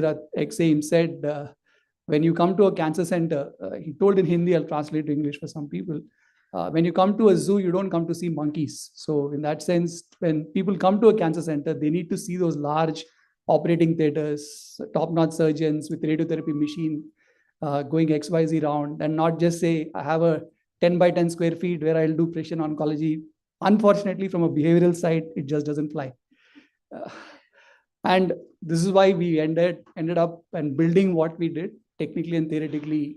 You don't need this, but from a sheer access perspective in India, you would need to create those temples of tomorrow. So a new version of things, what we are attempting to conceive in partnership with government is, can we create 75 odd NAMO centers, which are National Mission for Oncology centers across tier 2 and tier 3 towns, where we completely democratize and give them the experience of what one would see in places like here. And much of the capacity exists today in India. I don't want to get into this. We are very proud to have the blessings of our leaders within Reliance. And we were in not so great trouble, but we managed to survive thanks to our benefactor and our chairman, Mr. Ambani. Thank you. Grateful for the opportunity. Thank you. We all need to learn to think as big. Wow. Amazing. Great presentation, great vision, and more power to you in what you're doing. I'll request Sanjeeva and Prashant to come in. We have to have that photo op, which we have not had. And while we are just getting them here, one thing that really stood out was that people need that big center. So I, as Sevanti Limai and precision oncologist, cannot practice under the banyan tree. That's the message on the wall.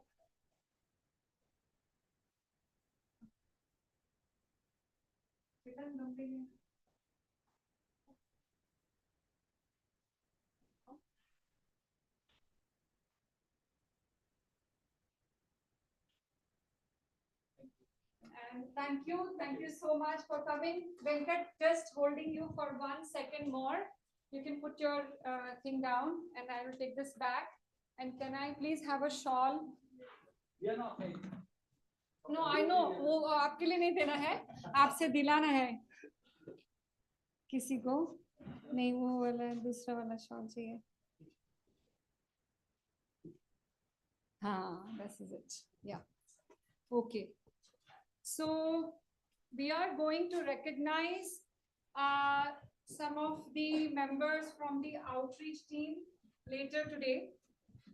But someone who has led from my team, someone who has led the effort in navigation program and who has also led the effort in satellite development, who has also helped me run and put together all my meetings and all my operations, is Dr. Chetan Madre. And he just figured out the shawl for himself. And Venkat, in your hands. I would like to recognize him.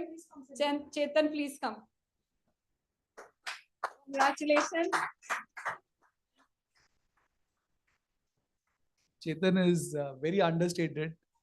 You may or may not, you may or may not, you may or may not get anybody through in Reliance or RFH, but he's always available 24/7 for any help or assistance that anyone needs.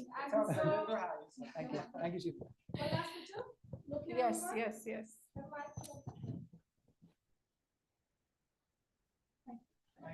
So I wanted the navigation guy to get it from the navigation guy.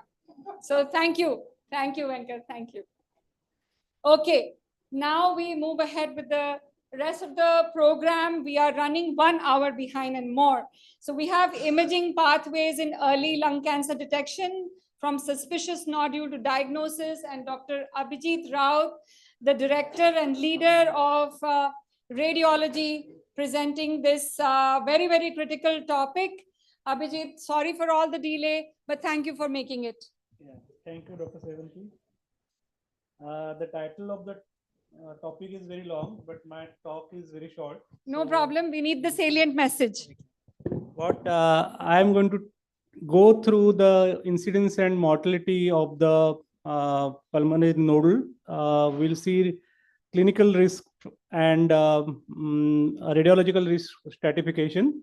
We'll discuss few of the screening modalities and guidelines and how to characterize the nodule. So as you all are aware that there is a rising trend of incidence of lung cancer in the community. And it is in the European countries, especially the mortality due to breast cancer and lung cancer is almost identical. This is what is the paper in Annals of Oncology in 2023 has discussed. So we'll come to the patients who should be screened for a low dose CT scan. And these are especially the patients who are elderly patients from 50 to 80 years of age, who are a smoker, who are smoking around 20 packs of cigarettes per year. And also these are the additional risk factors which are there. And these risk factors, if you come across your clinical practice, we should do lung cancer screening with low dose CT scan. Why CT scan and why not only on X-ray? Because first of all, the X-ray can identify a bigger nodule, which is around 10 to 20 millimeter in size, and that's always late in the stage of the disease. So these are few studies which have proved that the X-rays are good, but they have not reduced the morbidity and mortality. So that's why a CT scan with the help of low dose technique, we can achieve this. You can see that the radiation exposure by the X-ray is around 0.02 millisievert, and that by the CT chest, routine CT chest is around 1 millisievert. And if you do ultra low dose CT scan, it will come around to 0.1 to 0.3. And on normal HRCT, which we are doing on volume zoom, it is coming around 0.28 millisievert. So it is as low as very less than that of the background radiation. So which are the risk factors, which are the risk and what are the benefits of screening with low dose CT scan? So you all are well aware that early detection, reduction in mortality, these are and availability. That is what these are the strong benefits of screening with CT scan with low dose. And what are the people are very much worried about radiation. And if you see the radiation, which is as low as 1 millisievert or less. So this radiation, you can see that if you consider the annual radiation dose, which is up to 3.1 millisievert, and I don't know, in areas like Chembur and Deonar, it is still higher background radiation. So what I feel is that the benefit is much more in the risk population than that of the risk. So we should actively do HRCT's low dose screening with good machines, of course. And what are the chances of getting cancer after doing a routine CT chest, which gives you around maximum 8 millisievert of radiation. It's as low as 0.09% in women and around 0.05% in men. So the cancer risk is also very less. So which machines to be selected? Means any CT scan machine which is more than 16 rows detector CT scan, we can select it, which gives you thin slices. The slices which are with the help of 16 slice CT scan is around 2.5 millimeter, but most of our machines are now can give slice thickness of around 1 millimeter, and with photon detector CT scan we can go as low as 0.5 millimeter thin section of slice can be obtained. There is a computer-assisted detection of pulmonary nodules. So it improves sensitivity. It reduces workload. It is a consistent and characterization is better, or it can detect it. It gives you at your means it doesn't take much time, and it is much more effective, and large data set can be handled in a short time. So if there are busy centers where we can use a computer assisted detection of pulmonary nodules. However, in our institute, we are using it as a second reader to improve the sensitivity. Of course, because of the CAD, the sensitivity of detection of pulmonary nodule has significantly increased. Coming to the CT scan risk stratification, as you will go through all these details, but nodules, when we say a particular nodule which is less than 3 centimeter and mass is more than 3 centimeter. So where is the nodule located? Because most of the nodules which are malignant nodules are located in the upper lobes. The fissural nodules, which are characteristically previously thought to be benign nodules, and they are seen, as you know, that here they are along the fissure. You can see that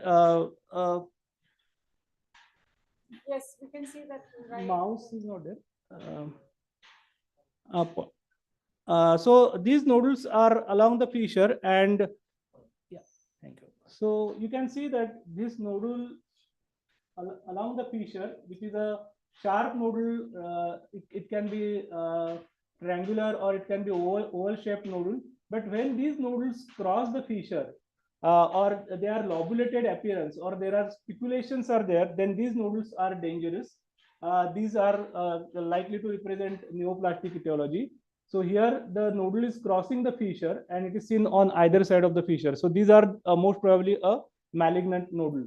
Coming to the size of the nodules, the size of the nodule is very important, and less than 8 millimeter nodules, the probability of cancer is very less. So this is what is a incidence of cancer, which they have done a study in 2005 and published in Radiology Journal. They came to a conclusion that the nodules which are more than 8 millimeter have got 20% risk of malignant potential. Of course, there are multiple benign looking nodules which are in our country, especially the tubercular granulomas are very commonly seen. So coming to the calcification, lesion characterization. So if there is a dense calcification like this, so these are usually post-infectious and tubercular granulomas. If you come to a nodule with lamellated appearance, or a central nodule and surrounded by low density hypodensity is seen, then that is also considered as a benign looking nodule. And of course, when you see this kind of popcorn calcification, it is always a benign nodule. But when we see an eccentric nodule, like that, the nodule is located in the one corner of the mass lesion, such kind of nodules are worrisome, associated with a significantly big soft tissue density lesion. And here you can see that, if you can appreciate that the calcification is not very dense, it's amorphous calcification, this speculated calcification. So these kind of calcified foci are very dangerous and they are having malignant potential. When we see the fat content, the nodule characterization, and if the nodule contains fat within it, so how you recognize fat? So you can see natural fat anywhere in the body. So this is a subcutaneous fat, and it is the density is similar to that, and it is showing little calcification within it. And this is also similar, another fat density, and these are peculiar for hamartomas.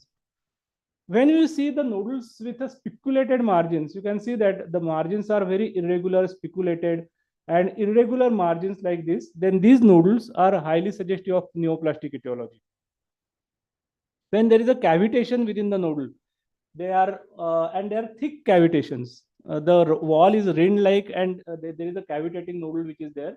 And you can see that this is also cavitation. And in addition to that, there is a patient has got extensive emphysema. These are paraseptal and centrilobular emphysematic changes which you are seeing. So these changes are highly suggestive of a neoplastic nodule.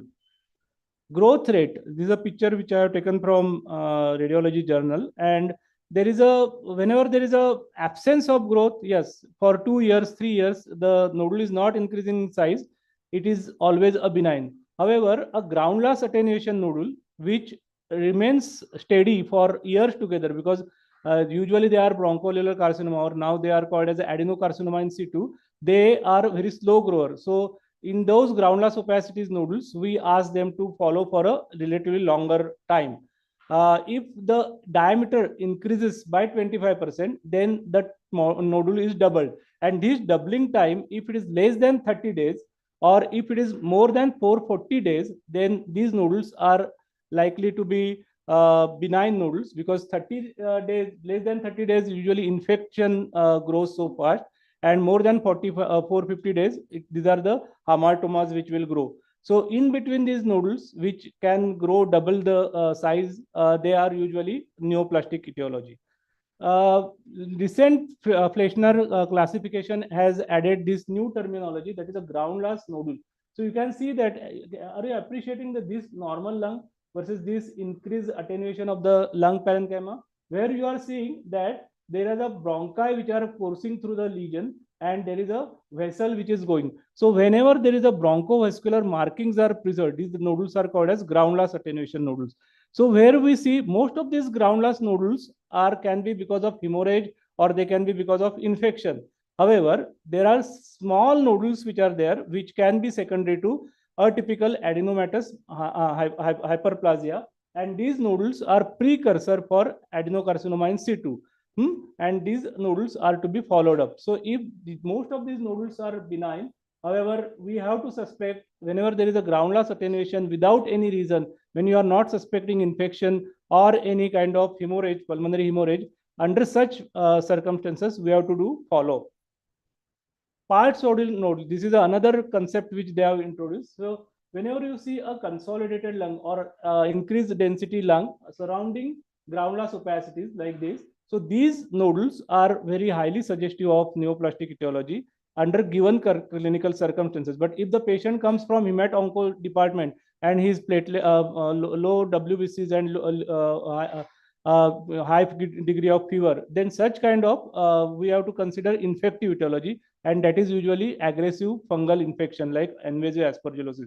So clinical history is very important, because without clinicians' feedback or clinical information, detecting the nodule will be very dangerous.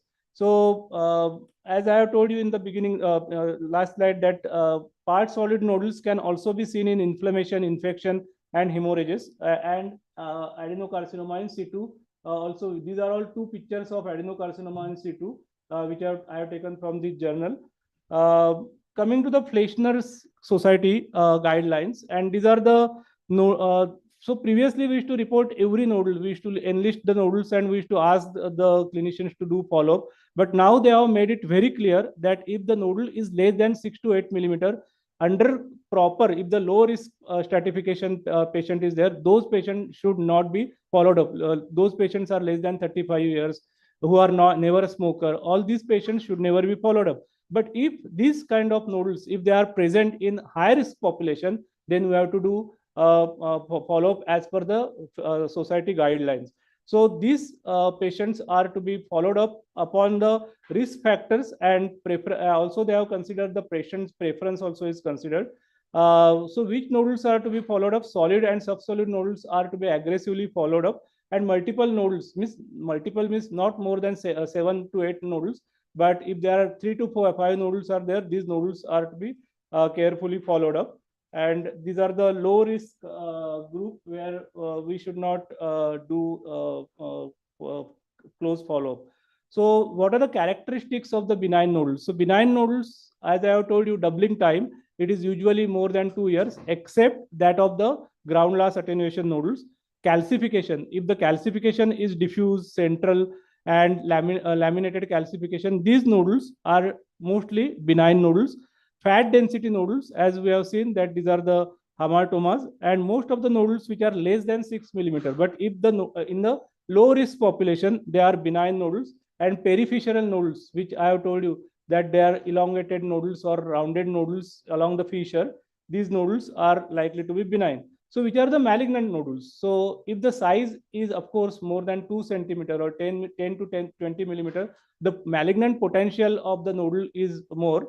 So these nodules, which are located in the, especially in the upper lobes above the hyla, these are more likely to be malignant. The margins are irregular, and if there is a lobulated contour is there and peripheral spiculations are seen, then these nodules are usually neoplastic etiology. If the nodule is showing central cavitation, of course, abscesses also can show cavitation within it. But if that thick rind-like peripheral wall and central necrotic area is there, then that can indicate that this is a neoplastic etiology and eccentric calcification.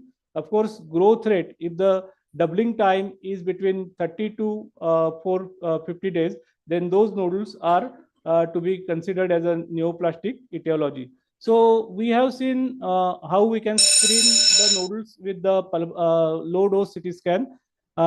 We have seen the risk stratification, clinical as well as radiological, and we have seen how a benign nodule is to be differentiated from neoplastic nodule. Thank you very much. Fantastic for this great comprehensive talk. Would you be able to join us for the next talk? While then we'll do the photo op just 10 minutes later.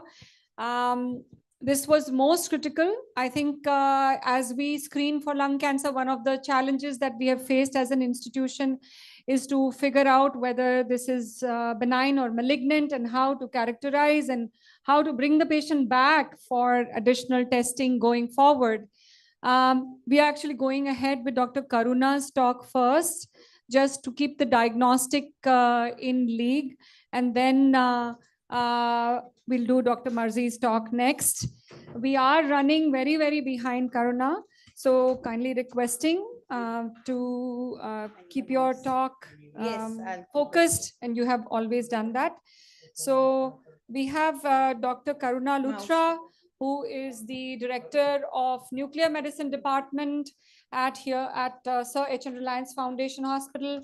And one of the things that I've always said about Karuna is not, she is not just a person who is leading the diagnostic division from nuclear medicine, but also a treating doctor. So a theranostic approach, an entire career based out of that. So thank you, Karuna, for making time. Wait to hear what you have to tell us about it. Thank you, Dr. Sevanti, for the invite. So going ahead, I'll be elucidating on the molecular imaging of lung cancer.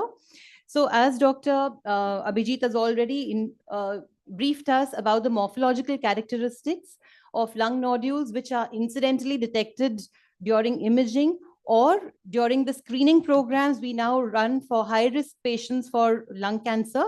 The Fleischner Society guidelines, as well as the American Association of Chest Physician guidelines, recommend that if there is a solid nodule more than 8 millimeter in size, it needs further evaluation. And PET-CT scanning has been appropriate for the evaluation of these nodules in low as well as high-risk populations to rule out the possibility of malignancy. Now, PET-CT combines the morphological evaluation of nodules, where we look at the various features like the size, the shape, the density, the components, and the enhancement patterns.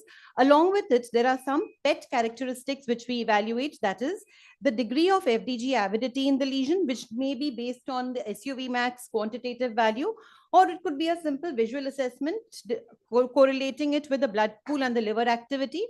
In addition to that, findings on the whole body PET scan can also kind of give us an indication whether this can be a part of a metastatic disease process from elsewhere or an infection. The degree of FDG avidity has a significant correlation with the possibility of malignancy. We use methods like dual point imaging and sometimes dual tracer imaging using other isotopes like fluorothymidine to better evaluate these nodules. So this is an example of a large nodule, which was relatively large nodule, which was detected on CT, but FDG showing low FDG avidity and biopsy rightly showed that it was a benign chondroid hematoma. On the other hand, a nodule which is solid and it shows high FDG avidity, highly suspicious for malignancy, and the biopsy showed a non-small cell carcinoma. So PET-CT for the evaluation of incidental lung nodules has shown very good accuracy, high sensitivity, specificity, positive and negative predictive values, and therefore it is recommended for the non-invasive evaluation of these incidental SPNs. Of course, there are problems of false positives in the Indian scenario where we have a high burden of granulomatous diseases. So we can get false positives like in tuberculosis, cryptococcosis, or in inflammatory conditions like sarcoid or rheumatoid nodules. There can also be some false negatives. For example, ground glass nodules, as Dr. Abhijit told us, these are the ones which need to be followed to look for their doubling time on CT scan, because these nodules usually may not show high FDG avidity, and the absence of FDG avidity in ground glass nodules does not rule out malignancy, because bronchoalveolar carcinomas can sometimes show low avidity. Similarly, mucoid carcinomas may also show low FDG uptake. Now, once the nodule has been found to be suspicious and a biopsy correlation has proven that it is lung cancer, we come to the step of staging. At this point of time, the various guidelines, including the NCCN, recommend that PET-CT whole body is the diagnostic modality of choice for staging the disease. So currently we are using the TNM 9th edition for staging purposes. Now, for the T staging, there are two aspects. Number one, the PET part of the study gives us the accurate demarcation of the tumor size, and it helps us to actually separate the actual tumor from the surrounding atelectasis. So for the accurate demarcation of the T size, PET performs better than the CT component. Second aspect is that the degree of FDG uptake, or the SUV values, the metabolic tumor volume, they all have a prognostic value. High SUVs usually correlate with a higher possibility of nodal metastasis. They also have an overall bad prognosis as compared to tumors which have a relatively lesser SUV. Now, the second part of the study is the contrast CT part of the PET-CT, which is done as part of the study. And this gives us all the information which is needed for evaluating the relation to the various organs, including the mediastinal structures and the peripheral structures. When it comes to nodal staging, PET-CT is a very good modality for able to evaluate the various N1, N2, that is ipsilateral, as well as N3, that is contralateral nodal involvement. As per the latest TNM 9th edition, it is important also that we are able to now number the number of ipsilateral mediastinal nodes which are evaluated, and PET in combination with the CT evaluation gives us a complete evaluation of this. Now, when it comes to nodal staging, especially in the T1 and T2 tumors, where it is very important to rule out N2 disease, how does PET-CT perform? So PET-CT performs much better than conventional imaging in terms of sensitivity, specificity, accuracy. It has a very high negative predictive value in T1 and T2 disease for ruling out any N2 nodal stations, and therefore, if it is negative, these patients rarely need any further evaluation with mediastinoscopy or any other thing prior to surgery. Of course, again, in the Indian scenario, there can be pitfalls due to the high granulomatous associations. So that is where experience comes in. We try to get some kind of a pattern recognition where we see symmetrical hilar nodes there is a higher possibility that these could be non-involved nodes, and that is why then the EBUS or the mediastinoscopy helps in actually defining whether it is truly metastatic or not. Now, with this T and the N staging, where PET-CT plays a very important part is also in the radiotherapy planning.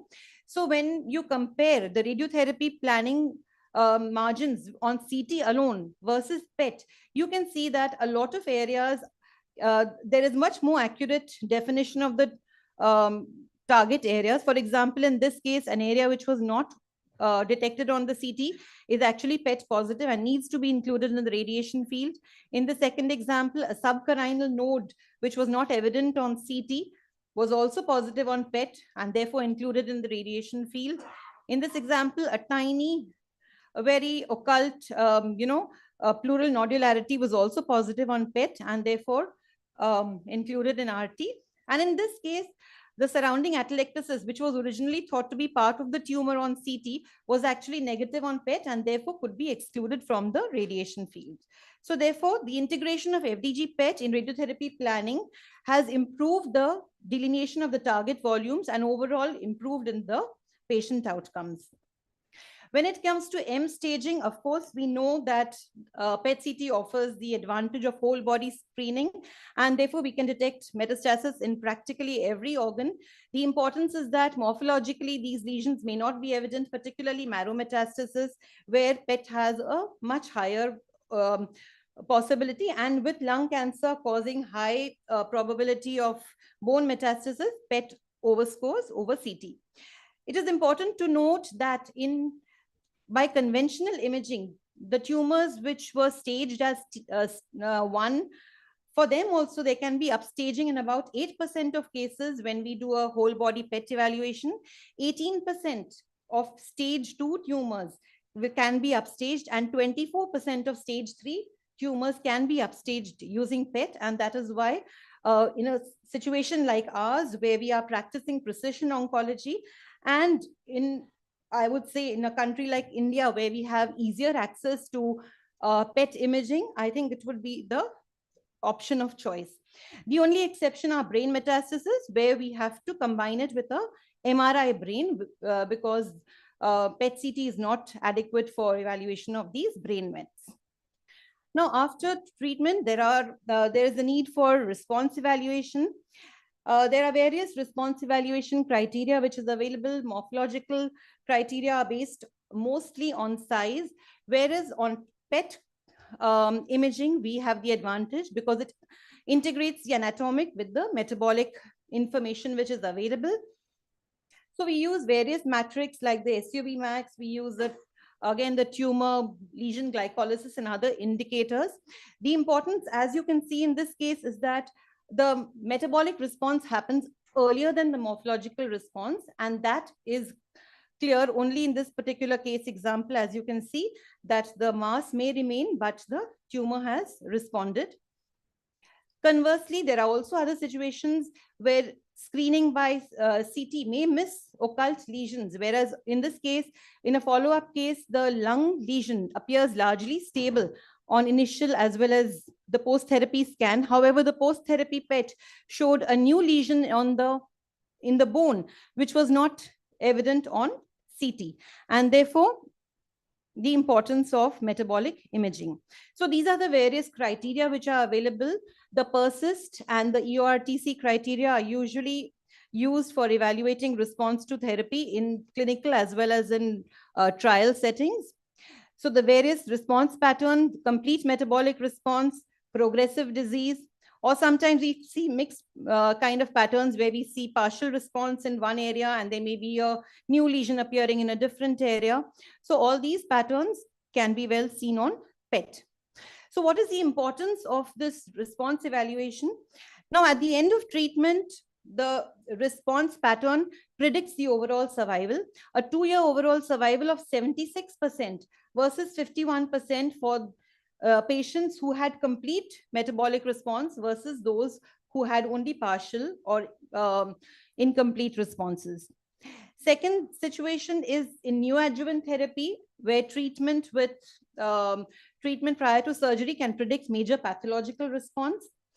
In patients receiving definitive chemoradiation or targeted therapies in advanced cancers, it is noted that an early PET response, even as early as 2 weeks after initiation of chemotherapy, can sometimes predict how the patient is going to do in the long run. And we find studies have shown that a 60% decrease in SUV at just 2 weeks after initiation of chemotherapy showed overall better 5-year survival. Patients who showed less than 25% of decrease on these initial chemotherapy cycles are usually not going to do so well. And this can actually help us guide maybe a change in the therapy regime even earlier, much earlier in the entire treatment program. So also for radiation therapy, post-radiation evaluation of SUV max had a good correlation with overall disease control. Now that the response criteria in patients receiving immunotherapy are a little bit more complicated. And we have the IM-PERSIST criteria, where we know that there can be conditions of, a pseudo progression, or there can be various immune-related adverse effects which happen with immunotherapy. And PET-CT helps in evaluating all of these. Luckily for non-small cell lung cancer, pseudo progression is not very common. It's only as low as about 3%. So therefore, we usually don't encounter problems. Of course, the immune-related effects like sarcoid-like reaction with the appearance of new nodes and other factors can confound our results. But then again, the pattern detection helps. So these are the various response criteria for immunotherapy. Now, what is new in molecular imaging in lung cancer? First of all, the introduction of artificial intelligence.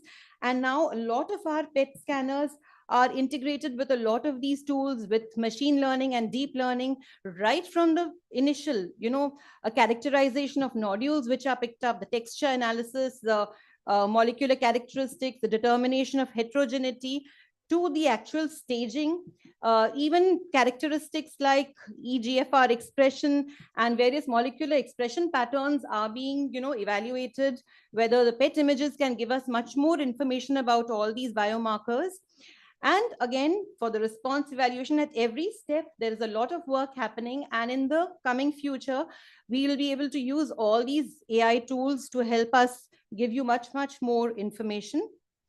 As far as the radio tracers are concerned, in addition to FDG PET, FLT PET was an option. Nowadays, we use a lot of FAPI PET, that is fibroblast activating protein PET, which has certain advantages over FDG in evaluating these cases. However, we have not switched entirely to it because when it comes to response assessment, the criteria with FDG are much more sound, and those with FAPI PET are yet to be developed. So it is again work in progress. And then again, there are the newer tracers which are being developed for being able to actually, we have radio-labeled checkpoint inhibitors like zirconium-labeled nivolumab and pembrolizumab, which are helping that whether in addition to IHC, we can map out the receptor expression much better on the whole body, because we know that heterogeneity exists in tumors.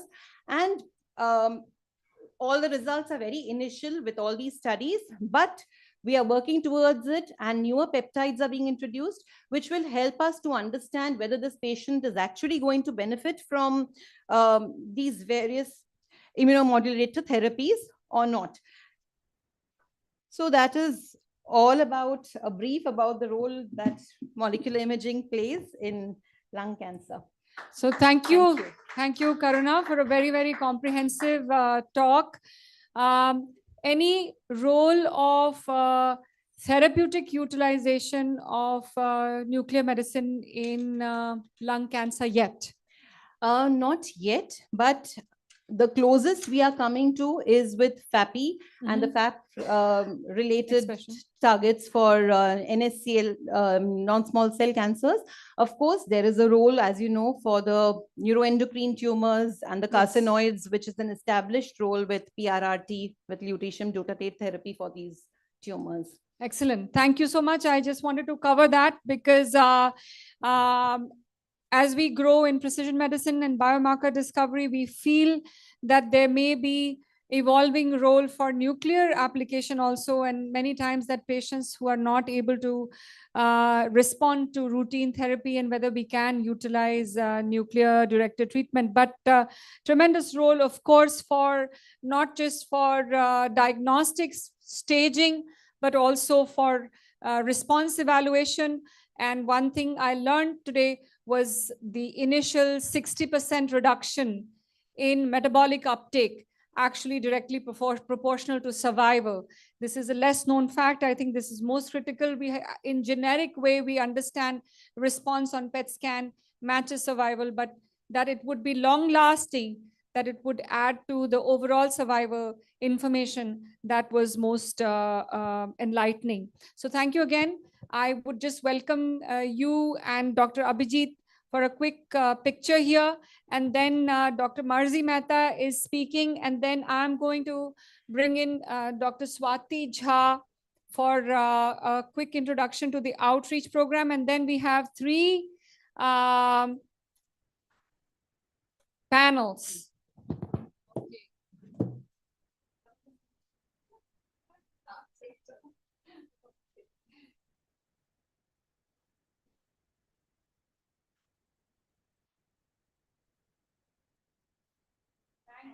Thank you for making time. Both of you guys are so busy, and I know how it must have been. So thank you again, Abhijit and Karuna. Very, very important portions of management of lung cancer in terms of diagnostics. Now we have diagnosed already, and we have Dr. Marzi Mehta, the Additional Director, Surgical Oncology, our own thoracic surgeon, speaking here today and shedding light on advancements in surgical techniques for lung cancer surgery. Marzi, please, welcome.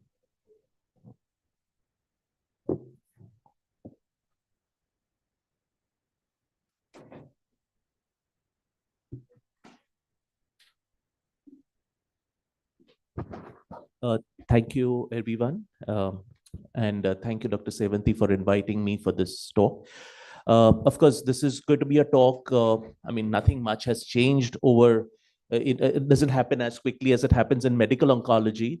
It obviously happens over decades or sometimes over centuries, as you shall soon realize in my talk. So.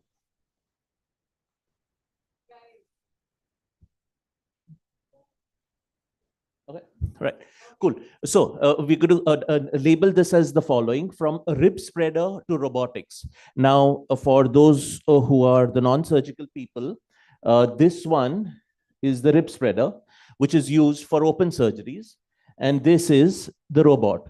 So it's taken almost like a century for us to come from this area to this area, but we are still holding on, right?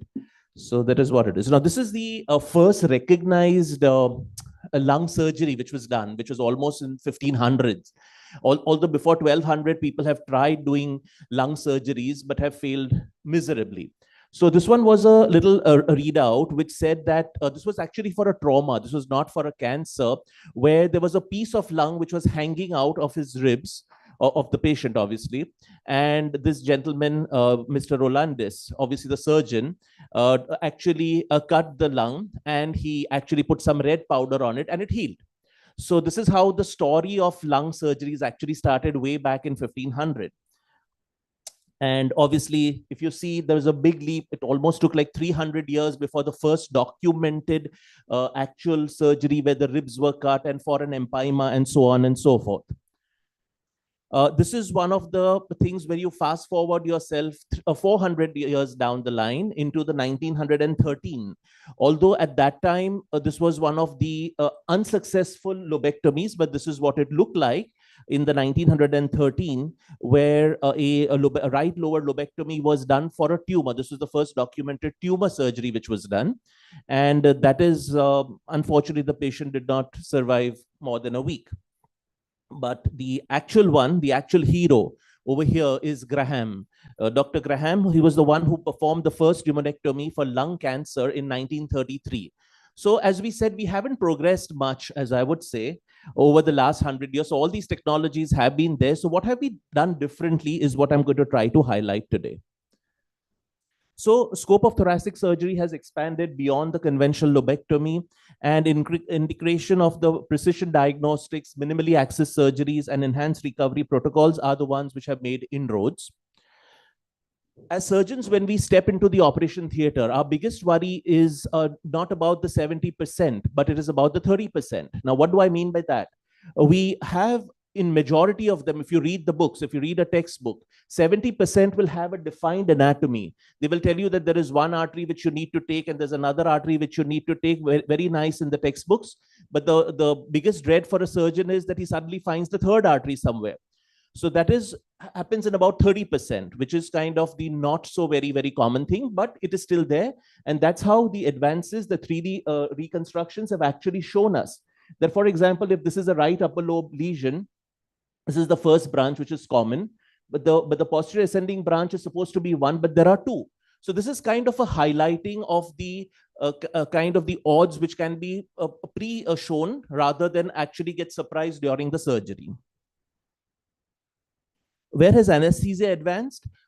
We have been always riddled with one more hurdle as surgeons, especially as thoracic surgeons, where despite the fact that the response rates with medical oncology are great, the radiation has gone well, the surgeon is all ready to embark on his journey for the surgery, but he suddenly realizes the patient is not really fit. That's because he's not fit for general anesthesia. And that's where there's a slow intake into advances in anesthesia, where we are talking about awake anesthesia now.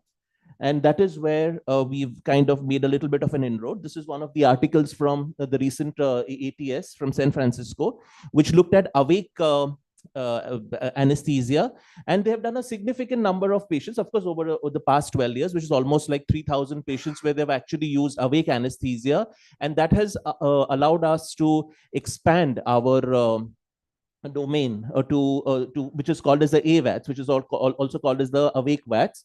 Of course, they have tried it for the smaller surgeries right now, which include the bulectomy and the pericardectomy.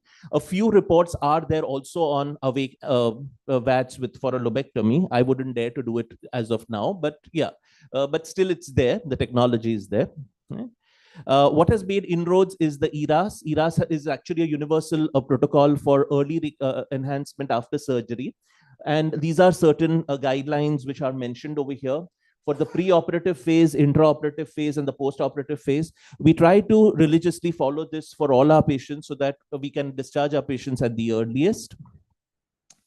So what has really changed in kinds of where the anesthesia is concerned? So as we all knew that, of course, it's a mixed population. So I thought I'll just put up this slide that this is a double lumen tube, which is very, very prudent and which we use. And this is a blocker which we use for giving anesthesia on creating a single lung ventilation, especially for our minimally invasive surgeries.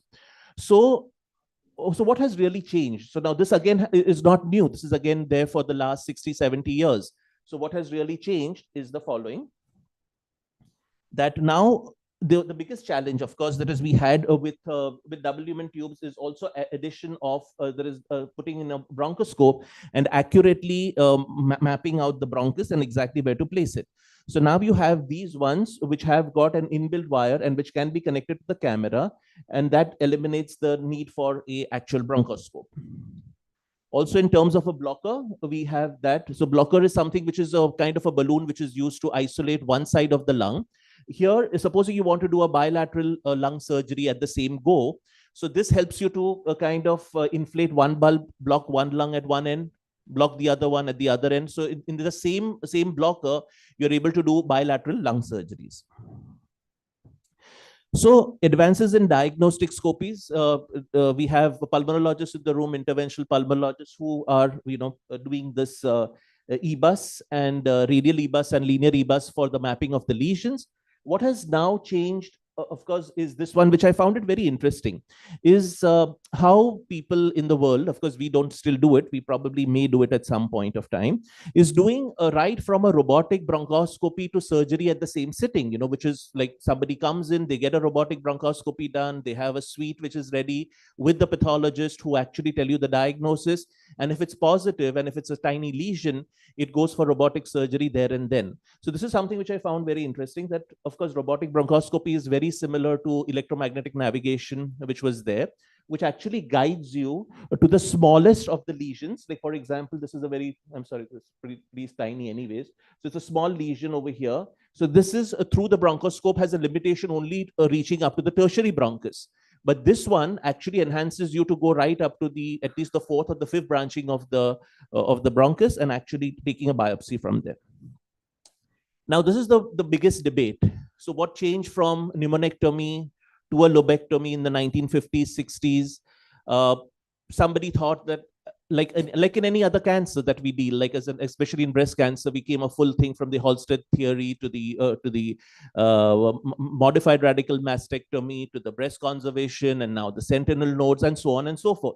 So between a lobectomy and segmentectomy, there was always this debate which was on that why don't we just do a small little wedge and be done with it? So the unfortunate part was the Ginsburg trial in 1995, which did talk about the same scenario. Unfortunately, at that time in 1995, the paper concluded that the risk of local recurrence was 3 times higher. And that's why it fell off favor.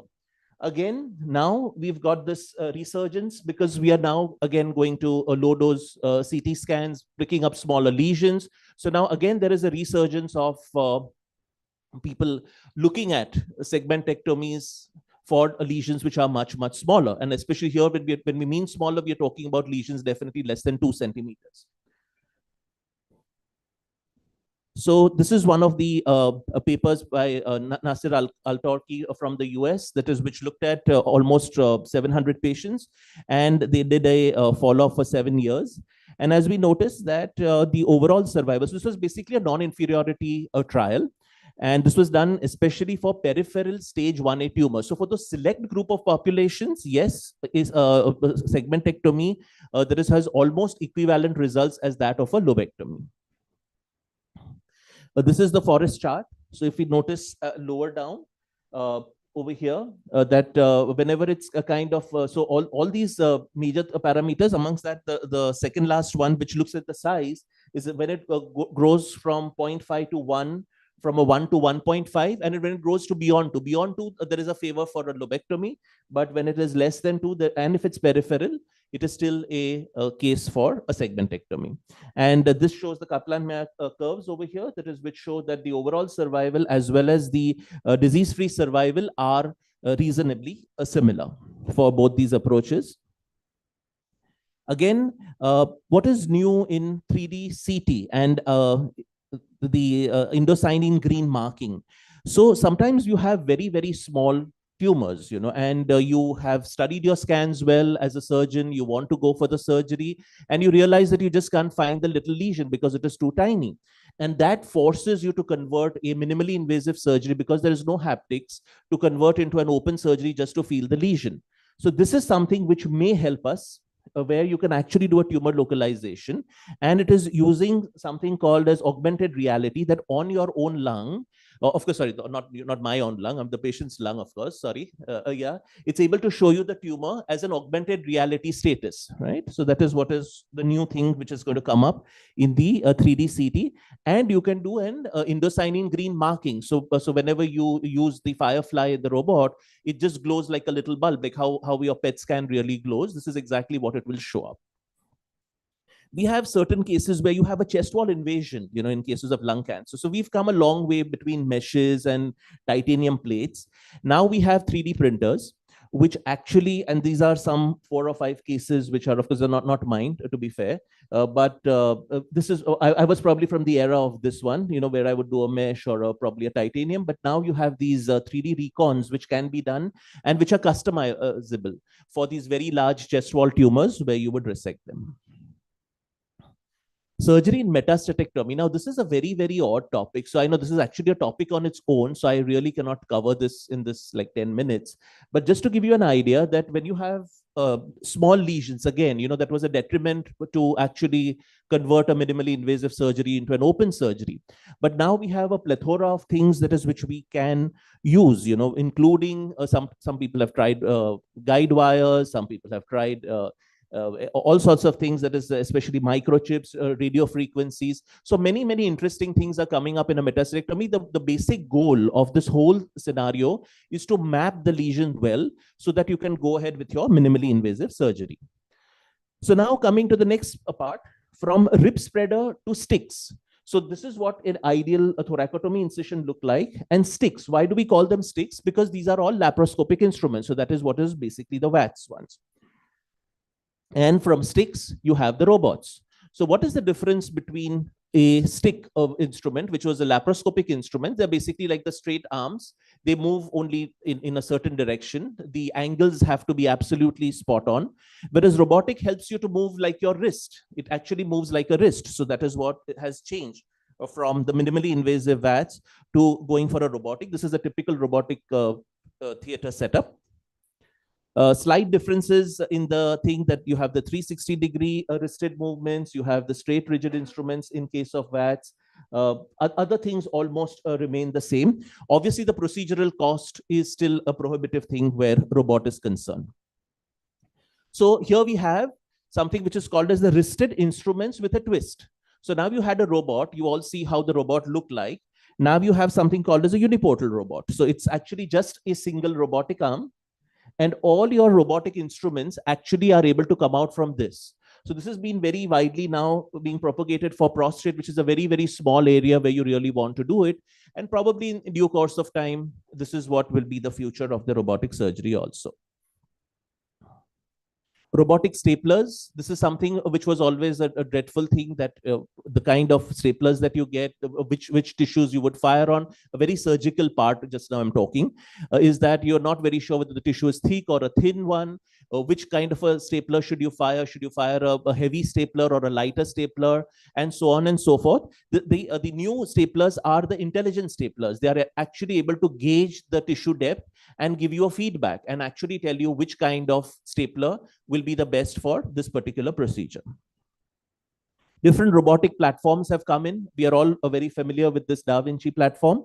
Newer ones have come in, which are the open ones. So these are the different robotic platforms which are available.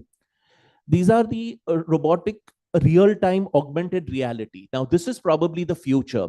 Again, as I said, not only in terms of marking the tumor itself, but it also actually enhances all these blood vessels, and all the anomalies and all the so-called anatomical variants may also be actually seen on this augmented reality. So coming to the last few slides. So why the best tool is only as good as the hand that yields it. An elite surgeon with thousands of hours of experience performing VATS will achieve a better outcome than a lesser experienced surgeon using a robot. So the information here which I want to disseminate is that a robot VATS is only a tool. It only is as good as the surgeon. The technology does not replace surgical skill, judgment, and experience. It only enhances it. And augmented reality and AI will actually act as a GPS for surgery. So my last slide, robots and minimally invasive surgery have rewritten the rules. It is called precision without trauma. Next generation imaging turns the invisible into the operable. The anesthesia evaluation transforms the high risk into high success. AI, AR, and real-time data make the surgeon a superhuman. And team-based care, the most important, delivers survival and not just surgery. We are no longer improving surgery, we are redefining it. And that gets me to my last slide, which is probably the future. They say this is a model which they have actually done. Of course, this is basically an artist impression, that this is actually a nano robot which is being used for bladder cancer in a mice. I'm sure, I mean, for a mice, you really require a nano robot. I don't think none of our robots are going to get into a mice. So this is a nano robot trying to actually treat bladder cancer. Maybe in the future, this might be the reality. Thank you very much for your patience. Thank you, Marzi. That was a great talk. And I think I love the last slide. And the idea is to deliver survival and not just surgery. The idea is to come together to understand what each of us do, so that we can complement each other in the interest of the patient and deliver the best outcome. So very grateful for you to have shed light on what are the newest options available in terms of thoracic surgery, also the details of minimal invasive surgery. I think that is where we have really forayed as an institution, and it's very important for everyone to know that those options exist and everyone to know that we are doing multidisciplinary work in this area. So again, thank you. Thank you. Thank you for sparing your time, and please hang in there for the panel discussion Sure. and the photo op as Thank well. you. Thank you. I'll request Dr. Swati Jha, and I'm preponing her talk. And then we have 3 panel discussions back to back when we are going to have a working lunch because we fell short of time. So Swati, the podium is yours to shed some light on the outreach program being run for early cancer detection, cancer screening. And Dr. Swati Jha is the director of that outreach program, which is very seminal. After this, we have the panel discussion with Dr. Prasad Dandekar for radiation oncology. So Swati, please take it forward. So good afternoon, and thank you very much for giving me and my team this platform. So most of my teammates are sitting at the back, the ones who do the actual work. Yes. So in the last 3 years, we've been doing cancers. So the health outreach is, for those of you who do not know, it is Reliance Foundation's primary health program for the underserved population of the city and Navi Mumbai, and working under the hospital. So we have a large team of around 70 people, including doctors, nurses, health educators, and support staff who go out into the community on a daily basis.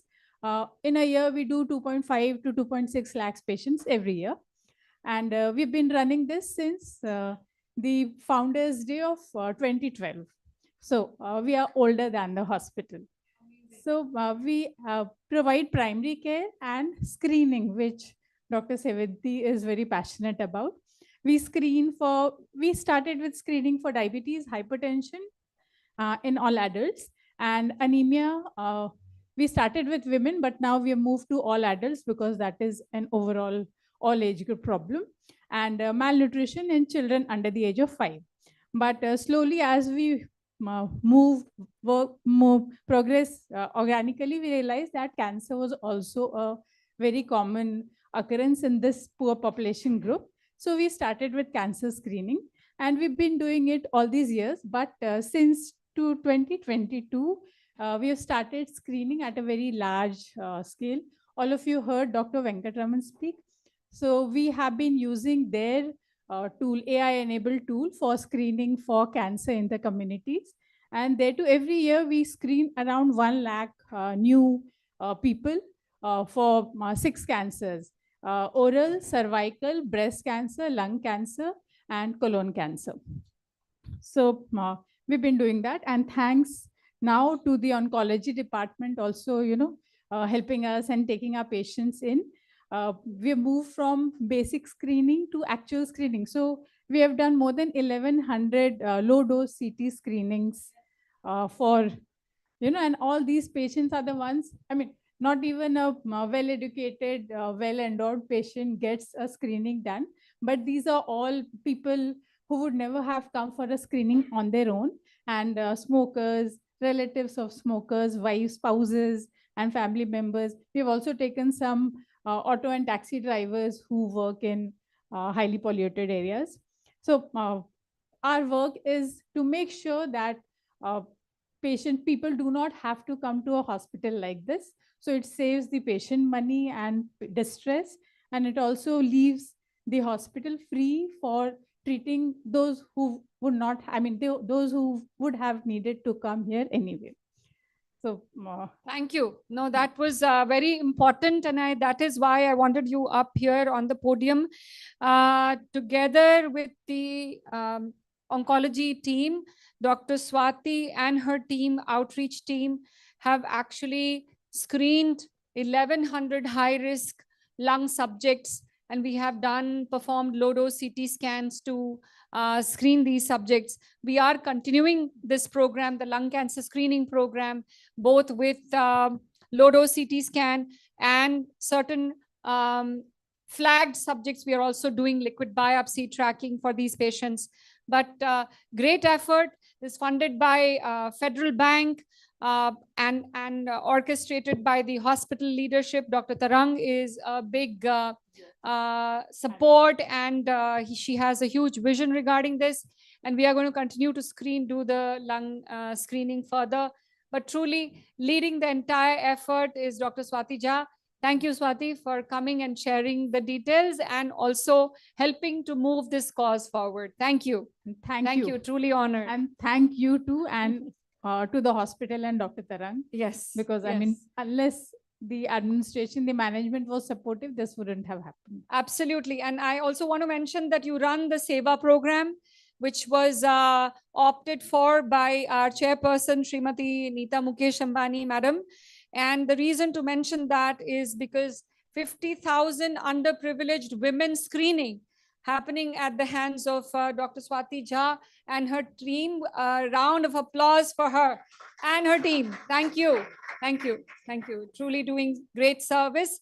And with that, I think we are ready for the panel discussions. We are very far behind. So how I would propose to do this is we begin the panels and we slowly move for the lunch, some of us, and some of us stick around here. And that is how we will do the working lunch. So I invite Dr. Prasad Dandekar. Prasad is not here in the room. I think he went to do some work. He's there? Lunch, he's having lunch. Okay. So in the meantime, I'll get his panelists here. And Dr. Deshpande left, Dr. Marzi Mehta, Dr. Mahesh Upasni, Niyati is also having lunch. No, please come.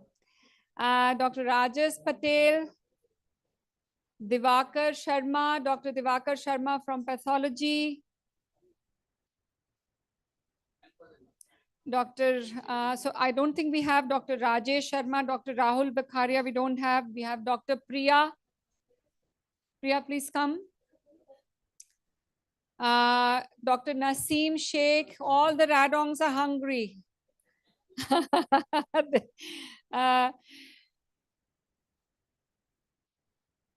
Yes. Dr. Gillian Lamry, please join us. Please, if you could kindly make it to the center. Dr. Gillian Lamry is a leader in radiation oncology and a big proponent of clinical trials. We have been chatting on the sidelines, and I think Prasad will come and chat with her more about clinical trials. And we have Dr. Nimish Shah from pulmonary medicine and the field. The ground is all yours. Thank you very much. Thank you, and sorry about the wait, please. Not a problem. I think we have been having very interesting conversations since morning. And, we heard Dr. Marzi speak about surgery, and then we spoke about radiation also in between. And of course, medical oncology conversations are going. But the new entrants here are the pathologists and the pulmonologists. I think they deserve a little more care and love in this panel. So we'll start with the pulmonologist. I mean, Nimish, you see a lot of patients. We share a lot of patients between us.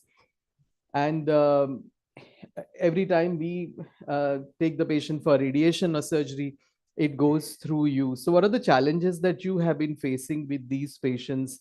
Largely, if you speak about, say, early stage lung cancers?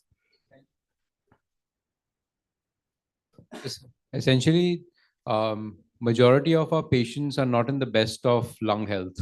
So a lot of them will have underlying COPD. A lot of them may have underlying asthma. If they have occupational exposure, which has led to cancer, then they have. So I think it's starting from the parenchyma to the pleura, to the overall functional status. So I think it's always a challenge. Textbooks and guidelines give you numbers to say, yes, patient is fit or unfit, but actually seeing the patient, seeing functionality, what is the effort tolerance, and echo and a PFT may not reflect the true picture. if they, a lot of patients now, post COVID, we see a lot of them get these random CT scans done for a cough, and we pick up a lot of interstitial lung disease. So, that's a double whammy, especially, if you're putting a patient through radiation with the underlying background of ILD already in place, that becomes even more challenging. And, these are caveats where you can't have guidelines. So I think a little bit of experience along with a little bit of judgment to see how fit the patient is. And I think we're in a day and age where, our life expectancy is increasing and we want it to get better, but it comes at a price of comorbidity. So I think managing comorbidity. So today, if I say, let's put the patient on steroids, he'll be diabetic, sugars go haywire, blood pressure goes haywire, they get a lot of fluid retention. They may get other side effects of steroids. So I think just overall holistic approach in terms of not only focusing on the lung, but in per se, pretty much as a patient on the whole, I think is a challenge. Thankfully, I think in India, the incidence of smoking is going down while the tobacco chewing is still high. So what's happening down under, Prof. Gillian? I wanted to check with you. Do you face, I mean, our impression is Australians smoke, everybody smokes all the time. So what's been your experience? So firstly, thank you for the opportunity to be here, particularly on a lung panel when we're all very subspecialized, and whilst our practice in radiation oncology with big focus on clinical trials and precision medicine, it's in breast cancer and melanoma, which is a big deal in Australia. But what we did launch this year on the 1st of July was our national screening program for lung cancer. So thus far, we have 3 screening programs: breast cancer, which is 33 years old in Australia, cervical cancer, of course, and bowel cancer screening over 20 years. But the National Lung Cancer Screening Program commenced on the 1st of July, and we are waiting and watching with bated breath where this takes us, because it's purely a screening program with the likes of what has already been described this morning with a low-dose CT scan in the risk population defined as 50 to 70 years, ex-smokers or some smokers, excess of 10-year pack history, who are invited for a screen. So it's only 5 months young. It's a nascent program. And whilst it's a $280 million initiative by our federal government, we are a small country, 26 million people. It doesn't come with the resultant therapeutics management linkage. How are we actually going to get patients from the screening program in a timely manner through diagnostics and treatment, particularly when it's such a diverse geographically population? We are a big country, coastally populated, east and west coast, with a big interior, quite like Canada. And we suffer from, therefore, disadvantages of vagaries of distance from not just cardiothoracic facilities, radiation oncology facilities. We need a hub and spoke kind of situation happening there.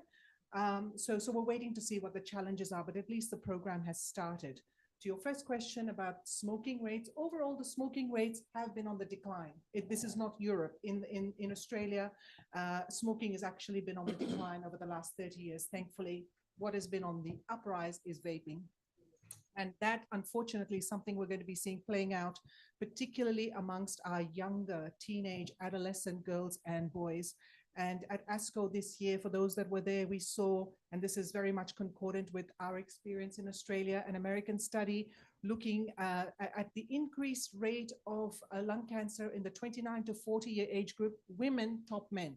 So women, the rates of cancer in women in that group are certainly higher than men. And one of my interests, not just in breast cancer, but screening across or early detection, is in harmonizing care across the genders and across regions and across populations, which is why I'm here in India at the moment, from a lipid screening perspective.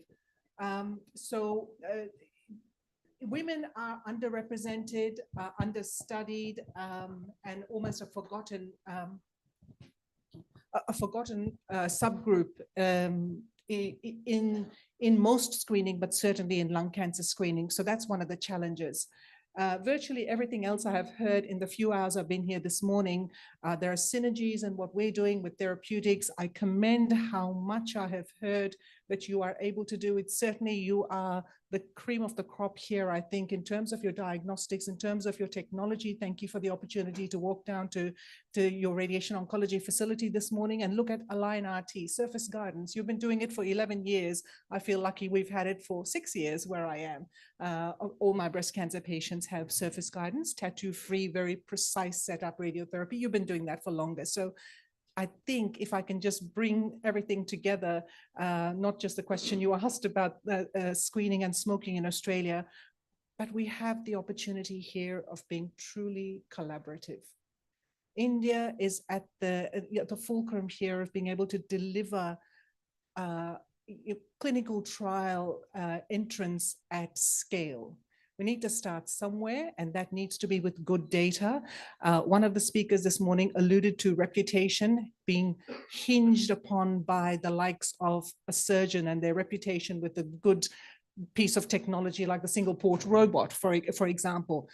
I agree to a certain extent, but I do take a contrary view to also in the future to suggest that reputational advantage and uplift will come from good network and collaboration. Absolutely. And from a global perspective, if energy, air, and water are crucial, from a healthcare perspective, it's data, data, data.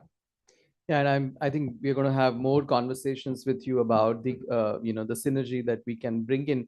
You mentioned about screening, and I can't help thinking about Marzi 10 years ago banging his head and telling us we should do low dose CT for everyone. So Marzi, where do you think we are in India? You've been a huge proponent of that for last 10, 11 years since you came back from Australia.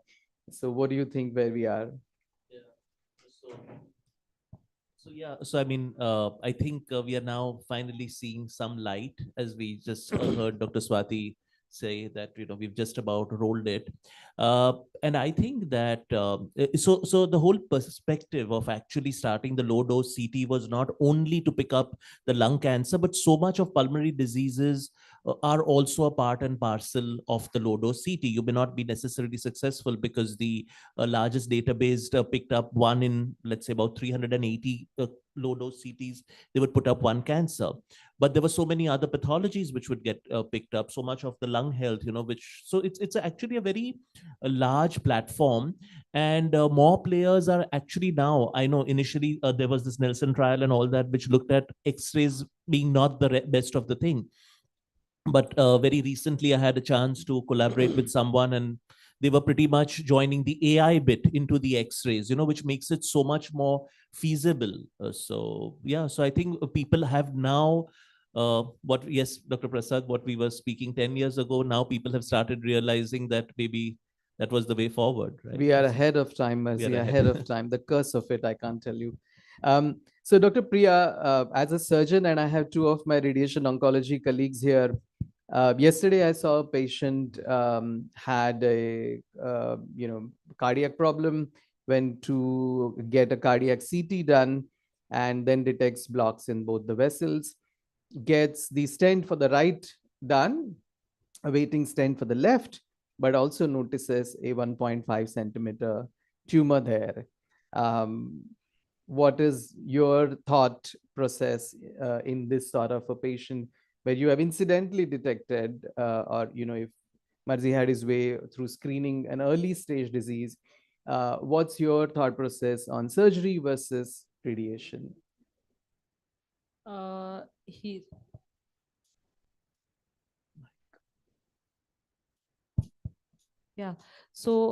he's got double vessel disease, has been stented for one. Yeah, and the second one which is like 75% blocked, will be done after tackling the. Why is a cardiologist not stented both? I'm sorry, that's a parallel.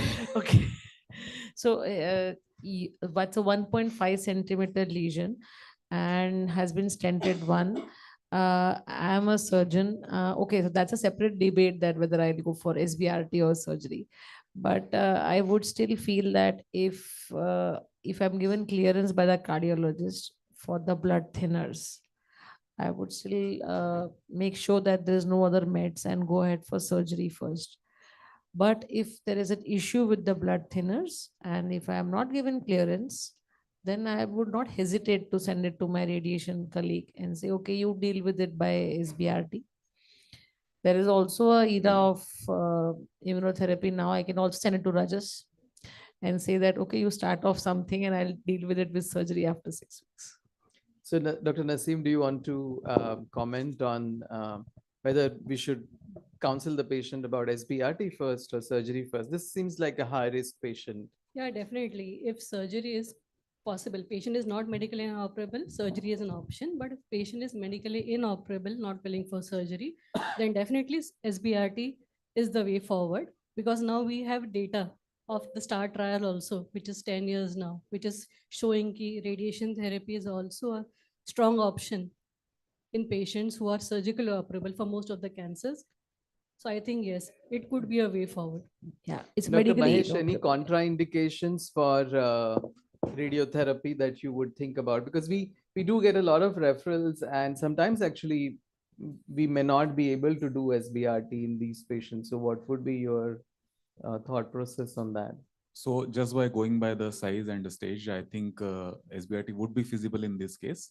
The only concern I would be having would be how close it will be to the central structures, the trachea, bronchus, the main bronchus.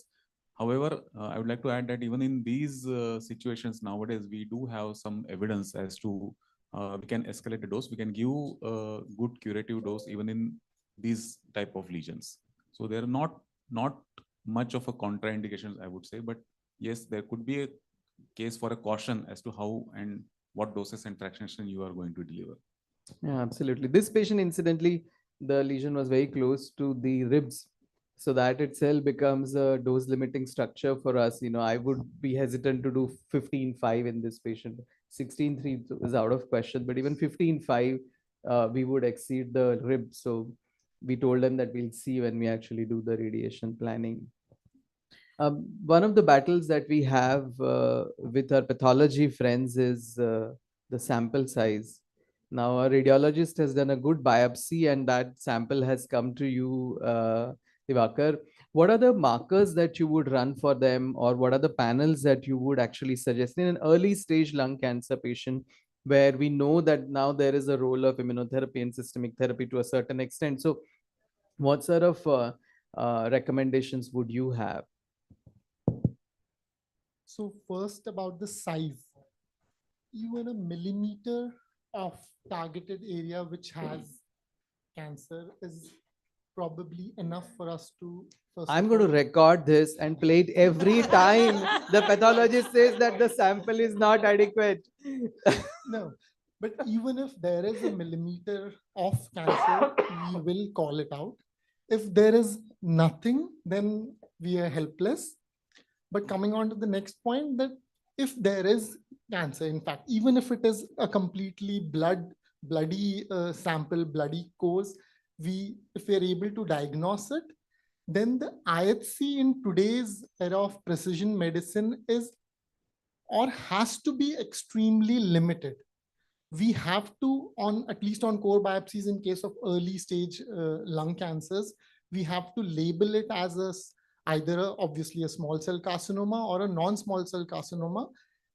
IHC in obvious cases of adenocarcinomas and squamous cell carcinomas, the recommendations are actually not to do any IHCs if it is a straightforward case. In some cases, when there is a dilemma, 2 IHCs of TTF1 and P40 are more than enough in more than 90% of the cases to delineate it to an adenocarcinoma or a squamous cell carcinoma. I'm talking about run-of-the-mill cases, not complex, rare cases. Why? Because as gatekeepers of the precision medicine, we have to preserve the tissue, and that is what, at least in early stage lung cancer, is the most important thing to do. We have developed the strategy wherein we divide the sample, whatever it comes to us, in 2 blocks. One can go for diagnostic purposes, and others we can completely preserve if there is cancer for any sort of molecular testing that needs to be done. So rest assured, if there is cancer, we will find it. And there will be some tissue for the precision medicine. Whether there is adequate DNA that can be extracted from it is another question. So Rajesh, are you happy with your pathologist who's saying, I'll do minimal investigations? What do you need from them for you to think about the strategy for these early stage T1, T2 patients or N1 sometimes? Yeah, so as Divakar sir rightly said, we need the differentiation, whether it is a small cell or a non-small cell, and non-small cell further classification, whether it is adeno squamous. And if it is adeno, then we would like to get at least the PDL1 score done by IHC. And if possible, if the sample permits, if the DNA is available, then we would definitely do the biomarkers testing, because now, according to NeoAdora trial, the osimertinib is also being used in neoadjuvant settings for resectable lung cancers. So PDL1 and biomarkers are the minimal requirements that I would ask for. And would you run any panel for them, any NGS? Yeah, biomarkers by NGS, definitely. So just can I add a comment? So that's what I meant in the beginning. So when we say inoperable, medically inoperable, having a double vessel disease is not actually medically inoperable.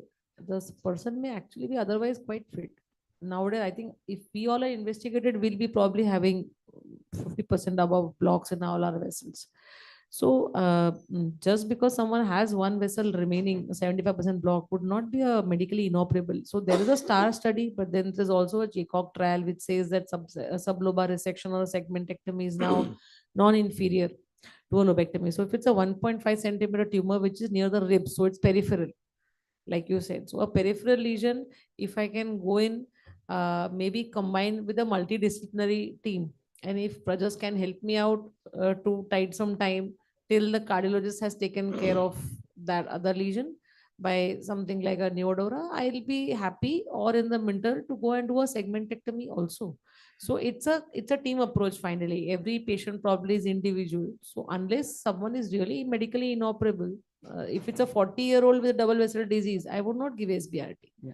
I would not ask you to give SBRT. But if it's an 80-year-old with double vessel disease, I would ask you to give SBRT. That's where As long as you're I sending rest my- patients, some patients to us, we are Yeah, very happy. I just sent 2 days back. I sent a 2 years 67. is, 2 days back. heartbreaking. Sorry. I take back my 2 days back. I sent a I think I'm 67 standing year old. between us and lunch. So I have a last question for Niyati. Niyati, we spoke about MRD, in earlier sessions. Any role here, and do you want to investigate this patient in any other forms, early stage lung cancer? MRD in early stage lung cancer is still investigational. To put it in one line, it's an amazing prognostic tool. It's developing as a predictive tool. So yes, we can use ctDNA to understand the risk of recurrence, but adaptive therapies need clinical trials and data to really guide us. So suppose if this patient had a positive disease before any treatment started and we were planning for surgery or SBRT, how would we manage this So systemically? the initial test would work as a baseline test. The patient will need reevaluation after his definitive therapy is completed, whether that's radiation, whether that's surgery. And after a period of 4 to 6 weeks post the definitive therapy, a ctDNA blood draw is done again and it's tested. If the patient clears out the ctDNA, that's a very good prognostic sign for the patient. If he's still positive, we know that that's a poor prognostic sign. What So do we you can do definitely then? use it for prognostication, but not as a predictive tool as of now. But would you give treatment because ctDNA is positive? When we look at trials that have been, because there is lack of trials in lung cancer right now, when we look at trials that have been done for other disease states like colon cancer, there is evidence to treat when ctDNA is positive, and those patients do have better outcomes when treated. However, the evidence to de-escalate therapy is yet to come. So I would be happy to treat the patient if the ctDNA is positive, but I would not base de-escalation strategies on ctDNA at the current time. Perfect. So thank you very much, panel. We had limited time, so I had to limit the amount of questions. But I think the theme here is sort of a teamwork where we all come together through multidisciplinary meetings. We have twice a week MDTs here, and I guess they are going to increase in numbers. So that's wonderful to work with everyone.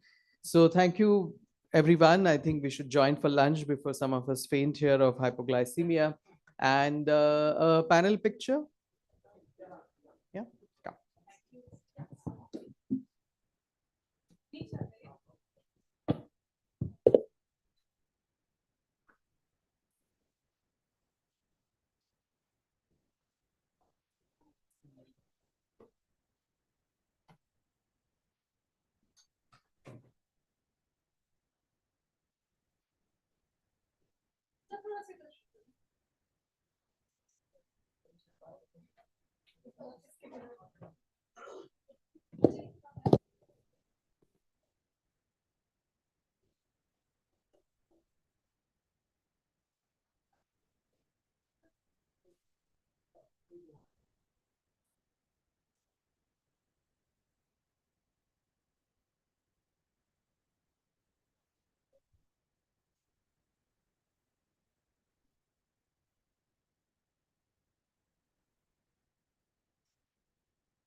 Hello.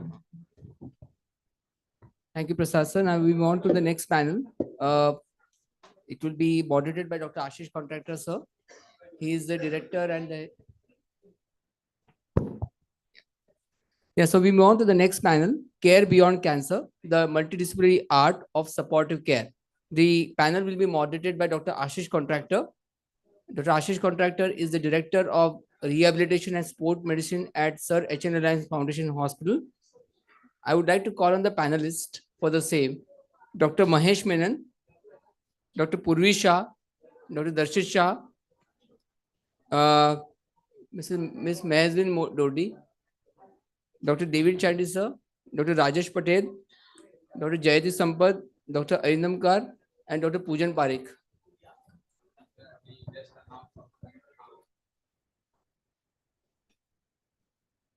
Yeah, sir.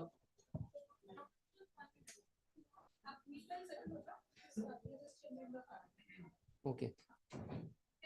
So, please.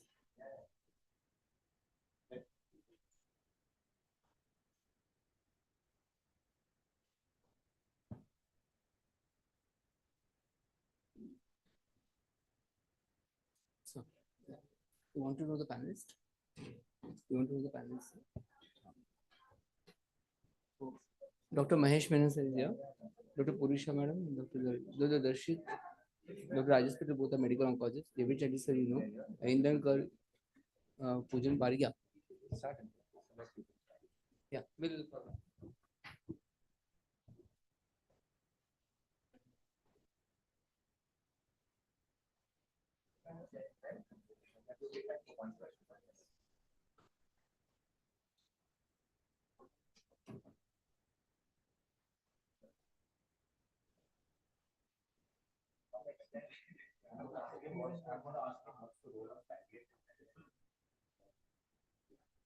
Okay, so maybe something that he will say.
Hello, hello. Come. Let's move it. David I says know that- there's so many questions, so you should.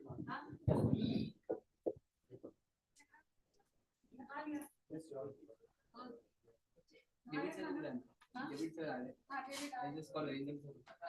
Whoever Arindam, Puri Vishal ma'am are there. has not eaten, please eat. Hi, sir.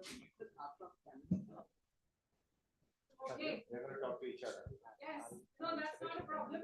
I tell you because there are 100 people logged in. Okay. Yeah. So, good afternoon, those who are logged in and those who are here. I'm Ashish Contractor, and we're going to talk on a panel on the multidisciplinary art of supportive care. Let me see the time so we stick to time. And so today the theme is around lung cancer awareness. And the whole idea, and I'm very happy that the whole RFH team is extremely supportive of, not to use a pun, but supportive care for the patients. It's not just a matter of giving them chemotherapy, giving them radiation, giving them offering surgery when it's required, but having a multidisciplinary sort of literally a 360-degree approach. And I'm glad that we're actually doing it because everybody talks about it, right? Everybody talks about multidisciplinary team and giving a patient all-round approach, but I would like to believe that we're actually doing it. So, we've got a great panel of people involved in lung cancer. I don't know whom to start with. Okay, maybe I'll start with Dr. Mahesh Menon, a palliative specialist. Maybe give us a brief introduction on the role of palliative care medicine as it would specifically apply to lung cancer. Thank you, first of all, to all the organizers, and thank you to RFH for giving us this opportunity to interact. And so when we look at someone who has lung cancer, we are looking at a lot of data right now regarding the genetic level at which the cancer is behaving itself. But when the patient walks into the clinic, what changed from centuries is that the technology is there. But at the end of the day, it's still a person and a family who are battling this crisis. And it depends on the role of the entire team to support different domains of their personality, their personhood. So identity, they can have a good quality of life, they should be pain-free. So the entire treatment journey has to be comfortable. By looking at these specific nuances of treatment, we should not miss out on the other parts. And that's why it's important to have supportive care and a team setup, which is what I think has been happening here for some time now, and really appreciate the way the person and the family have to be taken care of. So that's the role of palliative medicine when it integrates with therapeutics in any specialty, especially oncology. So I hope this Great. answers your question. Yeah, I know it does. And I think what we often tend to do is forget that at the center of all of this is the patient and their family. Unfortunately, this is a disease where once the diagnosis is there, it sort of sends repercussions and reverberations through the entire family. Mezabin, you're a clinical psychologist who's done a lot of work with across the board patients with CA. Let me ask you, do you, where the lungs are concerned or lung CA is concerned, have you found anything unique about this cohort of patients, and then how do you handle them? So, sir, I think of course any cancer diagnosis is a very heavy one, but the change that happens with a lung diagnosis like this is that there are many, many more mental health complications that we see. Of course, the treatment is not finite, so it goes on for a longer period of time, the duration, the intensity, all of those things add more to it. Now, specifically from a symptom standpoint, if you were to look at something, we often see something that is called as an anxiety loop. Now, what happens is that because the patient is already anxious about their symptoms, their chances of feeling breathless, the chances of having dyspnea increases tremendously, and their reported symptoms increase even though there is no change in their overall health condition or no change in the treatment program. So it becomes like a chicken and an egg situation as to what's causing the disruption to happen. And that loop can be a little bit tricky to navigate sometimes. Also, if we were to look at it from a statistical standpoint, lung cancer patients have a higher chance of developing anxiety and depressive kind of symptoms as compared to even breast cancer or even head and neck cancers because of the longevity of the treatment, the duration, and the intensity of the things that come in. So I think if I were to briefly highlight these 2 points, I think these are some of the things that are very unique with this particular diagnosis. So saying they get into a vicious cycle, the anxiety causes breathlessness, and Absolutely. because their lung capacity is compromised to start with, that will lead to it. Right. Dr. Sevanti, do you sort of agree with that, or have you seen that in your practice as well? Yes, all the time. I think lung cancer is one of the most humbling cancers that a person could have, because it's really the breath and the realization that slowly and steadily they're losing out. This is only for patients who actually have progressive disease. Sometimes it's even at the time of diagnosis. I just want to get the word out in very short second that I want the message to go out that lung cancer is one of the cancers that has the best prognosis today. Fantastic. So even though we do lose battles multiple times, the writing on the wall is this is a heterogeneous disease. We need to catch the particular type of disease that the patient may have and treat best. Having said that, at the time of diagnosis or at the time of progression, these are the challenges that we see, and it is actually quite humbling as the patient battles through that emotion. Having said that, I think several on this panel are here to help, including Mezzabine, with the psychology and the mental health of how to tackle this issue and navigate through the various treatment paradigms with an optimistic foot forward. And of course, rehabilitation is most critical here, because that's what keeps our patients going and that's what keeps them fit. Without that, there is no way without proper rehabilitation. And I think in lung cancer, palliative care goes hand in hand from the start of the diagnosis, because 3/4 of the lung cancers are diagnosed in advanced stages. When you implement PAL care right from the start and symptom management and supportive care right from the start, rehabilitation, nutrition, mental health, the survival is improved. This has been proven, published, standard of care. Fantastic. And I think this was the great silver lining that you gave us, that the outcomes are actually very positive compared to many other situations, and it's improving over time. And I think if they meet you, then they'll get even more positive. So, okay. So Dr. Poojan, you're the sole pulmonologist on the panel, so need to direct this to you. I have noticed that when we work with all our pulmonary rehab program patients, rather, with ILD, interstitial lung disease, etc., there's always this reluctance to take oxygen because they feel somehow like some diabetics said, when you start taking insulin means something's terribly wrong, or when you start taking oxygen, that means your body will get used to it and you should limit it. Can you talk to us about the need for supportive and supplemental oxygen in this cohort of patients, and how does that work? Okay, so certain say symptoms like a breathlessness, hypoxia, then cough and hemoptysis are very common in the patient who are on the palliative care for the lung cancer. And most of this patient have two issues. One is the cough, which persists even after giving multiple cough suppressant, treating the exact cause for the cough also.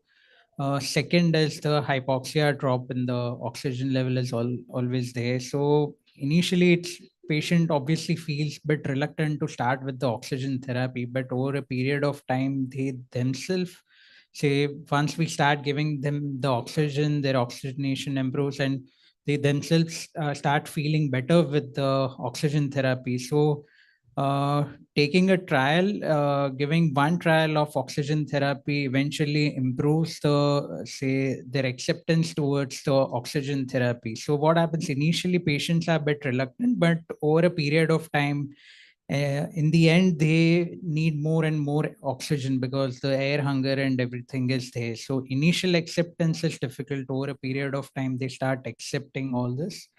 And second symptom is cough and say breathlessness because of any other reason. So simultaneously, once we start treating the breathlessness because of say pleural effusion, infection or chemo-related any side effects, eventually combination of all these things improves the outcome and acceptance from the patient also. So giving oxygen therapy is very important in this cohort as Yes, well, yes. right?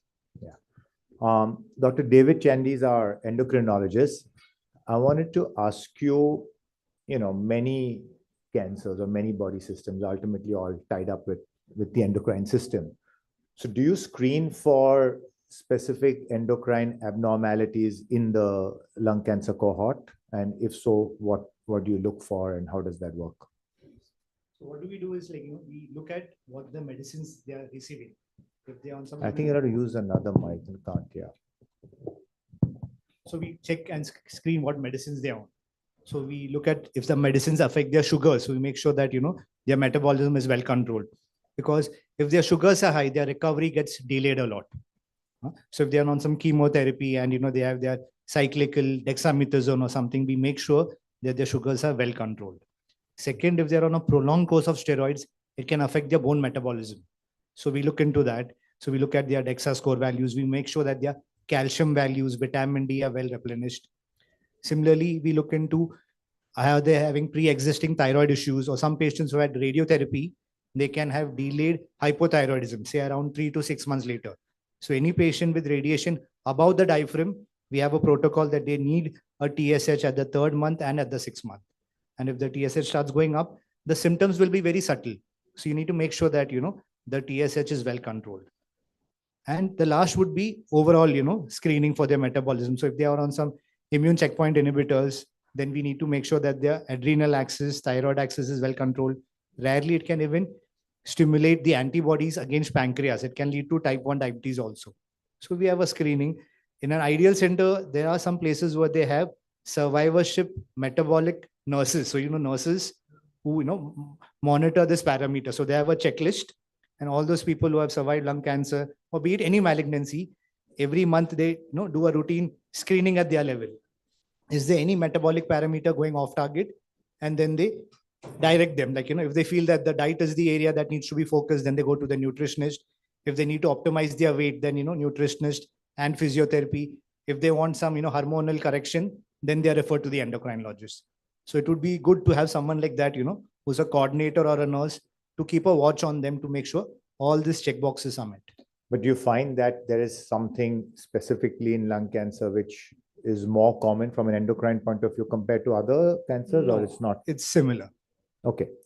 You spoke about something very important. You spoke about food, which is important for everybody, and sugar control. And I know that, people, when they're undergoing chemotherapy, I had a close family member right now, they have millions of questions related to food, what can be done, what cannot be done. And I know that Dr. Darshit was involved in this patient's care, and he and the team were all very lovely and very patient to answer the question. So Dr. Darshit, I'm going to turn to you. As an oncologist, your role is not that of a nutritionist, but ultimately when you're the captain of the ship, overall, the primary for the patient, you answer every single thing, right? So what are some of the very common questions you get asked in the area of nutrition, lifestyle, and what are your sort of replies to that or suggestions for that? So, sir, I mean, I would say every patient would definitely ask about what's dietary restriction, what is the thing which, they should be focusing more on. And the specific question is there any correlation of sugar intake and proliferation of cancer cells? That actually has been, proved, not the correlation has not been proved by so many studies. And we usually do not advocate, the cancer, you just limit the intake of sugars and you don't eat. So that is a common myth, and we always try to, clarify the myths. So this is the sugar myth is around all cancers, right? It's not Correct. just this. And there are many popular, well-known nutritionists who advocate. Some of them I know very, very personally, so I should not. Dr. Chani, do you find that as well? Yes. So, Because we the need a- endocrine and sugar obviously goes Yes. together. So we need a balanced diet. So what we tell everyone is you need a balanced diet. Yeah. And suppose someone is on, a strong medicine that induces a lot of nausea, vomiting, Yeah. then they are more liberal with them. And we tell them that, suppose you enjoy your mango, you have your mango, no problem. We'll balance it with your diabetes medicine. We definitely don't want them to be undernourished. So a balanced meal, a good intake of protein is important. Good intake of fiber is needed. And if at all we see a trend related to the meal and the sugar, we then rectify it. But there's no point, like sometimes we see them, they are very rigid, like, and they refuse to eat XYZ because of some, so-called Influencer Instagram has or told some them, influencer said that. And then it takes a lot of time and effort to, unlearn and, make sure that they are on a balanced meal. Okay. So I know that our hospital is very well known for precision oncology and the fact that we're looking at, markers, the tumor markers, the cells. So Dr. Rajas, as a oncologist, let me ask you this: in the area specifically of lung cancer, are there any advances or any specific new testing treatments which are, out there, which is helping lives, which our survivors can take sort of strength from? Yeah.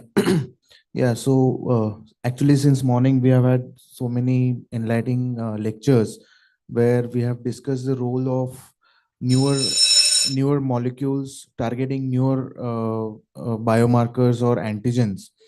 I myself had a talk on the use of antibody drug conjugates, which are now being studied in lung cancer, especially for patients who have already progressed after the use of immune checkpoint inhibitors or the EGFR AL-Cross1 directed targeted therapies. Post that, if the disease is progressing, so now we have antibody drug conjugates, which is a combination of a chemotherapy and an antibody, so that the chemotherapy is delivered directly at the cancer cell, which has that particular antigen on it. So that is the new thing that is being studied, especially in lung cancers. Okay, and all of this happens at our institute, right? I mean, that's an Yeah, we have been Yeah. using antibody drug conjugates in many other cancers also, like breast cancer. Okay. Yeah. Thank you. Thanks. Jayati, you're our rehab specialist, and you work with people, breast cancer, head and neck, all various body parts. So when you are working with lung cancer patients from a supportive to get them stronger, to get them healthier, what has been your experience working with this subset kind of specifically? All right. So first off, when we, as Dr. Sevanti mentioned, that a lot of patients do come in at an advanced stage. So the major aspect that we want to work on is to improve their muscle mass capacity. A lot of research studies recently said that the patients who are on chronic treatment tend to lose around 15% of their muscle mass throughout their treatment, despite of maintaining their nutrition lifestyle. So that is one aspect where sarcopenia is one of the leading concerns that we like to address, to ensure that their metabolism and the healthy body weight is maintained, because this drop, 15% of body mass drop, directly correlates to more than 10 years of aging in the individual. So especially when the medical oncologist refers them to us. Our primary goal is to get a baseline on where they are standing currently.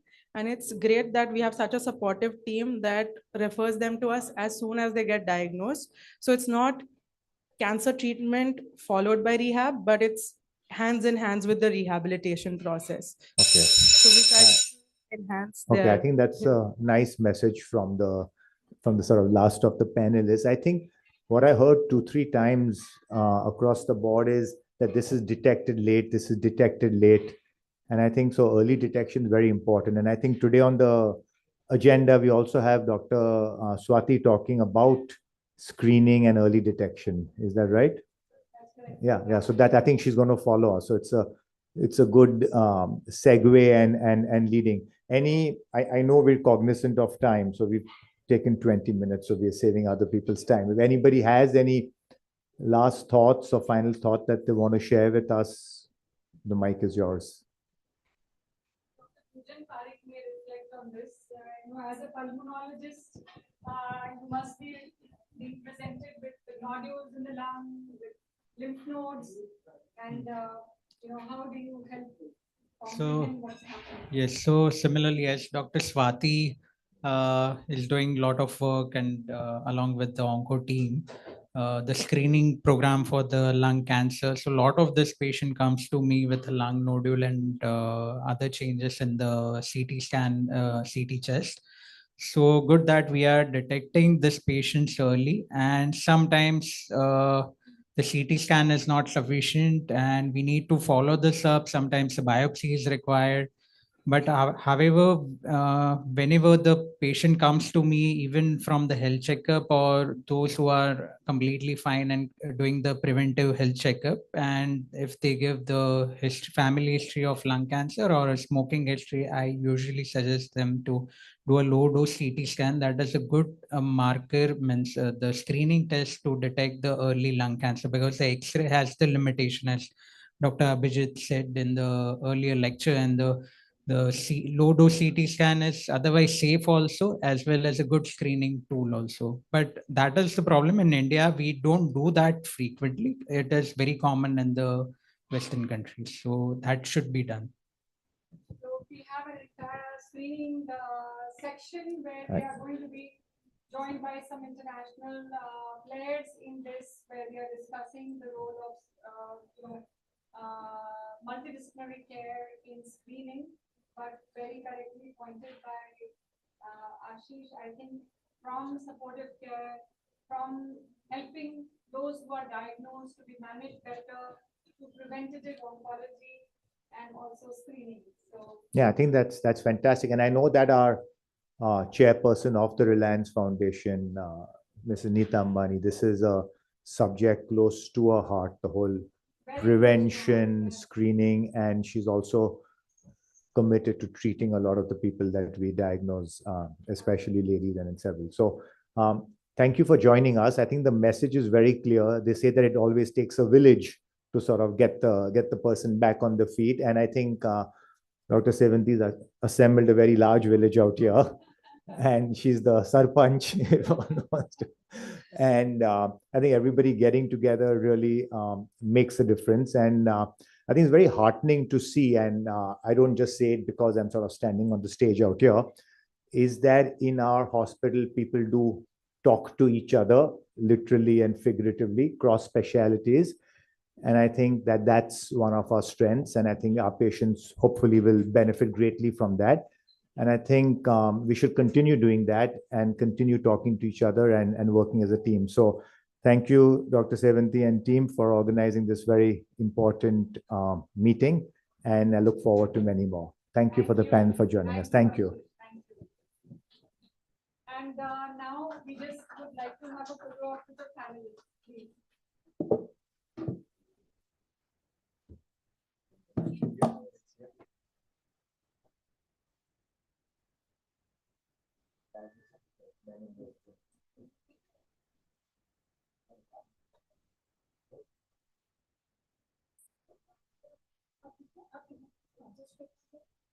Why are you not here?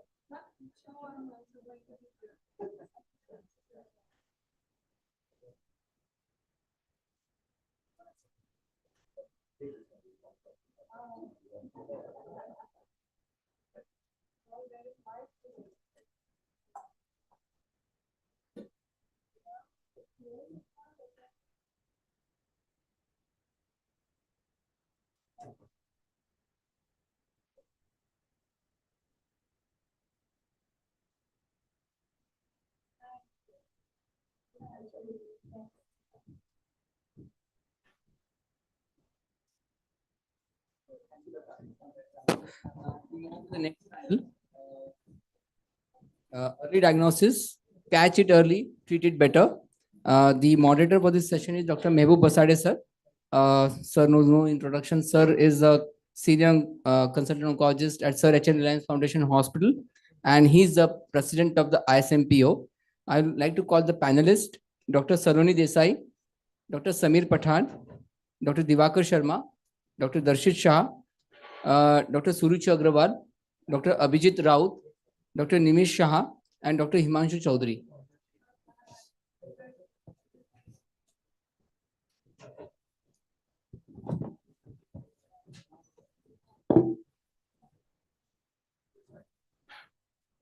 Hi, good afternoon. Thank you, Sevanthi, for inviting all of us who are here. The topic which is given to me is the early diagnosis in lung cancer is the key. We all know that, but catch it early and treat it better. So this was a little catchy for me. And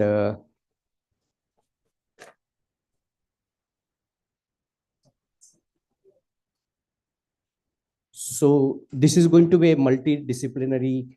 I didn't see anybody from the radiology department. Marzi? Dr. Marzi to also. So you have pathology, you have molecular, you have oncology, and you have the surgical. Radiology was one, chest physician is here.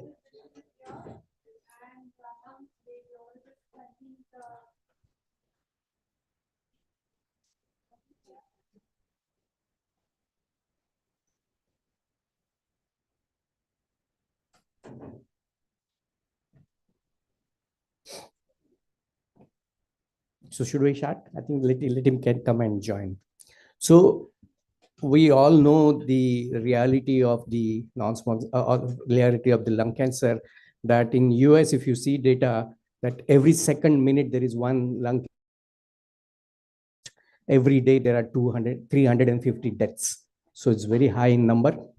India, if you see, is the number one individual organ wise. We are also growing up fast. And 1 in 67 is supposed to be our number of developing the cancer.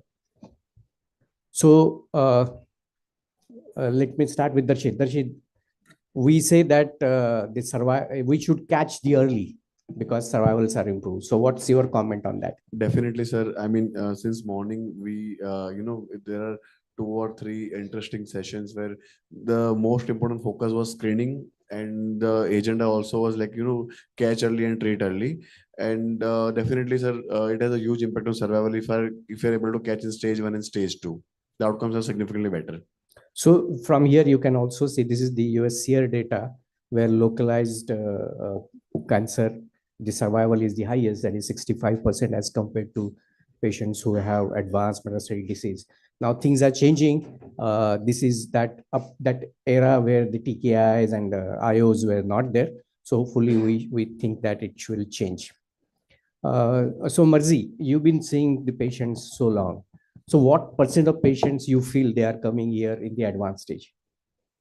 So yeah, I think by a large number, I think at least about 60% plus are coming at an advanced stage. Advanced stage means basically from my perspective. What I mean is from the surgical perspective, and sometimes so very advanced that, I mean, probably because of the symptoms being overlapped by so many common conditions like a chronic cough which doesn't go away, or a breathlessness which is kind of misdiagnosed, or a tuberculosis. So yeah, so it's a good 60-70% are actually advanced. In fact, only the 30-40% are the ones who are truly in the early stage. Early in the sense that I'm not talking about stage 1. Stage 1 is even lesser. It's probably just 10% stage 1. 2 and 3 are the other addition. So look at the US data, 45% are in the advanced stage. So we are not, you could say that we are also at par with them. We are a little more than that. But yes, there is an advance. Pritam, have you seen stage 1 lung cancer? So again, very rare. We used to catch most of the stage 1 in the COVID times when we used to do a CT scan for looking at the involvement in the lung with the COVID. So incident diagnosed, yeah. Absolutely. I mean, I was going to say same. that COVID has really picked up the early stage lung cancer patients. So Nimesh, as well, there is no chest physician, the radiologist over here, but let me tell you which patient of yours you will send for the low dose screening. It's not mass. It's obviously it is not for any public walking in and getting the scanning done. So I think any specific. I think probably stick to the guidelines. Anyone between above the age of 50 with at least a 10 pack-year history of smoking definitely would warrant a low dose CT.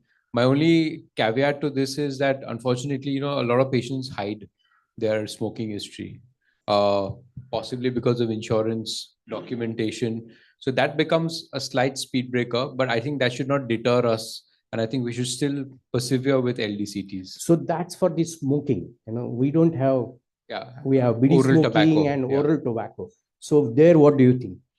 So again, I mean, anyone who's got, I mean, it's difficult to quantify pack years then, but if they've had a significant tobacco exposure, irrespective, I think post the age of 50, I think LDCT is warranted. Okay, so we know that there is an evidence based on the randomized trials, and it is known to reduce the mortality. And there is a global validation because these trials have been done across the world. And these are the 4 trials I can show you from the US, Italy, Belgium, and Germany, all trial confirming that if you do the screening with the low dose CT scan, the mortality is improved. It's almost 20 to 40% of the patients. So we, what is the anthracycline in breast cancer we use? Absolute benefit, 4%.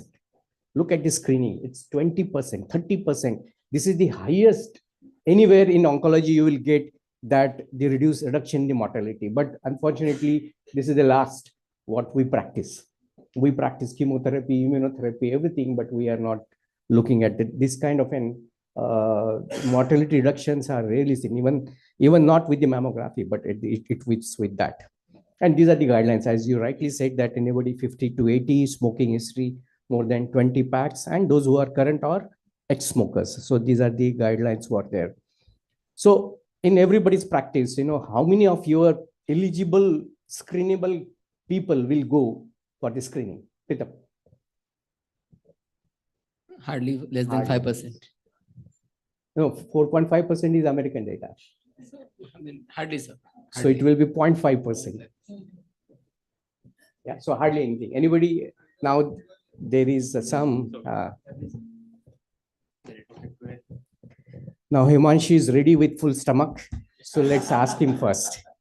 Himanshu. So let me ask you the low dose CT scan. So we all don't know what is really low dose CT scan mean. What is the exposure? How do you define low dose CT? And how many times people can call that? Yeah. So low dose CT is like it's like I can say maybe 10 X-ray.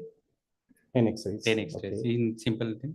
So usually what happen when you do high resolution CT, routine CT scan, really high resolution CT, that KV and MA, which is energy of the X-ray beam, that's a little bit higher side. So we get better resolution images, which easily need for like to diagnose ILD, all those things, we need that thing.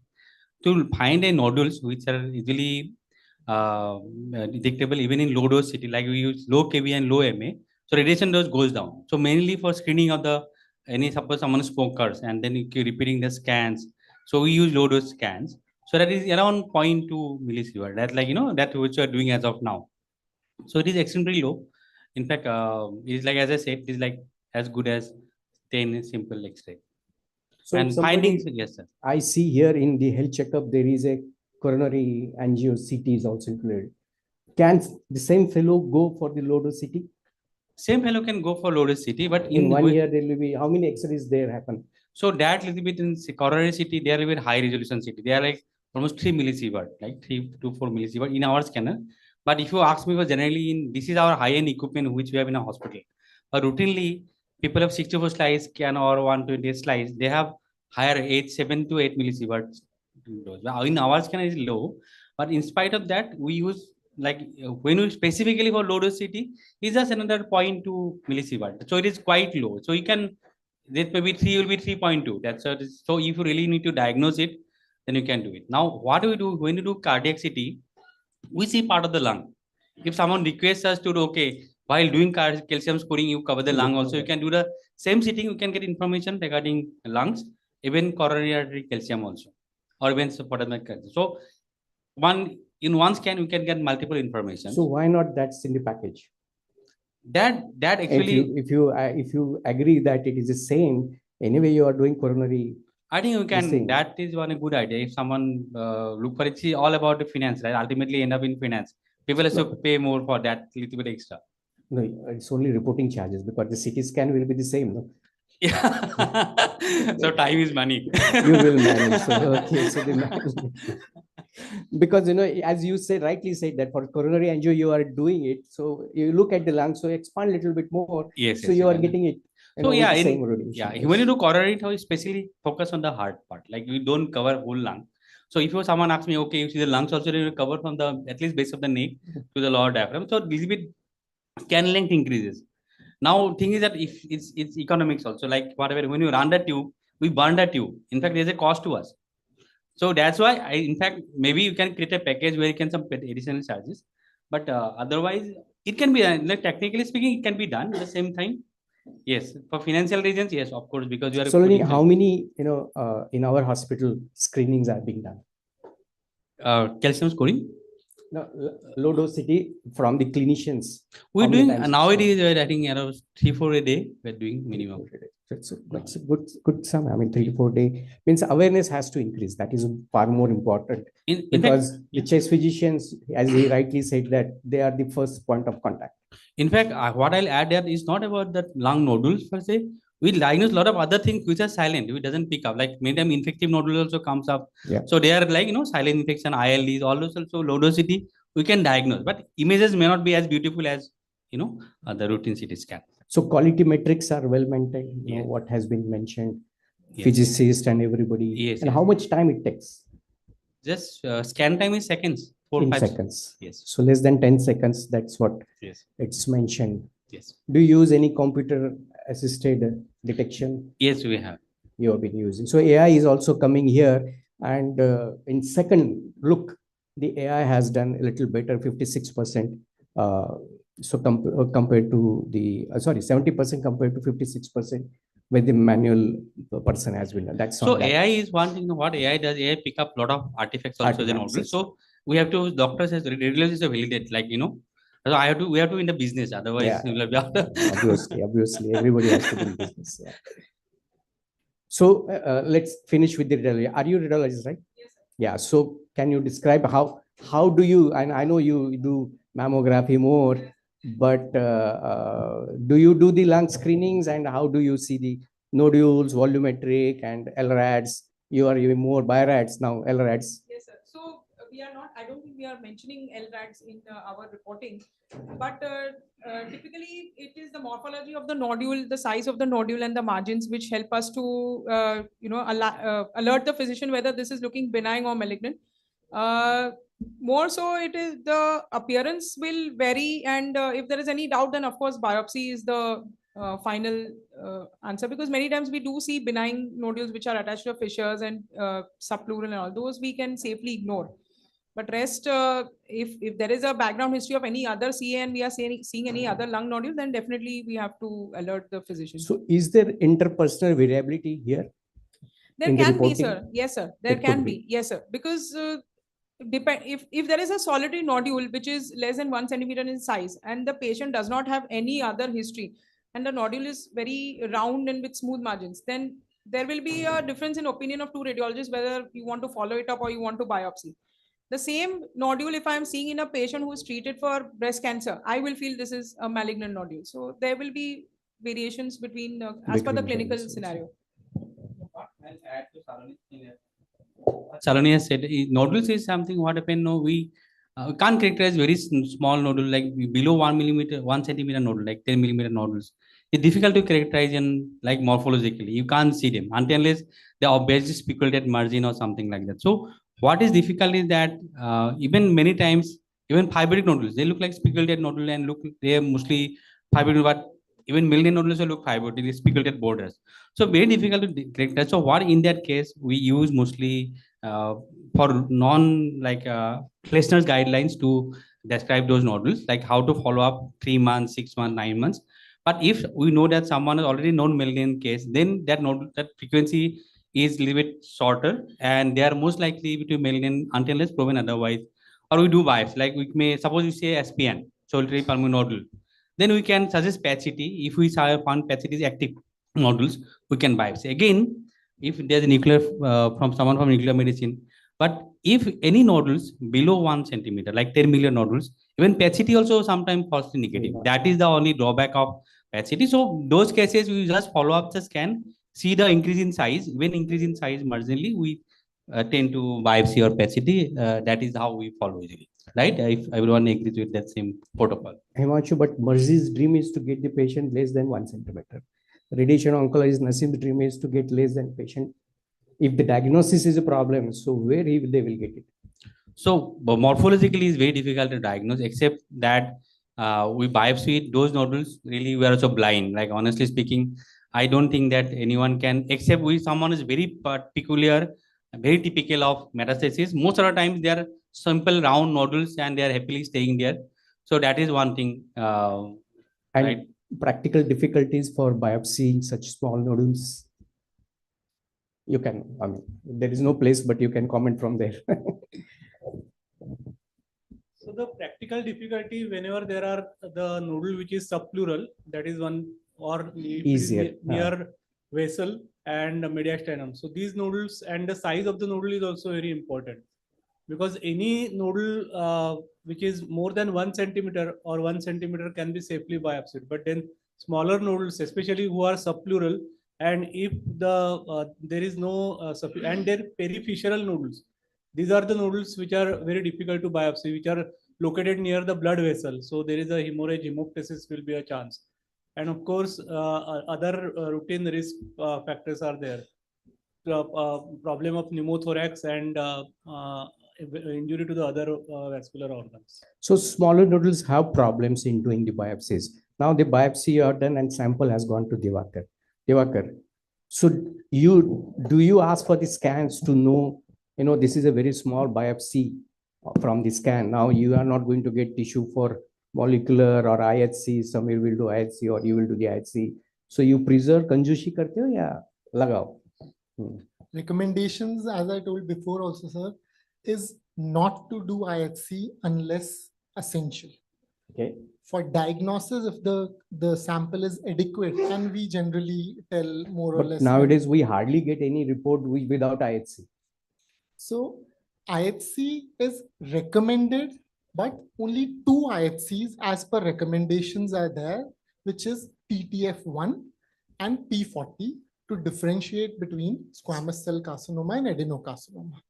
But you are right, sir, sometimes we find it difficult to, when the morphology is not clear and it is in fact a non-small cell carcinoma, then we have to do the IHCs, but at the same times, we always make sure that the tissue is always preserved for molecular testing. For molecular testing. Samir, it happens that you are taking deeper, INE, and khatam ho gaya tissue. No, I mean, sometimes it depends on the biopsy, the representativeness of the biopsy which we get. If there is an adequate tumor and like it's a clear-cut instructions in the lab itself that these are specially precious tissues, they should not be depleted.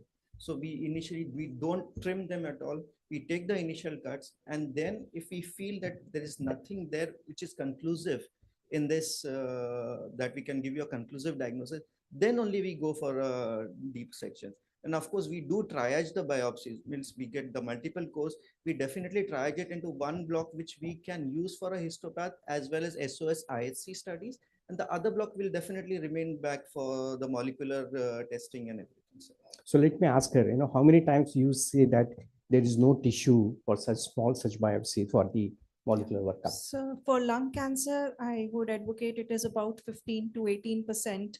When we see that tissue is not sufficient, even if we get the tissue, it is depleted and the DNA quantity is not sufficient, and we do struggle with those. We have found out certain ways to isolate DNA from very minuscule tissues. We have succeeded. But sometimes even I would like to point out, because this is a lab experience that I would like to share, that sometimes even if the tissue is there enough to get me say 400 to 500 nanogram of DNA, but the quality of DNA is very poor because the cores or the tissue size that we are fixing into formalin is very small, and it could be over fixation that may have happened, and hence the formalin induced artifacts are very high. So with lung, even if tissue is not depleted, in 5 to 10% of cases, I see the quality is very poor. Okay, so 5 to 10% your place, 5 to 10% at your place. And for histopathology, it might be fibrotic band or no representative tissue can happen. So more often than Fatty not, tissue is Yeah. another problem. so more often than not, if there is no tissue, we will somewhere write it in the report also that there is insufficient quality of Yeah, material. it's written scant tissue is written. It's written So as a we line. generally write it, but if there is tumor, for example, how Dr. Sameer said that we make 2 blocks and the tumor content, if it is lesser in one block and more in the other block, the more content tissue is completely preserved and not touched at all, so as to the bare minimum IHC can be done on the one block and the rest of it is preserved. Yeah, so one thing is tumor content that may be sufficient. It could be sometimes 80%, but the amount of tissue that is in the block is very minuscule to isolate the DNA. So both the things. So this 15 to 20% encompasses both of these. Tumor content may not be an issue most of the time. Tissue amount is the issue for me. So the biopsy from there has been done, gone to pathologists, diagnosis made, the sheet now, before it goes to the surgeon. Do you think that will you send all these things if it's a 2 centimeter tumor, all molecular markers, or you will wait for the final report to come in? Sir, we usually send limited gene panel for predominantly, like, if it's all the stage 2, we do have Adora trial. So if it's GFR is positive, we can always offer them osimertinib. So I do send limited gene panel, sir. Limited gene panel for them. The adjuvant setting limited gene panel, data only for osimertinib and alectinib. And alectinib. Okay. Anybody doing liquid biopsy in the early, because our topic is the catch it early. So obviously we are discussing earlier. So for the catch it early thing, because we are moving forward for the screening, I would like to mention that I know it is not in the clinics as of now, but there is a paradigm shift which can come up in some years where even before it is seen on radiology, low CT, the sensitivity right now could be between 60 to 70% with a specificity of 70 to 80%. But some studies are there in India also, and there is a multi-cancer early detection program that has been going. And in 2000 samples, of course, it requires a mass screening to set the protocols and the frequency. However, there has been a data that there is 84 to 97% sensitivity of picking up the early signatures of cancer even before the radiological disease is seen. Yes, please. So when we talk about the liquid biopsy, it is not only ctDNA, and of course CTC. ctDNA too early for the screening. And MRD is one such example where ctDNA is very successful, but the CTCs, circulating tumor cells, the tumor size is 0.05 millimeter. Still the chances of catching circulating tumor cells is possible. So imagine the power of the technology and the biology. When we talk about the early, CTCs could be a path where you can detect pretty early. But yeah, I agree. Science-wise, I agree. But Pritam will and we will agree. Yeah. To mention here, because I just spoke at Professor Humaid Al-Shamsi's meeting for early detection. So multi-cancer early detection test, MCED, is the terminology now. It covers most solid tumors, not covering liquids as much yet. And Gallery was one of them that made the loudest noise. And in Annals of Internal Medicine, there is a review article published just 1 month back where it talks about 20 such tests. So it says not ready for prime time. So that's a disclaimer. But at the same time, 20 such tests already for commercial use. And consumer is king, and consumer is going to come to you with the report. So you got to figure out what's to be done. So Pritam, yes, Pritam. So, there was a testing done for 200 people, and 20 people came with the report. I have a CTC positive, what to do now? And scans are negative. Yeah, I'll take that. So I've been doing this multi-cancer early detection test for a while. From the CTC to now we have come to even detection of certain WBC cells that are apoptosis resistant, and that will only be found in patients who have some. So these tests, including Strand, I'm one of their main advisors for the multi-cancer early detection. The issue is that these tests are much more sensitive than what you would require for screening. And so for patients where they're making CTCs, where they're making methylation signatures, these patients are now being categorized as high risk. And even if their scan is negative, there is a very dedicated flowchart that I helped create initially for Datar, and then I helped create for Strand, where we are putting these patients in a loop. So of course, these are ongoing studies. Strand has 2,000 patient data, Datar has 40,000 patient data, but these are still not ready for prime time application. I completely agree with you. But in a world where 70 of these cancers are completely going undiagnosed, getting detected in stage 4, having lost my mother to a cancer, I am completely on the other side. I would like to catch it way before it becomes a monster. So it's coming from an emotional angle. But if there are CTCs, I would put that patient in the loop for more aggressive follow-up than not. So let's move ahead, let's move ahead. Just it's last already, word I'll tell you. None of this method is perfect. Trust me. So we are in fallacy. If I work on CTCs, I will tell CTC is great. Somebody ctDNA, epigenomics. Every method has some problem. The only way we can use multi-model. So you combine each of these methods, develop a highly robust method, because sometimes ctDNA will miss out. CTCs, I'll tell you a beautiful example. A patient colon cancer. I think we can discuss that later because we are having in the early stage. Yeah. So before, radiologically, we will be there. So I know that in the CTCs has a role. At present, if you ask me in clinical guidelines, it has a role only in metastatic disease for disease monitoring, not even the early stage. That is still experimental. We will discuss that later some other time.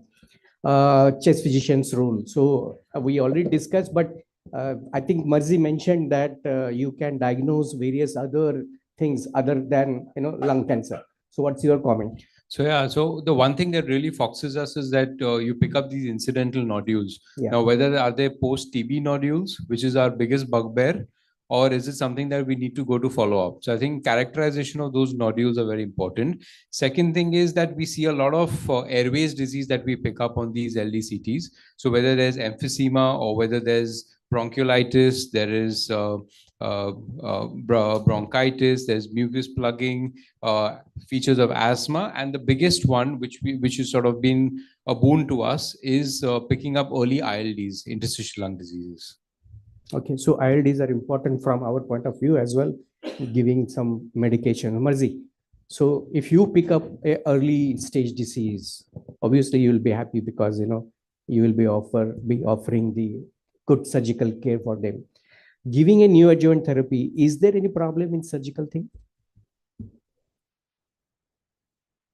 Because there is data of IO neoadjuvant having a problem with the surgeons.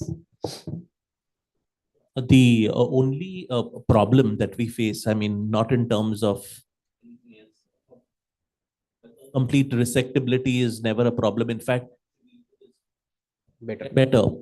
The practical problem would be that of a little fibrosis developing with IO, and makes certain areas a little difficult to operate. But beyond that, I think there is nothing really. I think it's all benefits. Just a mindset. Soon or later, we will be very happy. I think that you rightly mentioned that there are problems with the fibrosis given neoadjuvant therapy. Do you see same thing in the histopathology, Samir and Divakar? So especially now when we are in the era of post immunotherapy resections. Yeah.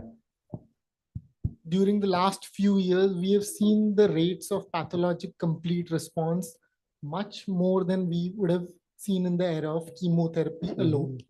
So much so that there are multiple areas of fibrosis, like how Dr. Mish said, it is sometimes difficult for us to identify the tumor bed itself. So that is when we completely, entirely submit all the fibrotic areas, and more often than not, especially in the era of immunotherapy, we find no residual viable disease. So any change in primary versus nodal? Yeah, we do see sometimes response. No, response is okay. Yeah. We are giving for response. Correct. No, but in pathology wise, do you see some changes there? You know, like fibrosis Yeah, we happening do, at primary, we even do there. see fibrosis, at times necrosis, and even a lot of inflammatory reaction around the node. And those are also documented. And as like rightly Divakar said, that lot of in the main tumor bed itself, there's a lot of fibrosis. Sometimes it's hardly, we don't get any tumor, and you have to submit the entire tumor complete. So Darshit, now if there is a fibrosis which has taken out and post surgery in adjuvant setting, again you are going to give IO. Does this millennium of the tumor microenvironment where fibrosis, the drug going is difficult because there is a lot of desmoplasia, will it have a problem with that? Sir, I mean, we still give it because we don't have much data and we don't, I mean, we are learning. But as the guidelines, if there is residual disease, we'll be giving the immunotherapy. So Pritam, any comments on your medical oncology treatment in the early stage lung cancer? Has any change? So I think with the advent of immunotherapy for stage 1B and above, I think giving immuno plus chemo would be the present standard of care until unless, very difficult to deliver that kind of treatment. I think this is going to be a really multidisciplinary collaboration to have a success stories to diagnose the patient in the early stage lung cancer, where radiologists, low dose scattering, they detect the nodules, pathological confirmation, everywhere there are challenges. Then treatment planning with the surgeon, radiation, medical oncology, imaging, tissue acquisition, molecular profiling, all put together, and chest physician. Obviously, the chest physician will also be involved in the management, because if there are associated COPDs, ILD, giving our drugs are also with, ILD is known with the osimertinib. So, again, these are going to be difficult for the patients when we are going to give for a treatment long period of time. I think with this, we will take that later on probably. So this is the last slide. So patient education is very important. Everybody aware, as you said, that there are 3-4 low CT scan. I'm really happy to know I have not sent anybody yet. So maybe that I'm not the first point of contact because I may be seeing the other patient, but I'm really happy to know that you are doing the low dose CT for screening. Awareness is important, and whole system optimization has to be properly, from the radiology to pathology to oncology department. So thank you very much, and thank you my panelists for that.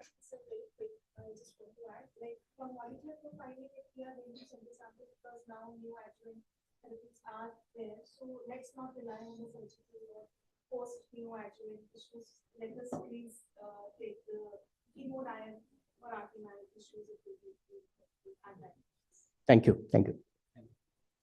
Thank you so much.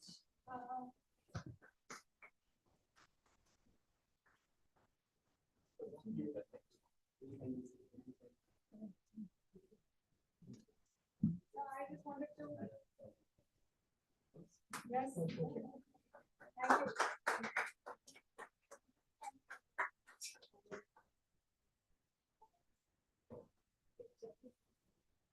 you.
Thank you.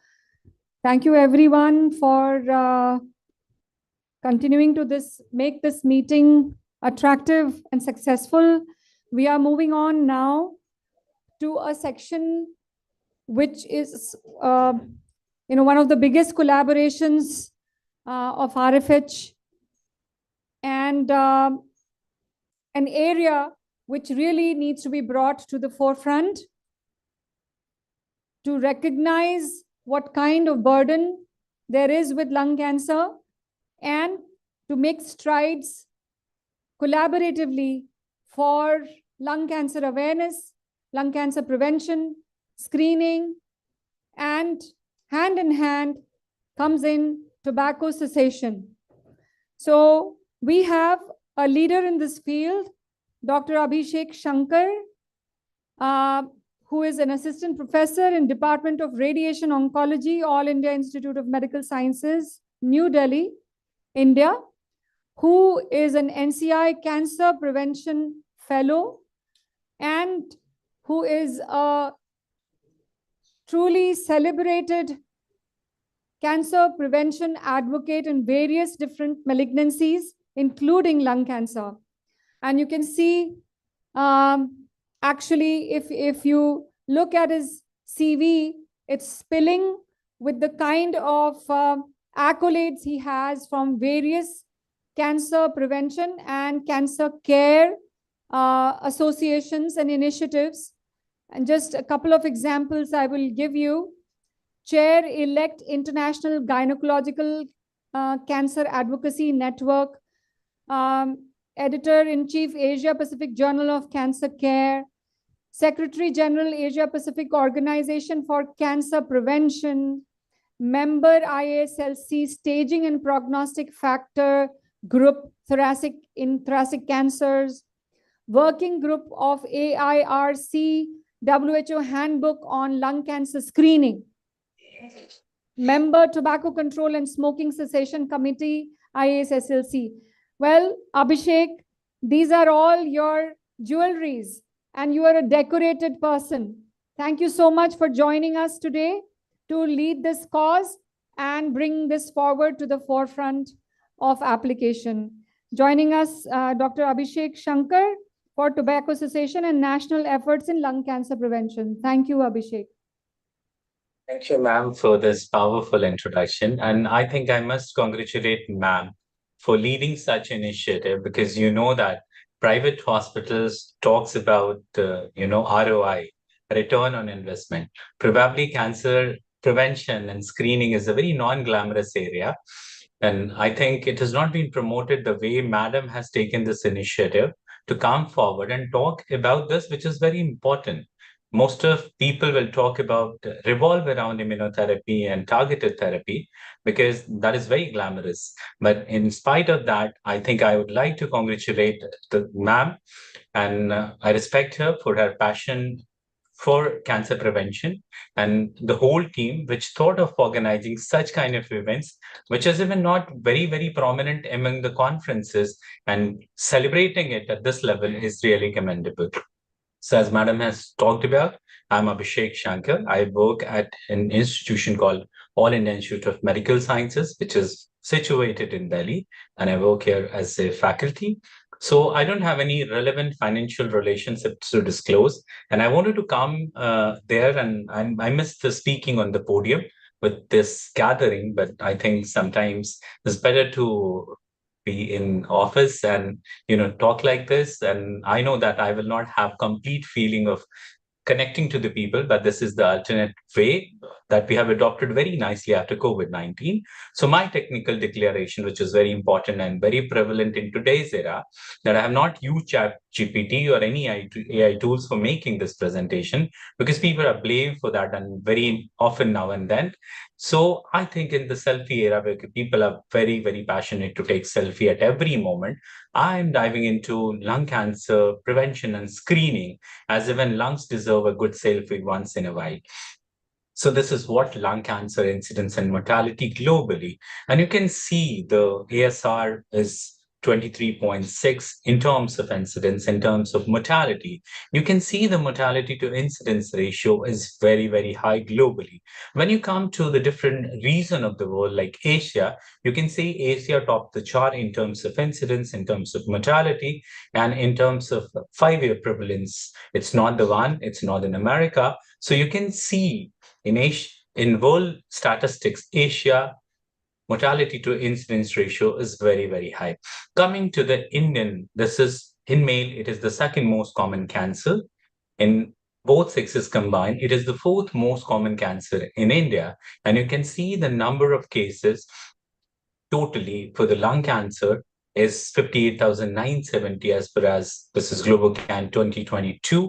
And the mortality is very, very high. So you can say that lung cancer was a death sentence in last decade, but due to the newer technology, newer treatment modalities like targeted therapy, molecular, subtyping we do it, and the immunotherapy, it has really gained lots of importance in terms of survival. So whenever you ask anybody, what is the lung cancer risk factor, it was like tobacco. But now in India, we just see this paradigm shift in terms of newer and emerging risk factor. People have started talking about, there's lots of work about the radon, there's lots of work about air pollution, has been done in few of the LMICs, including China, Taiwan, and the European countries in radon. But India is still at a very, very initial stage when you talk about the risk factor beyond tobacco. We can't, and I think the newer concept is about the genetic ancestry, which is talking about if particular families are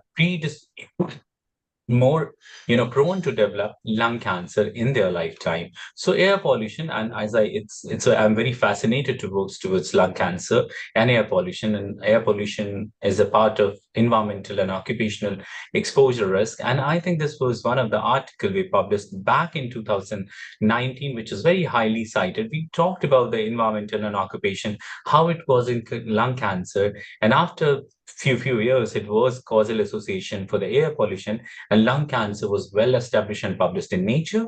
So this was asbestos, various risk factors, exposure limit, and we also talked about the scientific evidence in support of causation, existence of legislation, level of advocacy, implementation, and we also found that work is being done in the Western world. When you talk about the Indian initiative, it was very, very less. And I think to everybody knowledge, how this PM 2.5 is related to the risk for the lung cancer with every 10 microgram per meter cubic exposure to PM 2.0, it increases the chance of lung cancer by 62%. And we talk about the molecular, the histopathology, adenocarcinoma risk increases by 43%. So tobacco facts is the largest single contributor to the cancer risk, and lung cancer is still primarily associated with mostly in the form of smoking. And we have enough data in terms of cigarettes, but when you talk about the other alternative smoking habits that India CBD, there are very, very less evidence that can really prove that BD causes lung cancer and any other causes, because nothing much has been done in terms of studies which is being conducted. And I will come to, because I'm part of the WHO handbook, so I'm just reviewing the tobacco part and just primarily writing the air pollution, radon, and the occupational exposure in terms of lung cancer. So I'm finding it very, very difficult in terms of finding motor pipe, e-cigarettes. There are very less number of evidence, and BD, they have substances that you can understand that it will increase the chances of lung cancer. But as far as the evidence is concerned, it's very rare or it's very, very scanty. So I can't, it's very difficult. Mostly, if you talk about the facts and the evidence-based fact, it's related to the tobacco problem, both of for every one of us. When you just go to the clinic and how we deal with the tobacco users, we ask, do you use tobacco? And our resident will take what is the frequency, what is the intensity. And after that, we just say a single line that please don't use tobacco, because there is a pretext in our mind that whenever people are diagnosed with cancer, they will not use tobacco again in their lifetime because they have already caused the damage. But it is a wrong perception. In one of our data we just received, 67% of the people continue to use tobacco even after they are diagnosed with cancer. Many of the times family members tells you, but many of the times this is a very secret game for them. And we have to come out from this perception. And any person who has been in tobacco history and tobacco may be the reason for the cancer, they needs to go to the tobacco cessation clinic. But unfortunately, still it's a non-glamorous area. We don't focus on it because this will not bring money back to the hospital. Even in the government hospital, I can count, I don't think that even the number will go in double digit if I talk about the tobacco cessation services, which is evidence-based and offered by the government hospital. So there is a big lack and we need to cover it in the period. So what is the facts? This is a US Surgeon General report published in 2020, and they have taken the evidences from 2000 to 2018, and national survey data they used between 1965 to 2017. So what is the impact? They have showed there is a causal relationship between cigarette smoking and adverse health outcome. Quitting smoking improves the prognosis, not it helps in the patients who are not diagnosed with cancer, but also to the people after the cancer diagnosis. It is very, very important. We know that it increases all causes mortality and cancer-specific mortality. So this is another one, cancer patient and survivor. This will increase the chances of second primary cancer. So apart from dealing with the normal population, for this, there are screening modalities.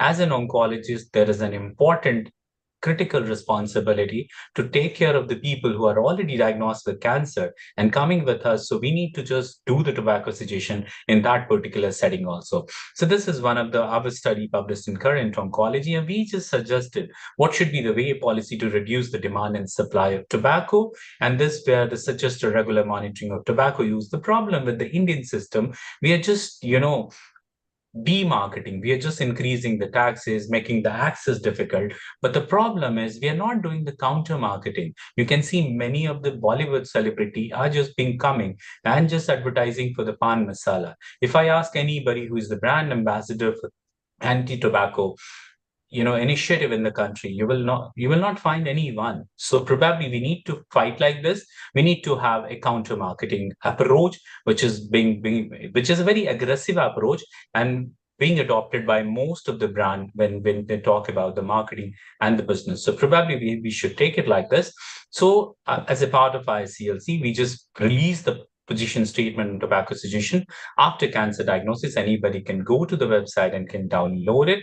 So this is one important work we did it from our group, and we published in Lancet Oncology, that every clinical trials, they don't get particular importance in terms of capturing the smoking status and the smoking cessation activities. So we just watched for this, and this was published. Another work we are doing through our committee, we are doing the systematic review and meta-analysis, and we're just trying to know the smoking cessation in lung cancer continuum. Another study, we are just doing the ASPACE study. We are trying to understand the disparity in among the three levels: the health policy level, patient level, and the medical professional. This is another study we published in Frontiers about the nicotine delivery system. This has the component which is supposed to be carcinogenic and can cause lung cancer, but still we need to have more data. We have banned electronic cigarettes, but still that you can find everywhere people are using it. And I have personally ordered it online and I could get it in my office. And the unfortunate part is that they don't even ask for your age and they can deliver it everywhere. And in fact, this is banned in the country like India. So this is another smoking suggestion by Graham. And they talked about that they reduce risk for developing 13 smoking attributed cancer. So we need to be more proactive. So this is another published in ASCO, JCO. So this is the every physician, I think we can correlate with this, the oncologist. If you use tobacco, this you can see 90% people ask it, whether you advise to quit tobacco, we say yes. And when it comes to actively treated, probably this is a good sign design, and we can perform it in India, and we can say that first, second will be very similar to that, but probably how do we actively treat it? Probably it will be a very lower down than it is estimated here.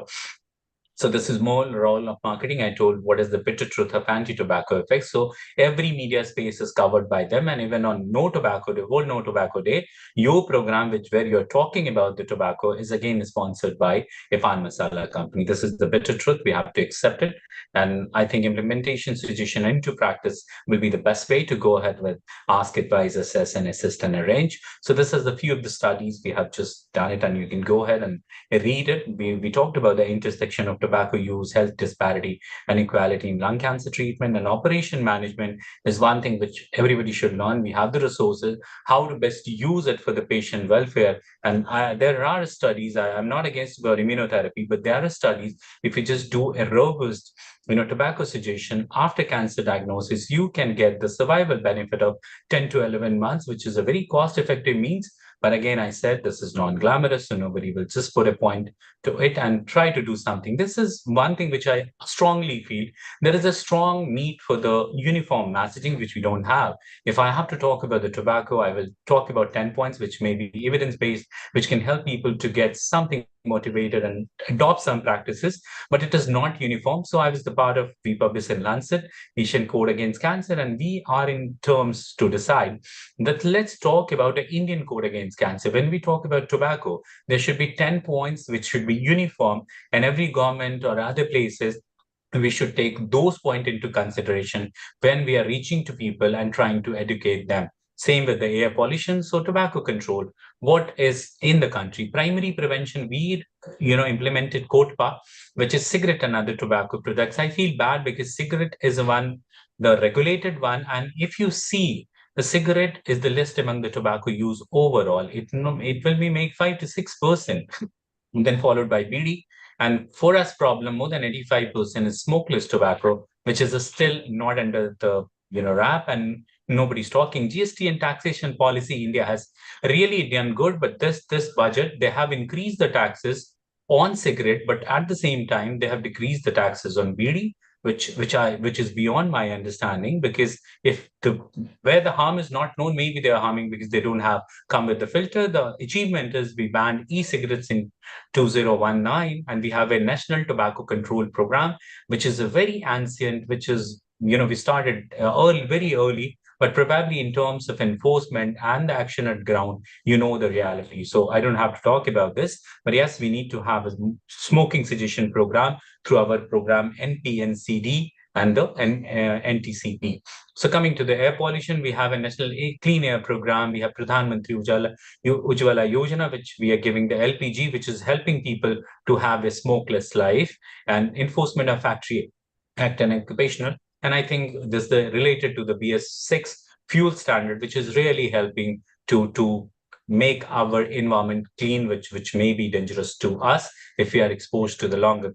Coming to I will not go because somebody has already discussed this. So screening is another part, which is important. Artificial intelligence is good, but I think that required natural intelligence. So don't use the artificial intelligence if you don't have the natural one. Many people are trying to compensate their natural intelligence by this. This is very dangerous, not for you, also for the patient. So, and this is the screening recommendation. I will request everyone, if you fall in this group and you are eligible for screening, please go ahead and screen yourself. It really saves life, and you don't know that. And the female has been found to be more beneficial in based on the Germany study and the Nelson study, you will get the more mortality advantage. So this is what we have in India. These are the three cancer we just screen under the framework for screening of common cancers in India. There is so much discussion because lung cancer incidence is increasing. It is a highly fatal disease. But I think before we think, the government has to think about a larger perspective. And it is very, very true that it is very, very difficult to manage the resources at the ground level. But I think there should be some discussion to be started to start working at the institutional level. So like HN Reliance has started, all the institutions who are just providing the cancer, which are providing the cancer care, should also provide the screening services so that beneficiary can get the advantage in terms of mortality, because LDCT reduces the mortality. So this is, I was talking about, I just work with this group member, and probably by next year, April, you will see one publication in NEJM by our group on IR perspective on lung cancer screening. And we are just working on the handbook. So next year we will be releasing the handbook from the IARC side, which will be a good guidance if you want to know about the lung cancer care and the evidence in one book. So it's a part of the staging committee of TNM. So I think we are working on this, and smoking and tobacco is an important prognostic factor. We are trying to incorporate various factors related to this, and probably we will be releasing the 10th edition of lung cancer staging in 2031. So it's a long wait, but we are trying to collect and gather the data which is required to come in more in terms of tobacco uses and maybe the different component of air pollution. So this is, I think, ma'am knows about it. We have got 2 grants to All India Institute of Medical Sciences to study air care, which is air pollution and cancer research ecosystem, particularly in terms of lung cancer. And we will be trying to answer many of the questions which is related to like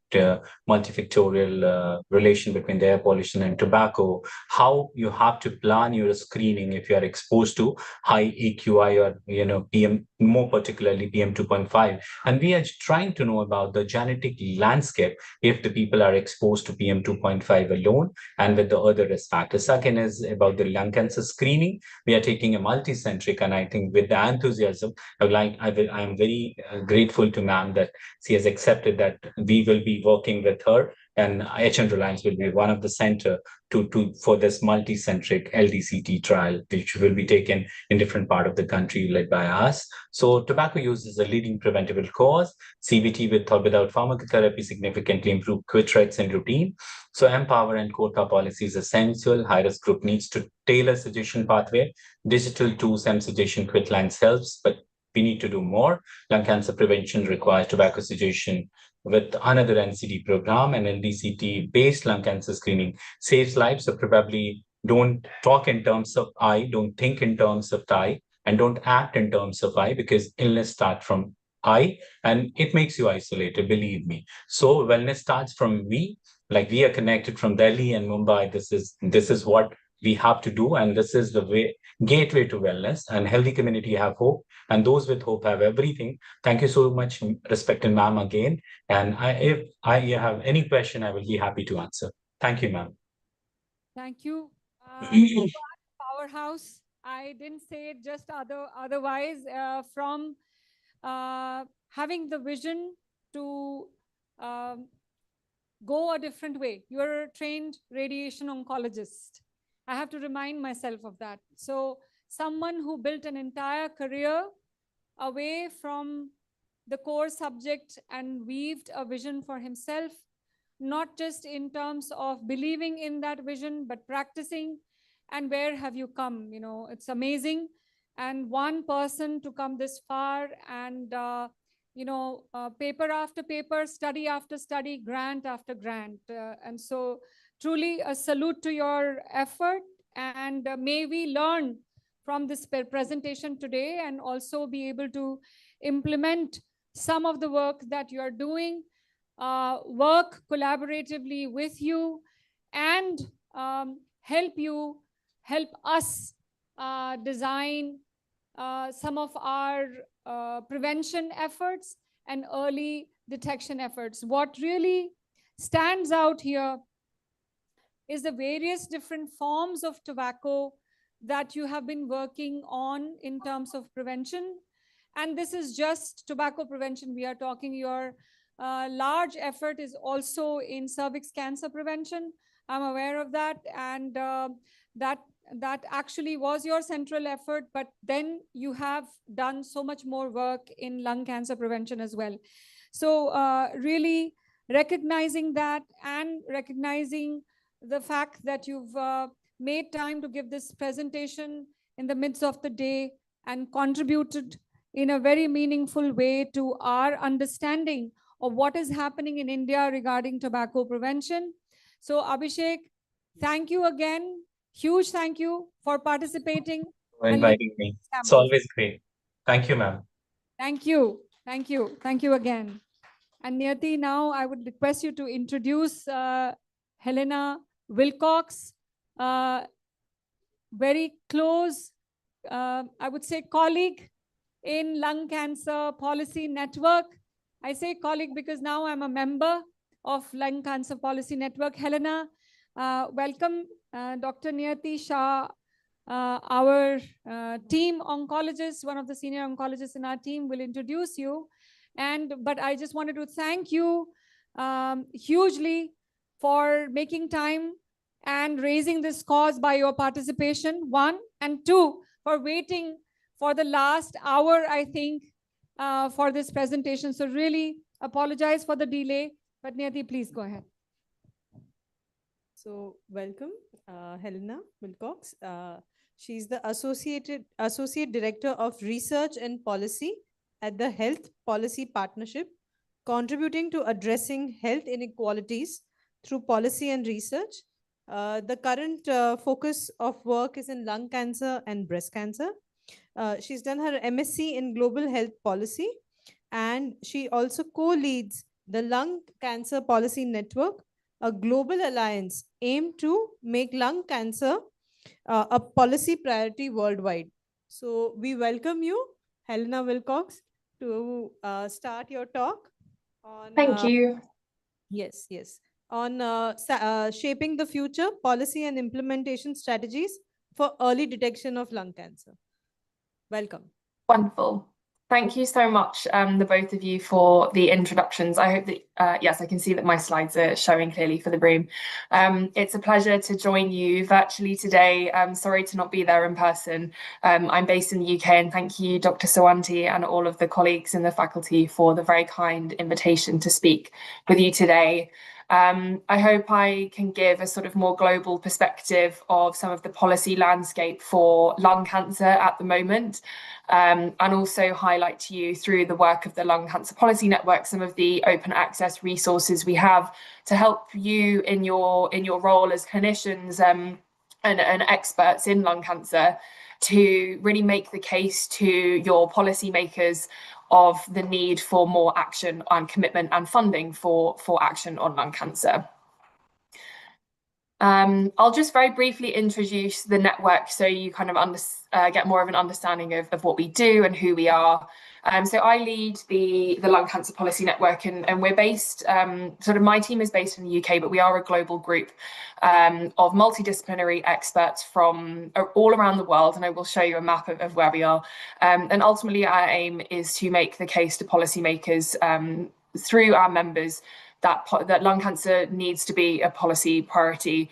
I'm sure through all of the talks that I've listened to this morning, we all know that lung cancer is an urgent issue.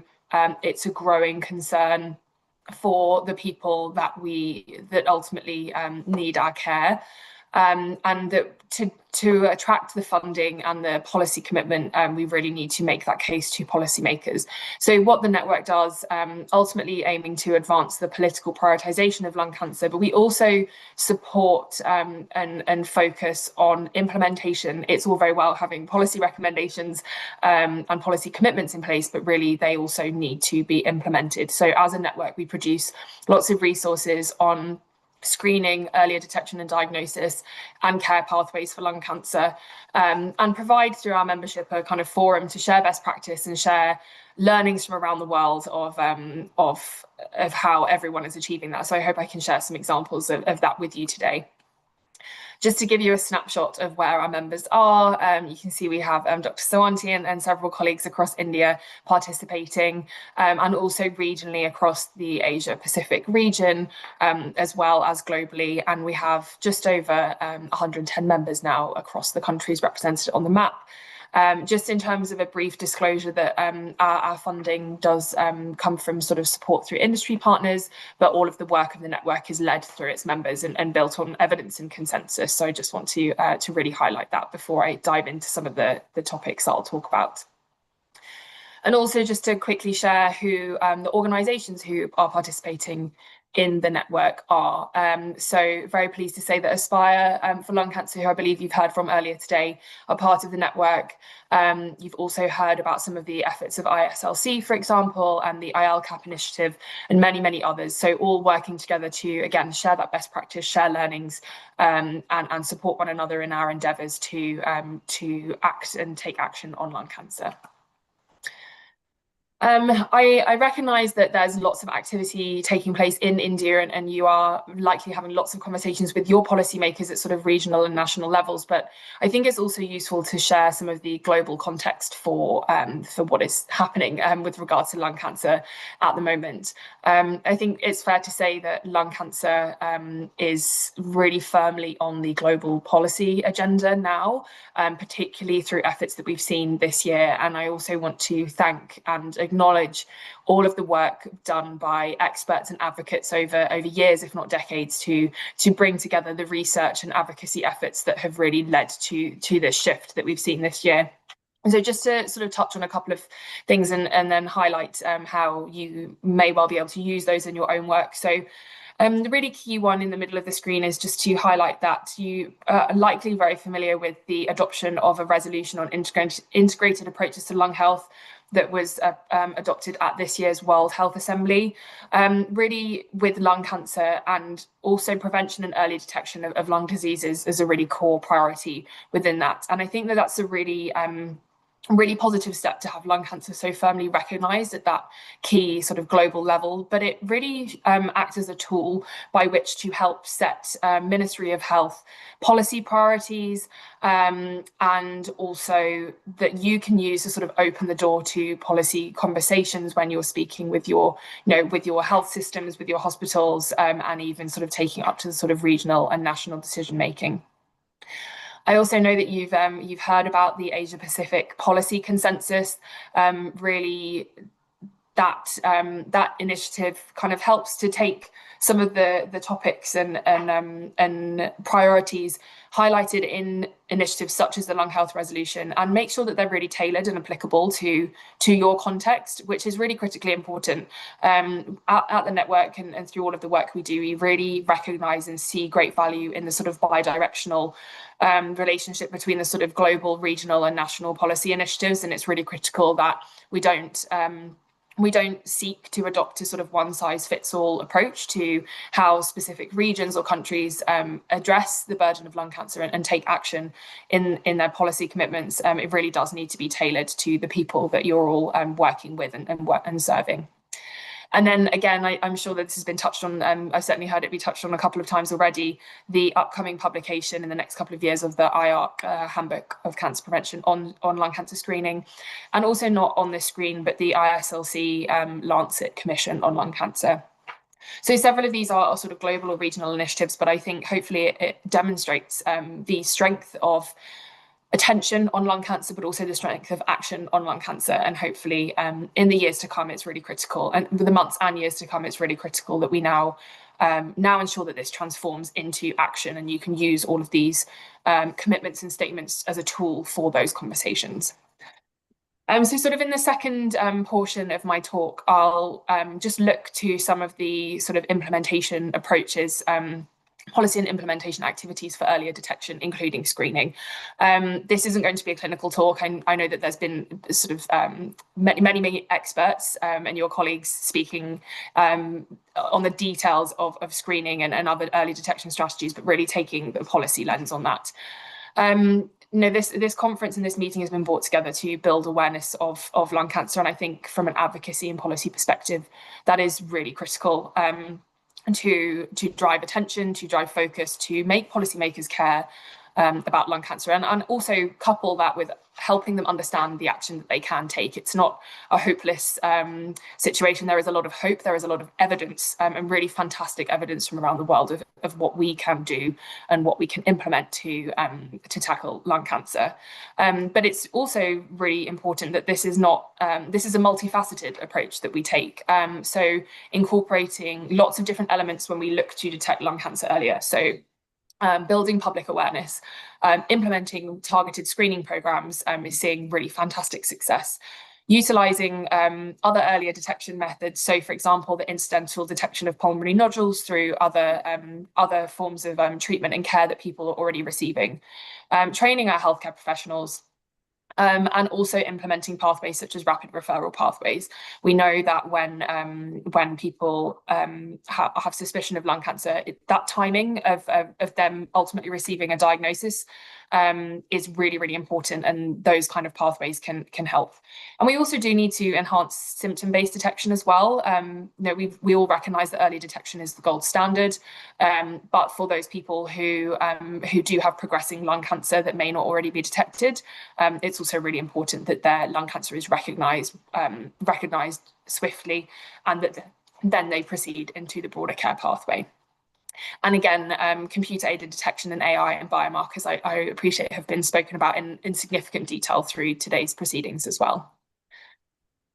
I just wanted to kind of touch on some of the successes that we've seen around the world in terms of raising awareness and providing training and guidance around lung cancer. So we have case studies on lots of these on our website, so you can sort of check in on those. You may well already be in touch or know of the programs themselves, but they're having clear referral guidelines, as is the case for GPs, general practitioners in the UK.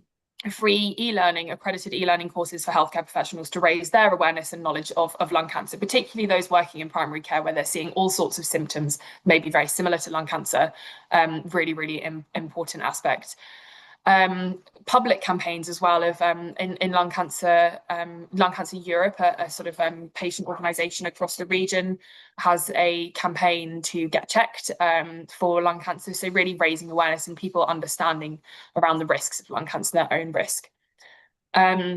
I mentioned rapid referral pathways, and also just finally that in the US, there's a nationwide effort during Lung Cancer Awareness Month to have a national screening day. So this is not only to raise awareness, to encourage people to come to a clinic, but also to go to people and raise their own awareness of lung cancer, and they can get free screening on that particular day. So again, it's to encourage people to kind of encourage the health seeking behaviour through raised awareness and understanding of risk.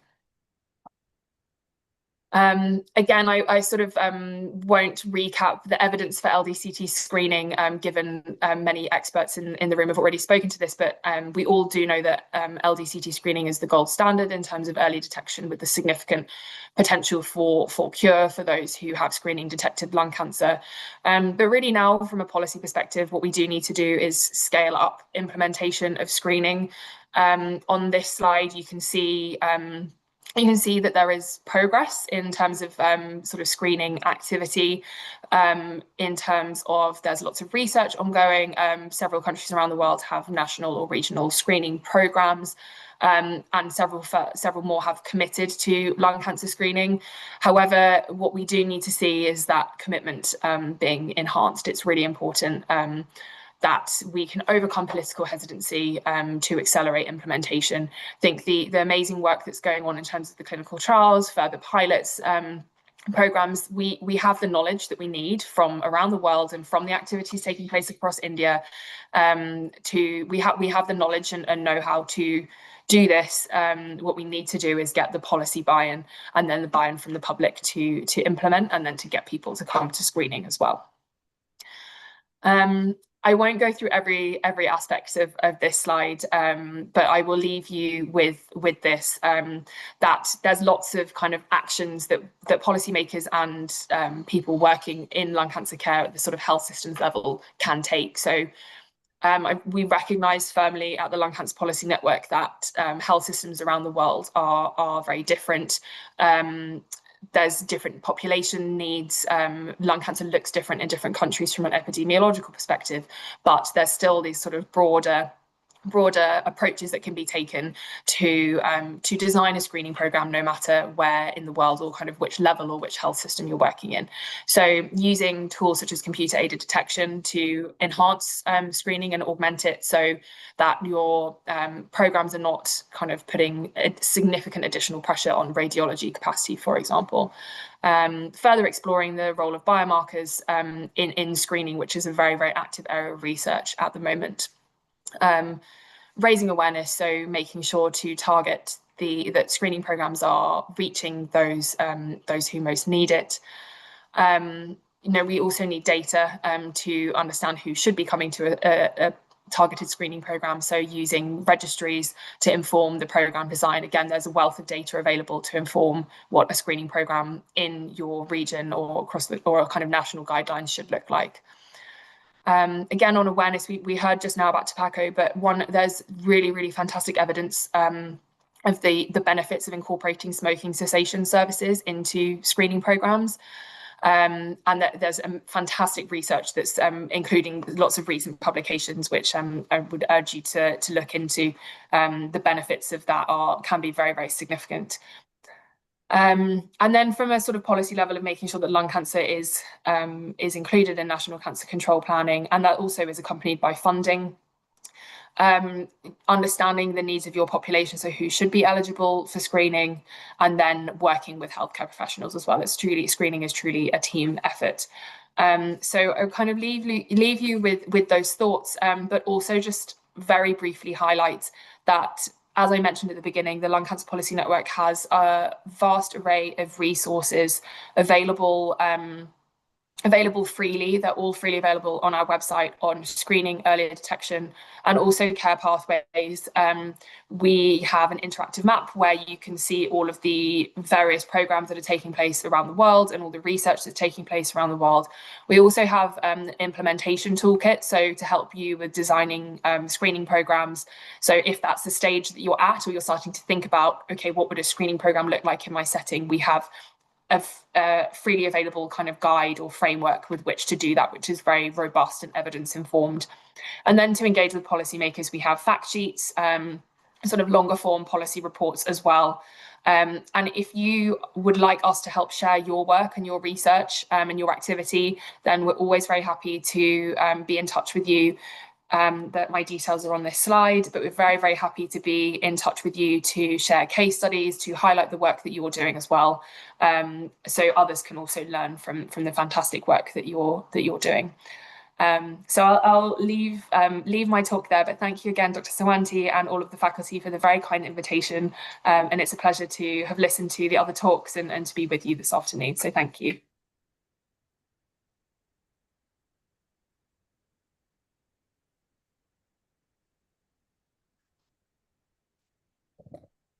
Hello.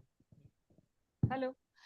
Hi, Helena. Thank you so much for a very, very informative talk. And you've touched upon so many most critical areas. Just as Dr. Abhishek Shankar, you have truly highlighted on various methods that are being taken up across the globe for cancer screening, lung cancer screening and early detection. And I love that slide where you talk about how things are being done in different countries. And just as an example, rapid referral pathway, a message that was from lung cancer referral pathway in Australia. And then you talk about a national lung cancer screening day in the US and lung cancer Europe's Get Checked campaign. And a free accredited e-learning course for Australian healthcare professionals for lung cancer awareness, referral guidelines for GPs in UK, and diagnostic assessment programs for people with lung cancer in Ontario, Canada. So I think with the work that Lung Cancer Policy Network is doing and trying to essentially bring in a global awareness, also the work that you all are doing in trying to help all of us learn from each other, from weaving a nexus, from weaving a catchment of all who are committed to the cause in coming together, learning from each other, in recognizing how big a cause this is, and in coming together to wage a war, in trying to get people to be diagnosed early. First of all, prevention, and of course, be diagnosed early for enhanced outcomes. I really commend you for this work, and I commend Lung Cancer Policy Network for this effort, and also for tying in so many things together. So Yeonwook had also joined, but I think he has had to leave because we've been running late. We're trying to connect with him. And so Lung Cancer Policy Network, to all of you, has also been working with Asia Pacific Coalition Against Lung Cancer, a part of which I am a part of this coalition. And we are looking at bringing lung cancer awareness, lung cancer screening methods, and the collaborative work of APCLC and LCPN is something where I came across with this work, I came across Helena. And I learned so much regarding different kinds of lung cancer screening methods that are being practiced worldwide. And I think that's most informative. You know, I think these both tobacco cessation and the screening preventative methods that have already been adopted. So I do recognize and submit from your presentation, Helena, and also from my own understanding, that we are far from perfect, even globally. But in India, actually, and Dr. Abhishek has mentioned it in his talk, we are nowhere, actually.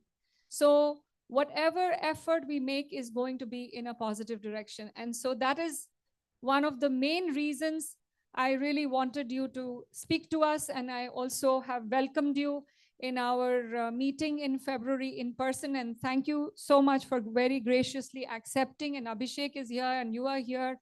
And Yeonwook, we will reach out and give him the message as well.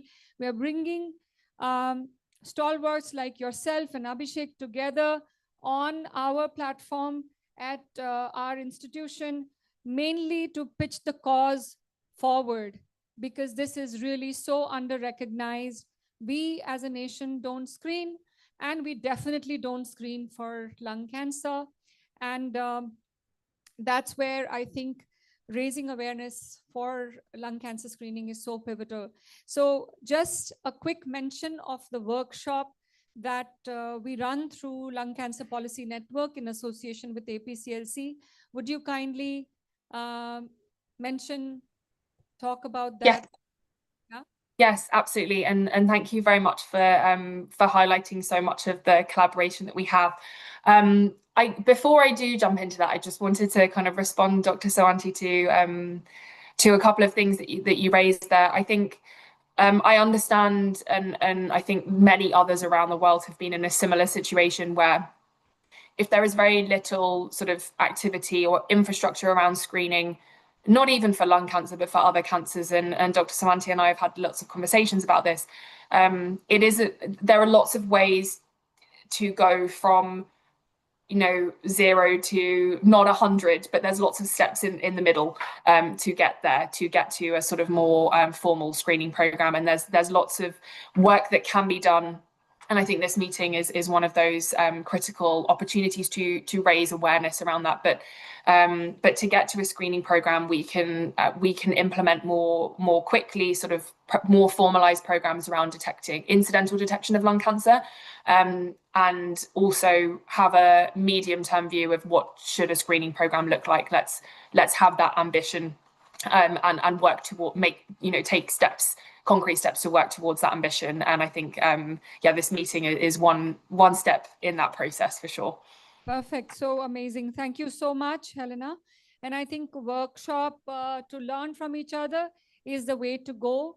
Thank you, Helena. If you could kindly stay on for another 5 minutes. I'm just getting other members. So we have Some of the panel members are actually not there. We had Judy Lee had to move on for her own presentation. She's from Aspire. And Yon Wook and myself, we are both a member of APCLC, and I think he also had to go. He was logged in for an hour, and I'm really feeling bad. Having said that, we have Abhishek and we have Helena, and I would like to quickly welcome Dr. Nimish Shah from Pulmonary Medicine here. I would also like to welcome the 3 members who are here from Lung Connect. Mr. Amber.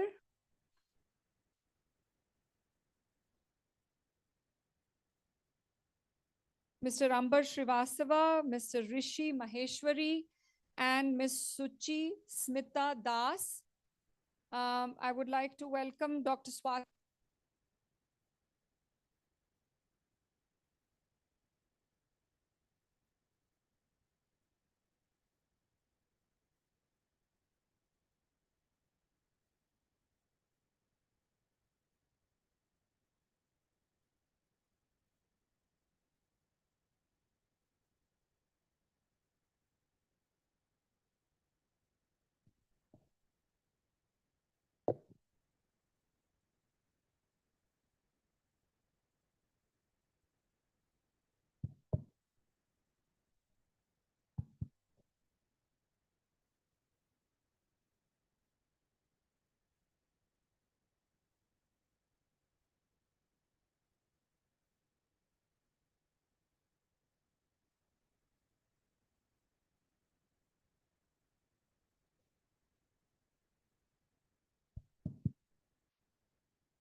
Cancer screening. Vivek ji, Abhi, please come in the front. So I just want to take a quick 30 seconds to recognize we have many patients and patient advocates in this crowd, and we have many pharma companies also sitting at the back. And I appreciate, truly appreciate everyone who has sat through here to listen in. All of us are people, and each one of us could get screened or not. And so we are soldiers, message bearers outside of this room after the conversation is over. So really grateful to each one of you to have come and sat through this very important message that is coming together towards the end of this session. And I would like to recognize 3 members here as a panel, and I pulled you up on the panel because truly I think Lung Connect is one of the pivotal movements in India. I feel that, so Lung Connect is an online patient advocacy, one of the first of its kind in India. They have over 500 members across the country and more coming. And they conduct very frequent webinars where they connect patients all across, patients, providers, patient advocates, patient family members, all across the country. And we have 3 members from Lung Connect. We also have Mr. Vijay Sharma here from Vivek Sharma here from UHAPO, which is also a cancer navigation program, also does work for lung cancer and much more. So really, I think all of us are gathered to recognize the thought that lung cancer early diagnosis is very critical. Lung cancer screening is pivotal, but we as a society don't screen for lung cancer. So I will begin with Dr. Swati. If you could kindly, you have talked about the SEVA program and the lung cancer screening program. Just a few details of what does your team look like? What does a day look like? And what are the screening efforts that we are doing? Okay, thank you. So to make it clear, I'll explain what a day looks like. looks like. So we have a pyramidal system. So on any given day, there's a team of health workers who are moving in the community from home to home. And they carry out cancer screening with the help of a questionnaire, AI-enabled questionnaire, we call it. And at the end, it is a series of questions. At the end of the questionnaire, there's a pop-up which says this patient is at risk for this cancer. Then they counsel the patient and send the patient to the nearest clinic. We have 8 clinics around the city. Or if the patient already has a history or anything, then they are referred through our program management team to the hospital for the next steps. Then there's another set of primary care clinics where people drop in. There's no gatekeeping. You could be the richest person in the area or you could be the poorest, and you can come in. A patient could come in for a cold, but every person who enters the door of the mobile or the static clinic is screened for breast cancer, cervical cancer, and oral cancer, and now also lung cancer. So if they are found to be at high risk, we have our own metrics, which has also been helped in the decision by you. Then if they are found to be at high risk, then they are referred for the next steps. And in addition, we also hold micro camps from time to time, where we screen people for these cancers. Like you said, each of us is a person to, I'm sure half of the people in the room have never got screened, or maybe I've got the percentage smaller, it could be bigger. So we've realized that when we screen closer to homes, then it's easier to get people to come for the screening. And then if we have found something, then that person is really willing to, most people would be willing to come for the next steps. So screening, my experience and my team's experience has been that screening has to be made the most convenient for the person across. You could make hospital or whatever more complicated, that is fine, but which never happens is what is actually required. You to make screening free for everybody, very accessible for everybody, and the simplest to do, the least time taking for everybody in order to get wherever we want to get there. Whatever we've been discussing all through the day, if we make the screening part easier, then everything will fall in place automatically. So make it easy is what your punchline is. Make it cheap, make it easy, make it easily accessible, and that's when make it less time taking. Make it less simple. Don't create lots of levels of complicated screening methodologies. Make it very, very simple. Okay, great. Dr. Nimish Shah, from the lens of a pulmonologist, what do you think when you think screening? Do you think, do patients come to you after screening tests with certain issues? And is that often? And screening as a modality, do you see it being practiced in India at all? So I think from our previous lectures, we've seen that especially LDCT, which is a very useful screening tool, I think it's picking up momentum. We've been talking about it for years together, and it is picking up momentum. In fact, hot off the press are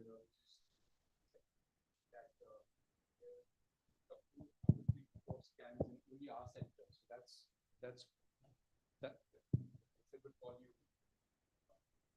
But definitely, I think it's an easy tool. I think so. There you have a variety of patient population, from the educated class to the class, and I think majority who seeks hospital private care are all sort of from the educated class. And I think for them, when they read about CT scans, they think about radiation. I think it's very important for them to explain to them that this is not a standard CT scan. This is a low-dose CT scan where the radiation is very minimal. And I think he quoted one LDCT is equal to 10 X-rays. And I think for a patient who's been in hospital, especially with a pneumonia with me, if they've been in hospital for 2 weeks, they were easily had 5 to 7 X-rays. So, this is absolutely a no-brainer. And I think if it's going to save lives with early detection, definitely, I think it's the way forward. Amazing. That's great thought. I think that's a reverberating thought from our experts who just spoke, as well as the leader here and the foot soldiers that are a part of our team.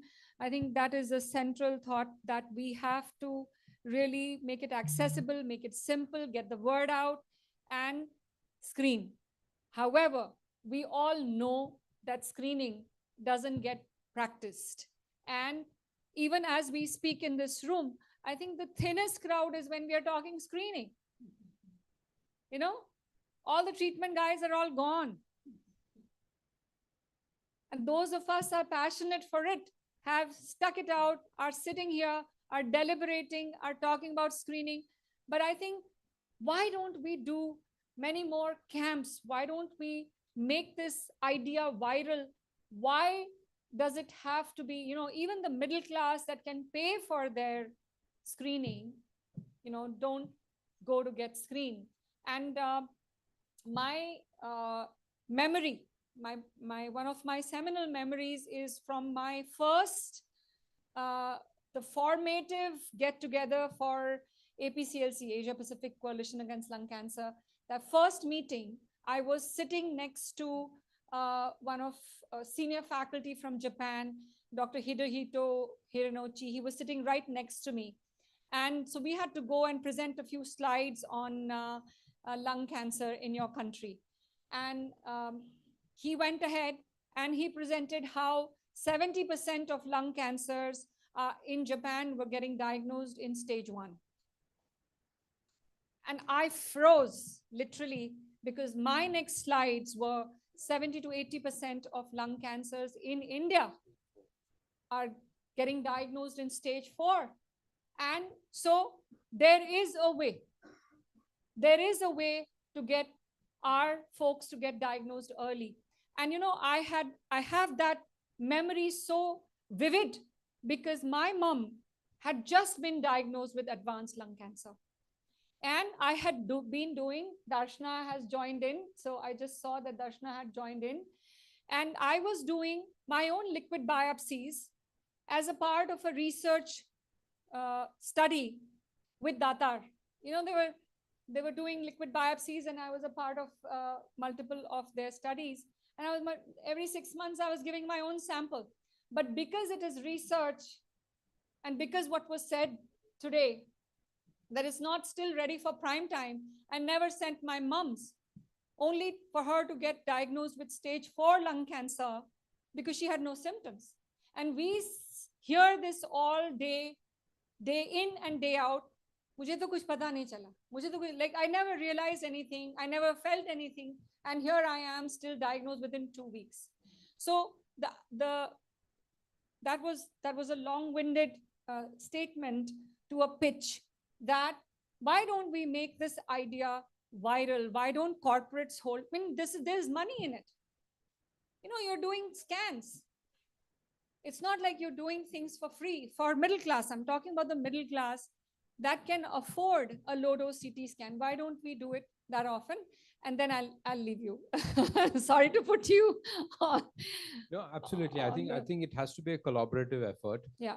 We as the chest physicians, obviously, primary care. I think that's where it needs to start. And I think simple things like questionnaires, tick box, yes, refer them, sort of counsel them. I think essentially, you know, in busy practices, people forget to talk. And I think if you explain them that, okay, show them some statistics that, you know, yes, LDCTs have picked up so many, you know, Japan has 70% stage 1 simply because of early cancer screening, you know, and we can definitely get there. I'm sure. And I think in today's day and age, I'm quoting in rupees, you know, like if you call for a pizza from Swiggy, it's going to cost you anyways between 500 and 2,000 rupees. And a regular CT costs 5,000. So if a patient can afford a Swiggy pizza, I'm sure they can easily multiple afford times a month. they can afford one LDCT in a year. Phenomenal. I think these are the kind of examples that we need to present. We also need to be very vocal. And thank you for really joining in, you know, letting your clinic aside and coming in and being here for the day to really move this cause forward. A quick word from Dr. Prashant, Dr. Darshana, and then back to Helena and Dr. Abhishek. So Prashant, you heard, we have to make it more accessible, quick, easy, right? Simple. So your thoughts regarding liquid biopsy, Because to me, that's the simplest. So one thing, affordable and accessible, I completely agree. And my experience, I was in Singapore working with NUS, and we have discovered the biomarker for early detection of bladder cancer. And we were going everywhere asking the clinicians and the researcher that we just need 5 ml of urine sample. And nobody was agreeable to give us the sample because they were so scared that if the biomarkers will come positive, they will be in trouble. So this is something which is really, we need to think very deeply that why the scare is present in the society. And you are talking liquid biopsy, either blood-based, urine-based. But I think the bigger barrier is that we are not still come up with this mindset that, okay, let's give the sample no matter what, positive or negative. And I'm telling you, the country like Singapore, where the most of the research and clinicians sitting across the world, and I have seen similar kind of thought process. Amazing. Thank you for that insight. Darshana, I know you all have run many clinical trials, and one of the biggest challenge that I have faced as a part of a research team from your side is that even if you had a patient that came back with a liquid biopsy that was positive, that not patient, subject, a subject who came back with a positive liquid biopsy, high risk, you flagged it, you are unable to bring that same person for scans, and you are unable to go to that person for a repeat sample. Is that correct? Absolutely. So as you said that our prospective trial had profiled, close to 20,000 people. And in those apparently asymptomatic healthy subjects, when we had flagged some high risk signature in blood sample, getting them back in the clinic to really establish the concordance with the standard of care is absolutely difficult in settings like India, because there is anxiety, there is loss to follow up. It is such a multifactorial etiology for, not able to really get the research right in India. And that is something as a collaborative effort, not only increasing the awareness amongst public, increasing awareness in contributors like us from healthcare, the clinicians, the radiology team, or even the primary healthcare individuals is absolutely necessary if India has to produce some quality outcomes in research or innovations. Excellent. Thank you. Thank you, Darshana. I think it's about the mindset. India doesn't appear to be ready for screening. We heard it about the scans. We also heard it about the liquid biopsy. So bringing it back to the experts, Helena and then Abhishek. Helena, the question for you, you heard the problems that we have on ground. And of course, it's about the clinician training. But then in India, where a large percentage of healthcare is out of pocket, screening effort also has to come out of pocket. But we can move this crowd. There is a crowd that is educated, that is aware, that really wishes to reject the idea of being diagnosed with cancer. That's not attractive. And they will partner with us for this kind of a movement.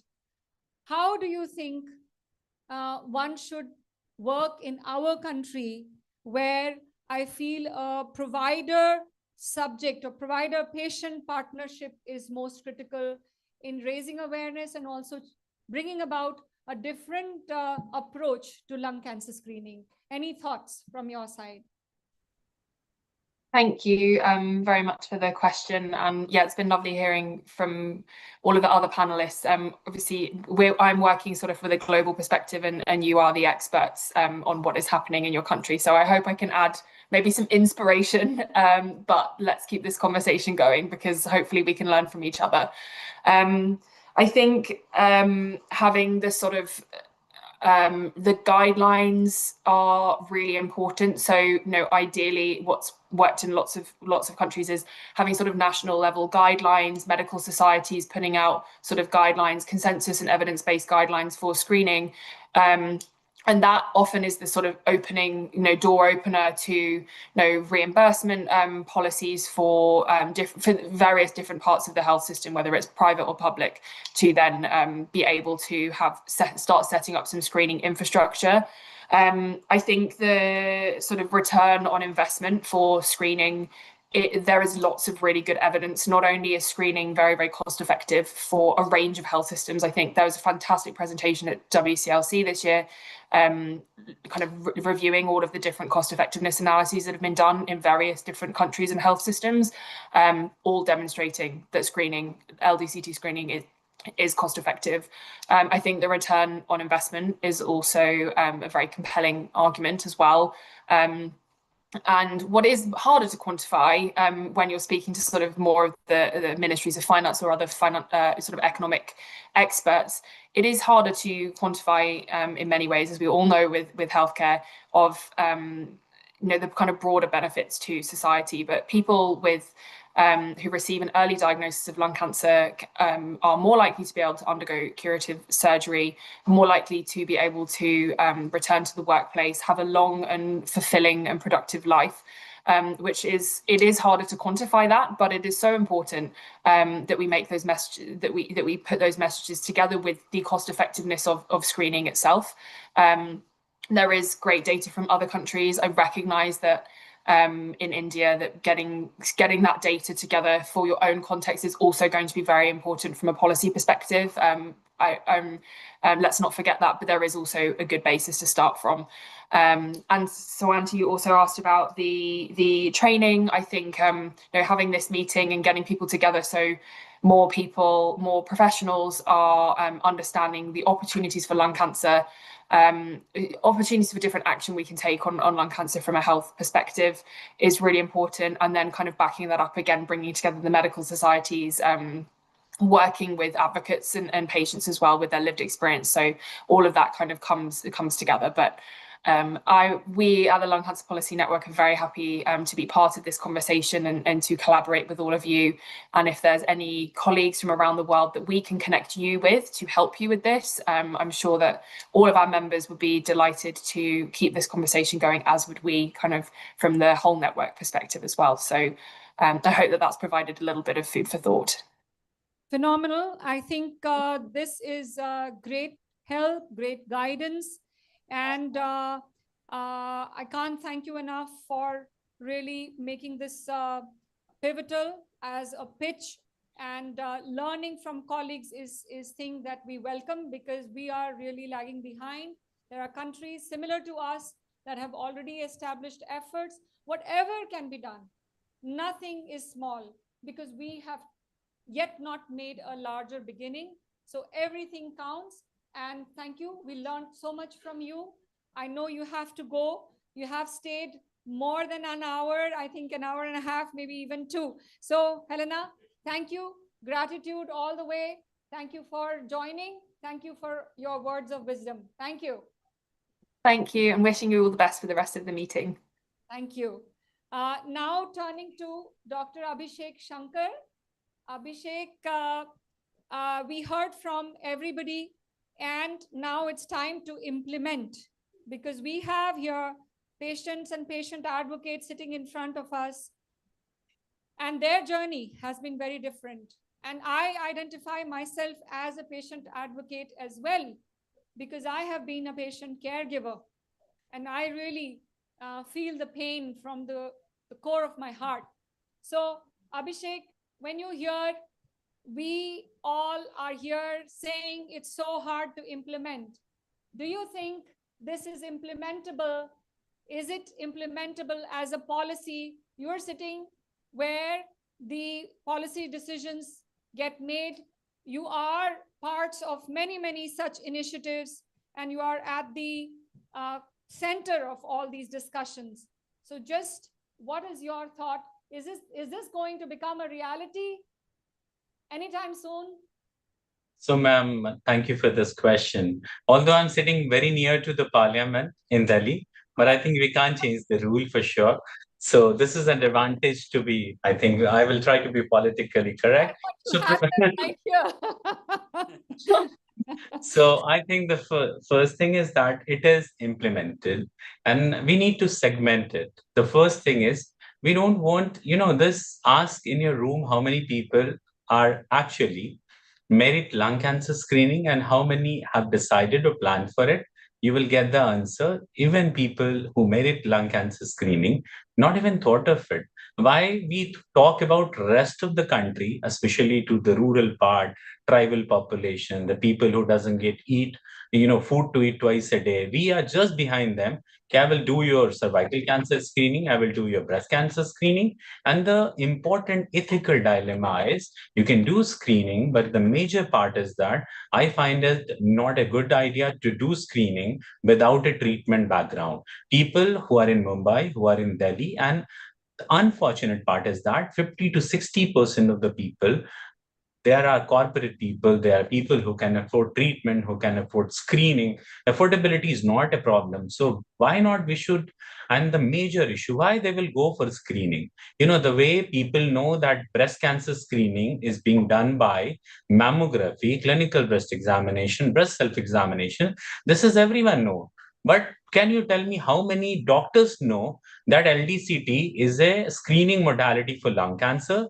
If you just ask 100, hardly people will, even 5% will be on the higher side, I can tell you. So what is needed? Awareness. We don't talk about awareness because LDCT will be talked about everyone.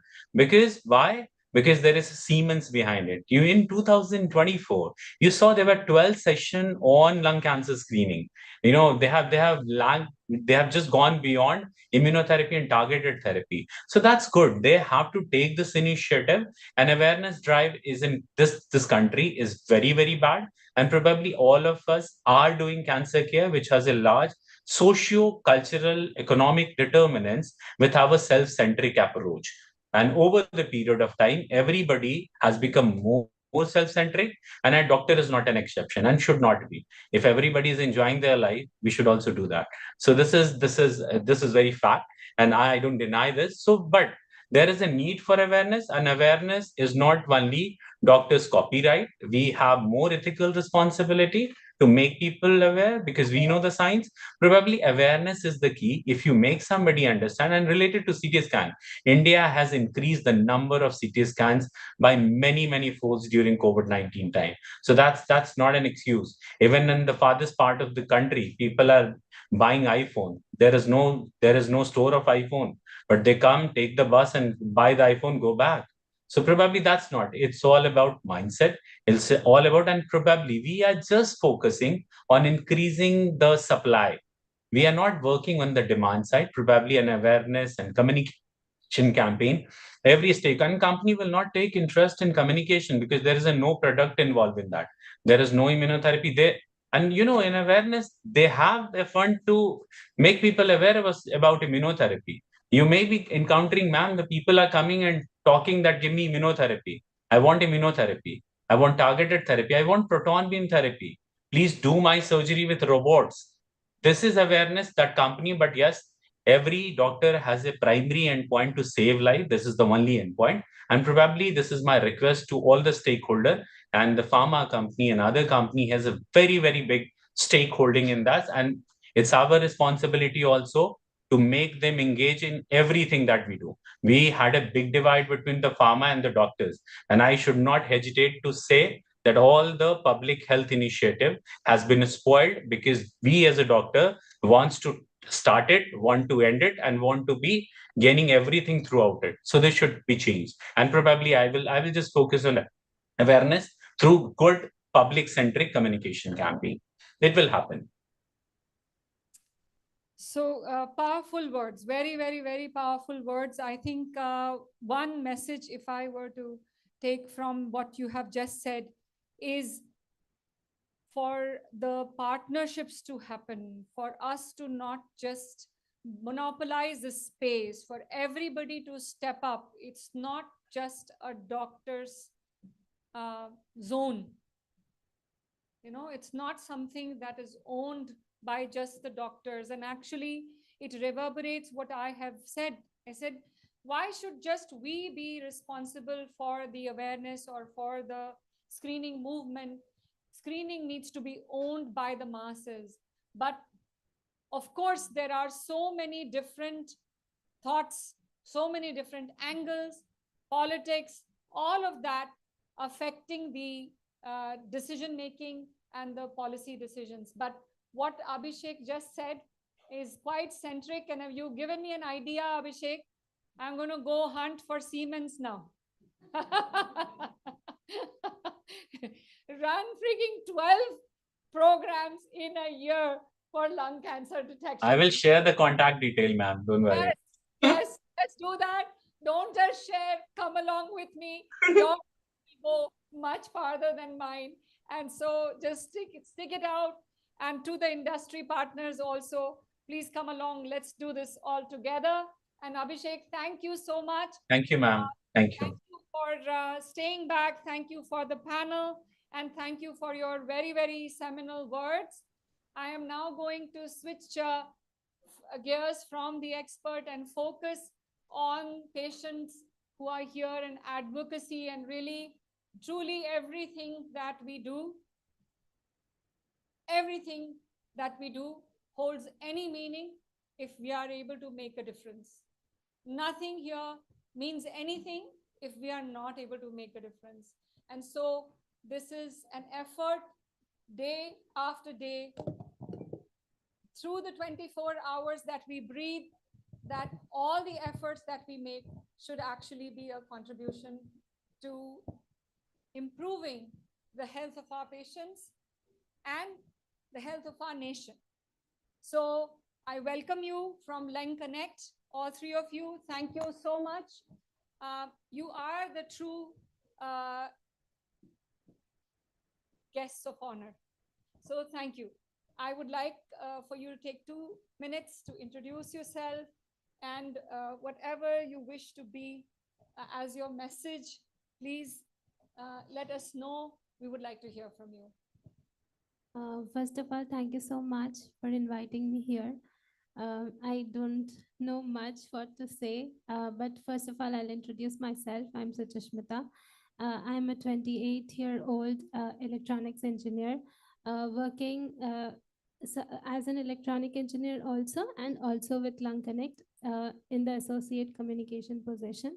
When I was diagnosed with lung cancer in 2019, thankfully, my family doctor was wise enough to tell that this is not TB, you should go to a higher facility. So that is why I was here in Tata, in a better position, not in a very advanced stage. And I took the treatment under Dr. Kumar Prabhas sir for almost around 1.5 years. And then I am doing fine by the grace of God. And as you mentioned, ma'am, you have also been a caregiver. I would like to mention about my father, who is my caregiver, and I am nothing without him now. As you were mentioning about screening, I'm not very sure about screening, but early detection definitely, because when we speak to many people, many patients in through Lung Connect, whenever we meet someone also in the hospital, they say that, ma'am, we have seen you over there in the meeting, so how are you doing? And in the course of thing, when we talk to each other, half of the patients, they say, ma'am, even if we had symptoms, but still we were not screened for lung cancer. We couldn't believe that at the end of the day that I would get a message that I have lung cancer. And in this way, many, as sir also mentioned, that 70 to 80% patients in our country, they are diagnosed with stage 4. So I think you all are great enough to have so that we can have at least early detection, if not screening in the immediate basis, but at least early detection. Why? Because it will open many options for doctors also, and also financially it would be easier for us, because as I understand, if it is in the advanced stage, though we have a lot of treatment options available now, but they are on the costlier side. So I think that would be my message to everyone, that in this room, if today we are only 3 of us, there should be more of us. And because we are on the side where we can, if we are telling the other people, they at least listen to us for 5 minutes. I'm not sure how many would go for screening to map, but at least they would listen for 5 minutes, and they will take something back home. And thank you so much again for inviting me. And that was all from my end. Thank you. Amazing. Yeah, you're the true communications person. Very well said, very well communicated. And I think if it comes from you, the message will definitely reverberate differently. And I will take you up on this, truly, because I think we are all Lung Connect. Okay, all of us in this room are all Lung Connect, but you are leaders. You are leading the voice of Lung Connect, and that is what is commendable. Rishi, I've heard you very recently on the webinar in Lung Connect, and if you could kindly introduce yourself to the crowd here in the room and also those who have joined online. Sure. Thanks, Dr. Srimanti. It's an honor, first of all, to be amongst this august audience. My name is Rishi Maheshwari. I'm aged 44. I live in Mumbai. This is about 5-6 years ago that I was detected with squamous cell carcinoma. This was initially in my thigh, and I was surgically, it was removed. The surgeon said that it's more or less okay. Now you can go back home. My primary concern at that point in time was whether I'll start playing again or not. He said that in about a couple of months, you should be okay to go back on the court. About 2 to 3 months later, I was spitting blood. And it is, when I started going to several other doctors, I realized that it's only that then he told me that this is metastatic cancer after obviously a fair bit of diagnosis. And it has spread to several parts of my body. So a couple of months earlier is when I had got my PET scan done, and it's just been 2-3 months. And then the tumor had spread to about 4 or 5 parts of my body, primarily lung. Now, this detection is obviously made, but then most patients then start with doctor shopping to understand which is the right oncologist to treat this. How do we find this? This is where I would tend to believe there's an information deficit. One doesn't really know. You come from a background which is very, very educated. You obviously, I've been through the day, and I've seen the kind of hard work that you put into it. Each of you have understood the toxicity, for instance, of the new diseases, the cost effectiveness that it brings, whether the patients will be able to afford it or not. Now that information gives me a lot of confidence in terms of how much more do you do other than just treating patients with kind of careness. But when you come from the patient's viewpoint, look at it that we've got no information about it. We do not know which doctor to visit. There is a central point which is called Tata Memorial Hospital, which is, there is HN Reliance. There's a couple of more hospitals. But you'd see lines and scores of patients lying on the floor just outside Tata Memorial or over here. They just hope and believe that we are in the right hands. And they get barely about 10-15 minutes, sometimes 20 minutes with a doctor. More than half of them cannot even recognize what they have understood from the doctor. All they hope and believe is that the treating doctor is the right one, and I get the right medicine, and then pray to God that I'm okay. I think those things stayed with me also. Whatever education I've got, I cannot naturally I decode it from search editors like Google and stuff. And the doctors principally say not to do it. So essentially you are, trying to just have faith that you will get okay someday. Primarily, I think 2 things that I'd want to take it from her is that one, screening. I think Suchishmita put it across. I think the panel have very essentially put it across. It's been 5-6 years since I've had it. I never knew there is something called cancer detection through an LT-CT. It is such a good thing. Honestly, today is my anniversary. I gifted my wife a breast cancer mammology to go and get herself treated, to go and figure out whether she has one or not. But I did not know whether there is LT-CT. In my echelon of the society, or even in the middle class, semi-middle class society, most conversations revolve around what is the AQI. In my layman's opinion, if AQI is high, it will firstly affect your lungs. Hence, it is commercially clinicians to be able to advocate this, that if there is high AQI, your lungs are under danger, please get your CT scan done for whatever be the, you may be under high chances of this disease. I think it's a very effective way. Second point, there are so many clinics that I've visited, all the lung cancer doctors, most of them, you name them and I've visited them. I've never seen any pamphlet or any form of hoarding which says that please get your LTCT done. If not the doc, not the patient, I would tend to believe the caregiver will know about it. There at least every patient or every doctor worth its salt will have at least 50 to 100 patients visiting every day, which means you will have about thousands and thousands of patients visiting every year. Everybody who knows it will actually go ahead and tell, 1,000 will multiply by at least 10, which means 10,000 patients or 10,000 caregivers, 10,000 people will know that there is something of this kind. I think this is extremely important to have an early screening, and given the kind of atmosphere that we live in, one will actually tend to gravitate towards getting this screening done. So that is the second part. I think what is not being discussed, and perhaps it's not scientifically proven, is the kind of optimism one should have when going through this kind of disease. To a lot of patients, co-patients who come to me to seek some advice, obviously there is no medical advice. Only advice that I give is that be optimistic that you'll get out of it. Continue with your day-to-day program as you've been doing earlier. I used to work from hospital. This is during the COVID, so there was a common coined term was work from home. I used to do work from hospital while the drip was on, because I would tend to believe even if it's your last day, you'll continue doing the same thing what you were doing earlier. That optimism, to my knowledge, and from some of the counseling that I've got, came in very handy for me to get over this. The doctors do not give me much chance for obvious reasons, given they work on probability and they work on the kind of disease momentum that they have. They thought that it'll be about 6 months, at best about a year that I'll have. Most of the doctors, even internationally, that's what they thought. But I thought that if so be it, I cannot change what my day-to-day life will be. So I will continue to work. I will continue to do whatever I possibly can in that state.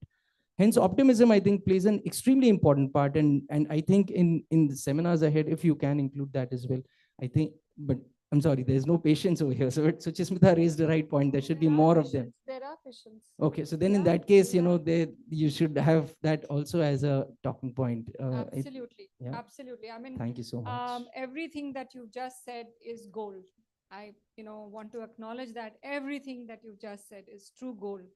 And just by hearing someone say this, it's actually such a stark message that you're correct. I see X number of patients in the day, X times 2, X times 3, X times 4, at least those many family members are accompanying the patient. If we have, this is a captive audience, if we have a method to drill in screening in their minds, that's an opportunity that we as healthcare givers, healthcare providers are missing. And that is pivotal. I think we should take that right now, right here, and bring that to implementation in our clinics. The other point that you make is regarding optimism. And I feel very strongly that when I, in my clinic, have an optimistic patient, in my clinic, when I have a seeker, so even beyond optimism, there is yet another step where that the patient, you're like yourself or you as well, you're seeking more information, more knowledge. How can I beat this? How can I beat this? How can I beat this? The patient, the family, all coming together as allies, along with the doctor, brainstorming what's now, what's next, what is on the horizon. I think those are truly the patients who do better. And I'm making a generalized statement, but it is an inherent realization every time that a patient, of course, there is biology. So one cannot say much about that, because of course, biology trumps everything. But even with tough biologies, if there is an optimistic patient, if there is a seeker who partners with their healthcare team, they get better results. And I just say this as an example. किसी आपसे झगड़ा करते हो आप अपने loved one से, या कभी आपको सर में दर्द हो जाती है, आपको सोचने की ताकत खत्म हो जाती है. So if you are overwhelmed, if you're crying, if you're negative, if you're pessimistic, you're helping me strategize much lesser. So great thoughts, Rishi, and thank you for making time and coming here today. Thank you very much. Thanks, Doc. Now, Amberji, I have known you for a long time now, since Lung Connect became a reality. What message do you want to give us here? I think yourself and Vivek Sharma ji would be the last speakers before we do the Cancer Clinical Trial Consortium. So thank you so much for inviting us here. As Dr. Abhishek was saying and also said, that it's a collaborative effort. We are doing our part, like as a patient advocate and patient advocacy group. But I think, yes, ma'am also said that early detection ही रास्ता है, वो अब हम सबको पता चल चुका है. लेकिन ये है कि everyone has to play a role, even the general who they are not the stakeholders. They think they are out of this circle.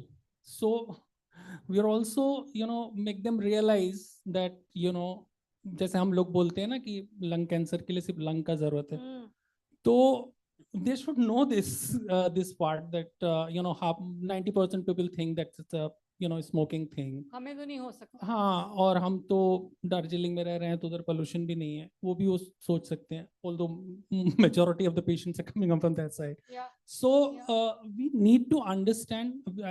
Sir also focusing on the awareness. Yes, we are doing that, and हम उस process में हमको ये learning होता है बार-बार कि there is a big gap, in every field. It's not only as he was saying, the LCD10, like awareness, but a very small thing. People know that how to go and type something on Google and something will come out, and you cannot stop them also, to, if they are seeker, as you said, then we should promote them to go and, find many more things. But moment you will go on the world of internet, a lot of babas and these and that or whatnot, सब गलत चीजें ज्यादा मिलेंगी, सही चीजें कम. So मेरा learning यही रहा है last 3 years when we were planning for Lung Connect, that how we should go ahead, so direct care and then community care and then the systemic change where we are trying and impact the policies and all that. So ये सारे steps हैं, आप वो सब करते रहते हैं. लेकिन मुझे ये लग रहा है कि ultimately we all are trying to fill that gap जो कि create हो रहा है और बढ़ता जा रहा है. But the problem is कि वो gap या तो bottom से top में भरेगा या top से bottom में भरेगा, और भरेगा वो top से bottom में ही. The people who are sitting on the upper layer वही impact कर सकते हैं. I'm not saying government or pharmaceuticals or doctor or this and that whatever. एक दो चीजें बोलना चाहता हूँ. एक तो doctors are the one who are at the center with the patient. They are the one who knows the thing best. So if you are getting my feedback, you're getting his feedback, her feedback, but probably I'm not getting his feedback. So you are the one who's getting everyone's feedback, and you are at the position who can advise what should be done. So that is the one thing that doctor are the main, उनका ही main role है, pivotal role. Second, मैंने बोला कि bottom से top या top से bottom. Top से bottom कभी start नहीं होगा जब तक ignition on नहीं होगा, और ignition bottom से ही start होगा. So actually what exactly we are doing is that we are starting the ignition. तो वो एक demand, वो एक challenge, वो एक आवाज create करनी पड़ेगी उन लोगों के लिए जो इसको समझे कि there is a need. अब उसके बहुत सारे कारण हो सकते हैं समझने के, लेकिन वो तभी वहां से वो फिर करना शुरू करेंगे so that वो fill हो सके. हम तो सिर्फ एक launching pad हैं to make them understand that there is a need और आपको कुछ करना है. The bridge. Exactly. और वो जब तक हम करेंगे नहीं, वो ऊपर वाले समझेंगे नहीं. और वो जो गैप है ना, that gap तो anyway कुछ तो ऑटोमेटिक भी है, मतलब वो हम भरेंगे फिर वो क्रिएट हो जाएगा. हम मतलब 20 साल लगा हमको बिस्कुट को बिस्किट बोलने में सीखे तो पता लगा लोग कुकीज बोल रहे हैं, तो वो तो क्रिएट हो ही जाएगा, है ना? तो हमें वो गैप भरना है, और उस गैप को जो भरने वाले लोग हैं उनको समझाना है कि there is a need at the bottom and there are lot of people connected to that, there is a vote bank और देयर इज अ आवाज। तो मुझे लगता है कि हर कोई अपना रोल प्ले करेगा तो हम बहुत जल्दी वो पा सकेंगे जो हम सोच रहे हैं। Thank you. Beautiful, beautiful. I think I understood that no matter how we collaborate and we co-shoulder, a lot of this has to be shouldered by the clinicians, and the job of other collaborators would certainly be to propagate this, to bridge the gap, and to continue to bridge the gap, understand the gaps, and continue to bridge the gap. In this effort, Vivek Sharma ji, I would like to understand from you also how you are already, just as Lung Connect is, you are also making several efforts, and the difference, just for the masses to understand, Lung Connect is an NGO, UHAPO is a commercial organization. Nevertheless, I want 20 such commercial organizations. I don't mean to bring in your competitors, but definitely I feel there is a huge gap where people should come in to help navigate and help people get to the right treatment. So your thoughts, आपकी journey में आपको क्या-क्या समझ में आया patient advocacy के sphere में? Thank you so much, Dr. Saab. You provoke certain thoughts, but I'll keep them reserved for some later discussions. Yes. But We'll talk that separately. in nutshell, like I had been participating at forums wherein I'm meeting the policy makers, trying to understand policy better, public health better, and be the part of the system. As everybody, we all echo the same thing, that it's a huge burden that we have in our country, health, not only cancer. We are talking about cancer because we are related with cancer. But if you see any disease, any critical disease, majority of the diseases are having the same problem: early detection and screening, majority. So when it comes to cancer, or particularly lung cancer, a lot of people like ma'am's department, your department is doing a lot of work. There are a lot of pearls across the country, but they are all scattered. We need to have them together. We need to have one, we kind of need to align on one thing, that yes, it has to be propagated. This information has to be propagated, and it has to be done right. We all have to come together. Otherwise, no, we'll keep working like this for another 20 years and nothing will happen. We'll at international platforms will say that, oh, we are so far behind from the Western countries. Nothing will change. The second thing, important thing that we need to do probably is do the right storytelling. Because we talk about treatment, we talk about immunotherapy, we talk about targeted therapy, blah, blah, blah, everything. We now have started, like, this discussion about low-dose chemo CT scan. I'm hearing for the last, since COVID rather, after that Tata study, and wherein accidental finding were, there about lung cancer. Before that, nobody was, probably Dr. Saab sitting here was talking. That's what I heard here. So early detection karna kyun hai? Look, why people have to see the novelty in our story. Like rehabilitation is something that we are not talking about yet. There are people sitting in front of us. They are finding it very difficult, because UHAPO works for navigation. We work for support group. We do advocacy. We understand the challenges. It is terribly difficult for patients and survivors to, get back to the mainstream after their, treatment.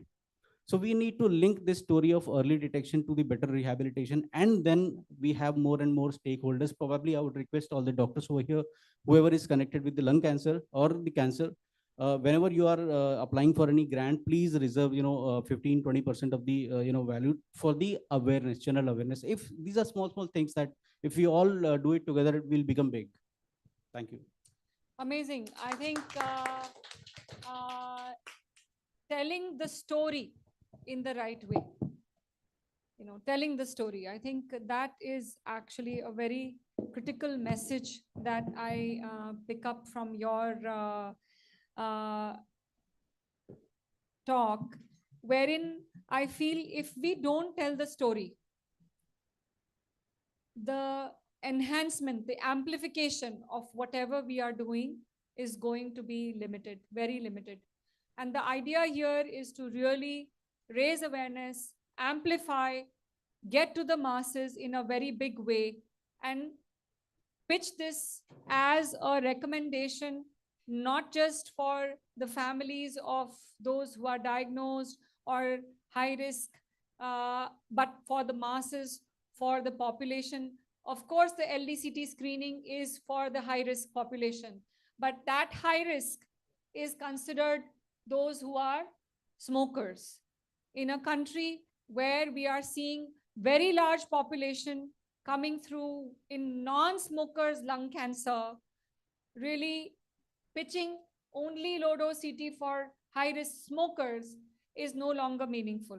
I think it is about symptoms, any symptom, and what you just mentioned, AQI. If people are living in very high AQI areas, and there are certain guidelines, if you look up, there are certain guidelines, people who travel in open vehicles, so multiple such high risk identifications, and we have to really open it up as an application, as an initiative to the masses, raise awareness. Of course, it is going to be coming out. It has to be through the hub, to the spoke. We have heard that through the day, and now after tea, we are going to meet up to discuss that for clinical trial consortium as well. But I think most salient punchlines that I've heard is, of course, begin from the pivot and go spread out. Create a story, make it simple, make it your core thought process. And of course, the biggest punchlines coming from the two of you, wherein I learned really communication is key. And if we have to really, if we take a moment to equate what it means, what does an LDCT mean to a people population living in a polluted environment, I think that meaning will reverberate, and there'll be more takers for LDCT or such methods, including liquid biopsies, in the community. And the idea is to screen. And to me, whenever I think about it, I think only paranoid survive. So in these times when the GloboCan data tells us that 1 in 2 men and 1 in 3 women will be affected by cancer in their lifetime, I think we have to live the life of a paranoid. We have to raise awareness, and we have to set ourselves out there to screen. Many times when a patient comes to my clinic, I do give them some information on screening to the family members, and I say, no member, no next member from your family should ever come to me. This should be the end of cancer in your family. Guys, begin to screen. And I think we have to be much more emphatic with that, because that is a captive audience. That's an audience that is already suffering. That's an audience that does not want another member in the family to come down with cancer. So I think these are brilliant thoughts.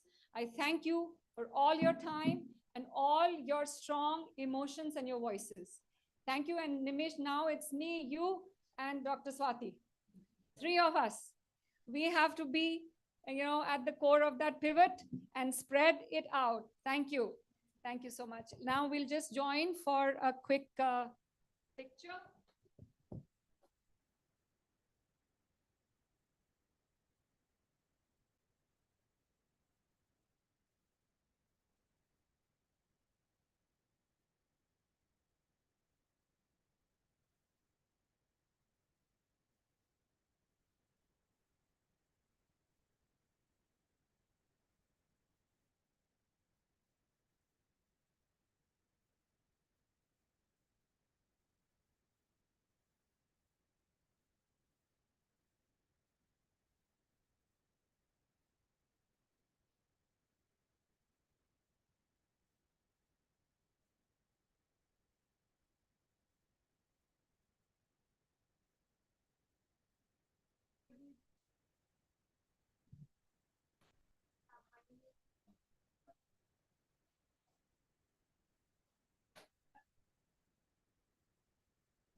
And the last but most important segment, I would just like to recognize some of our foot soldiers from the outreach team who have really been pivotal in running our screening programs.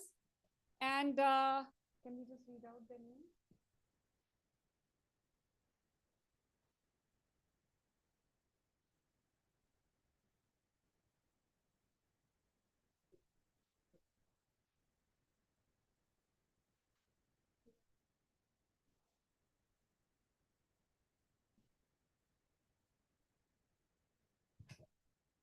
Mr. Gaurav Nidhi,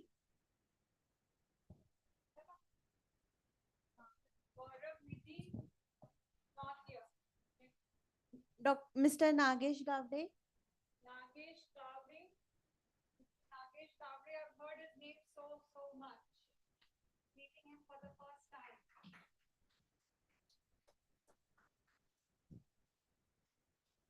One mentions you all the time. Just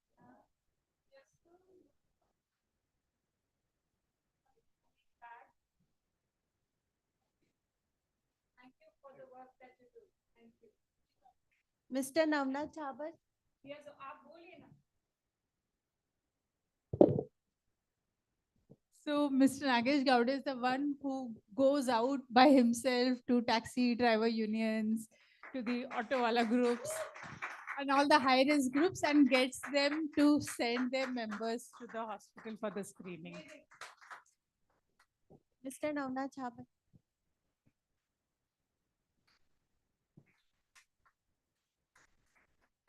So Navnath is the one-man outreach army at the hospital.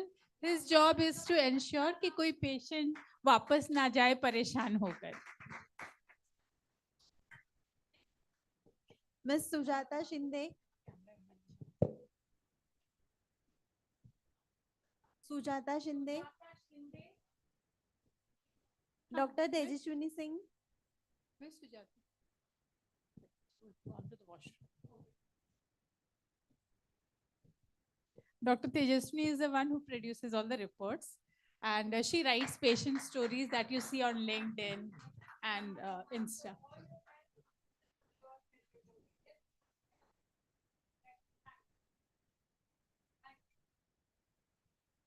Dr. Sonali Devte, Dr. Sonali is a quality manager, but she's also in charge of the nurses who handle all these camps.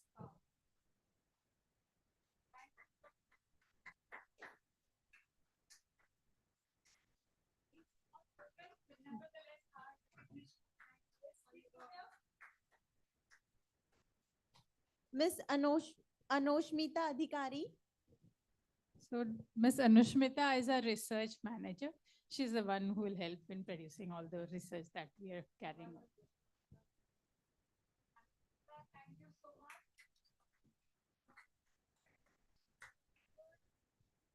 Sujata, can you call her? Yes. Miss Sujata Shinde, She's a chota packet, lots of big noise. Thanks for all your work, great work. Thank you. Mr. Anil Pannam, Amit.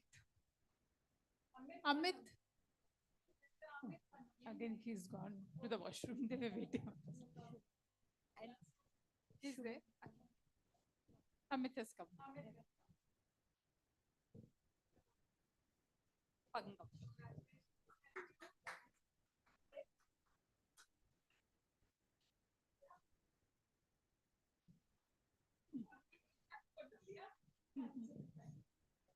Mr. Shubham Dubey, Mr. Shubham Dubey.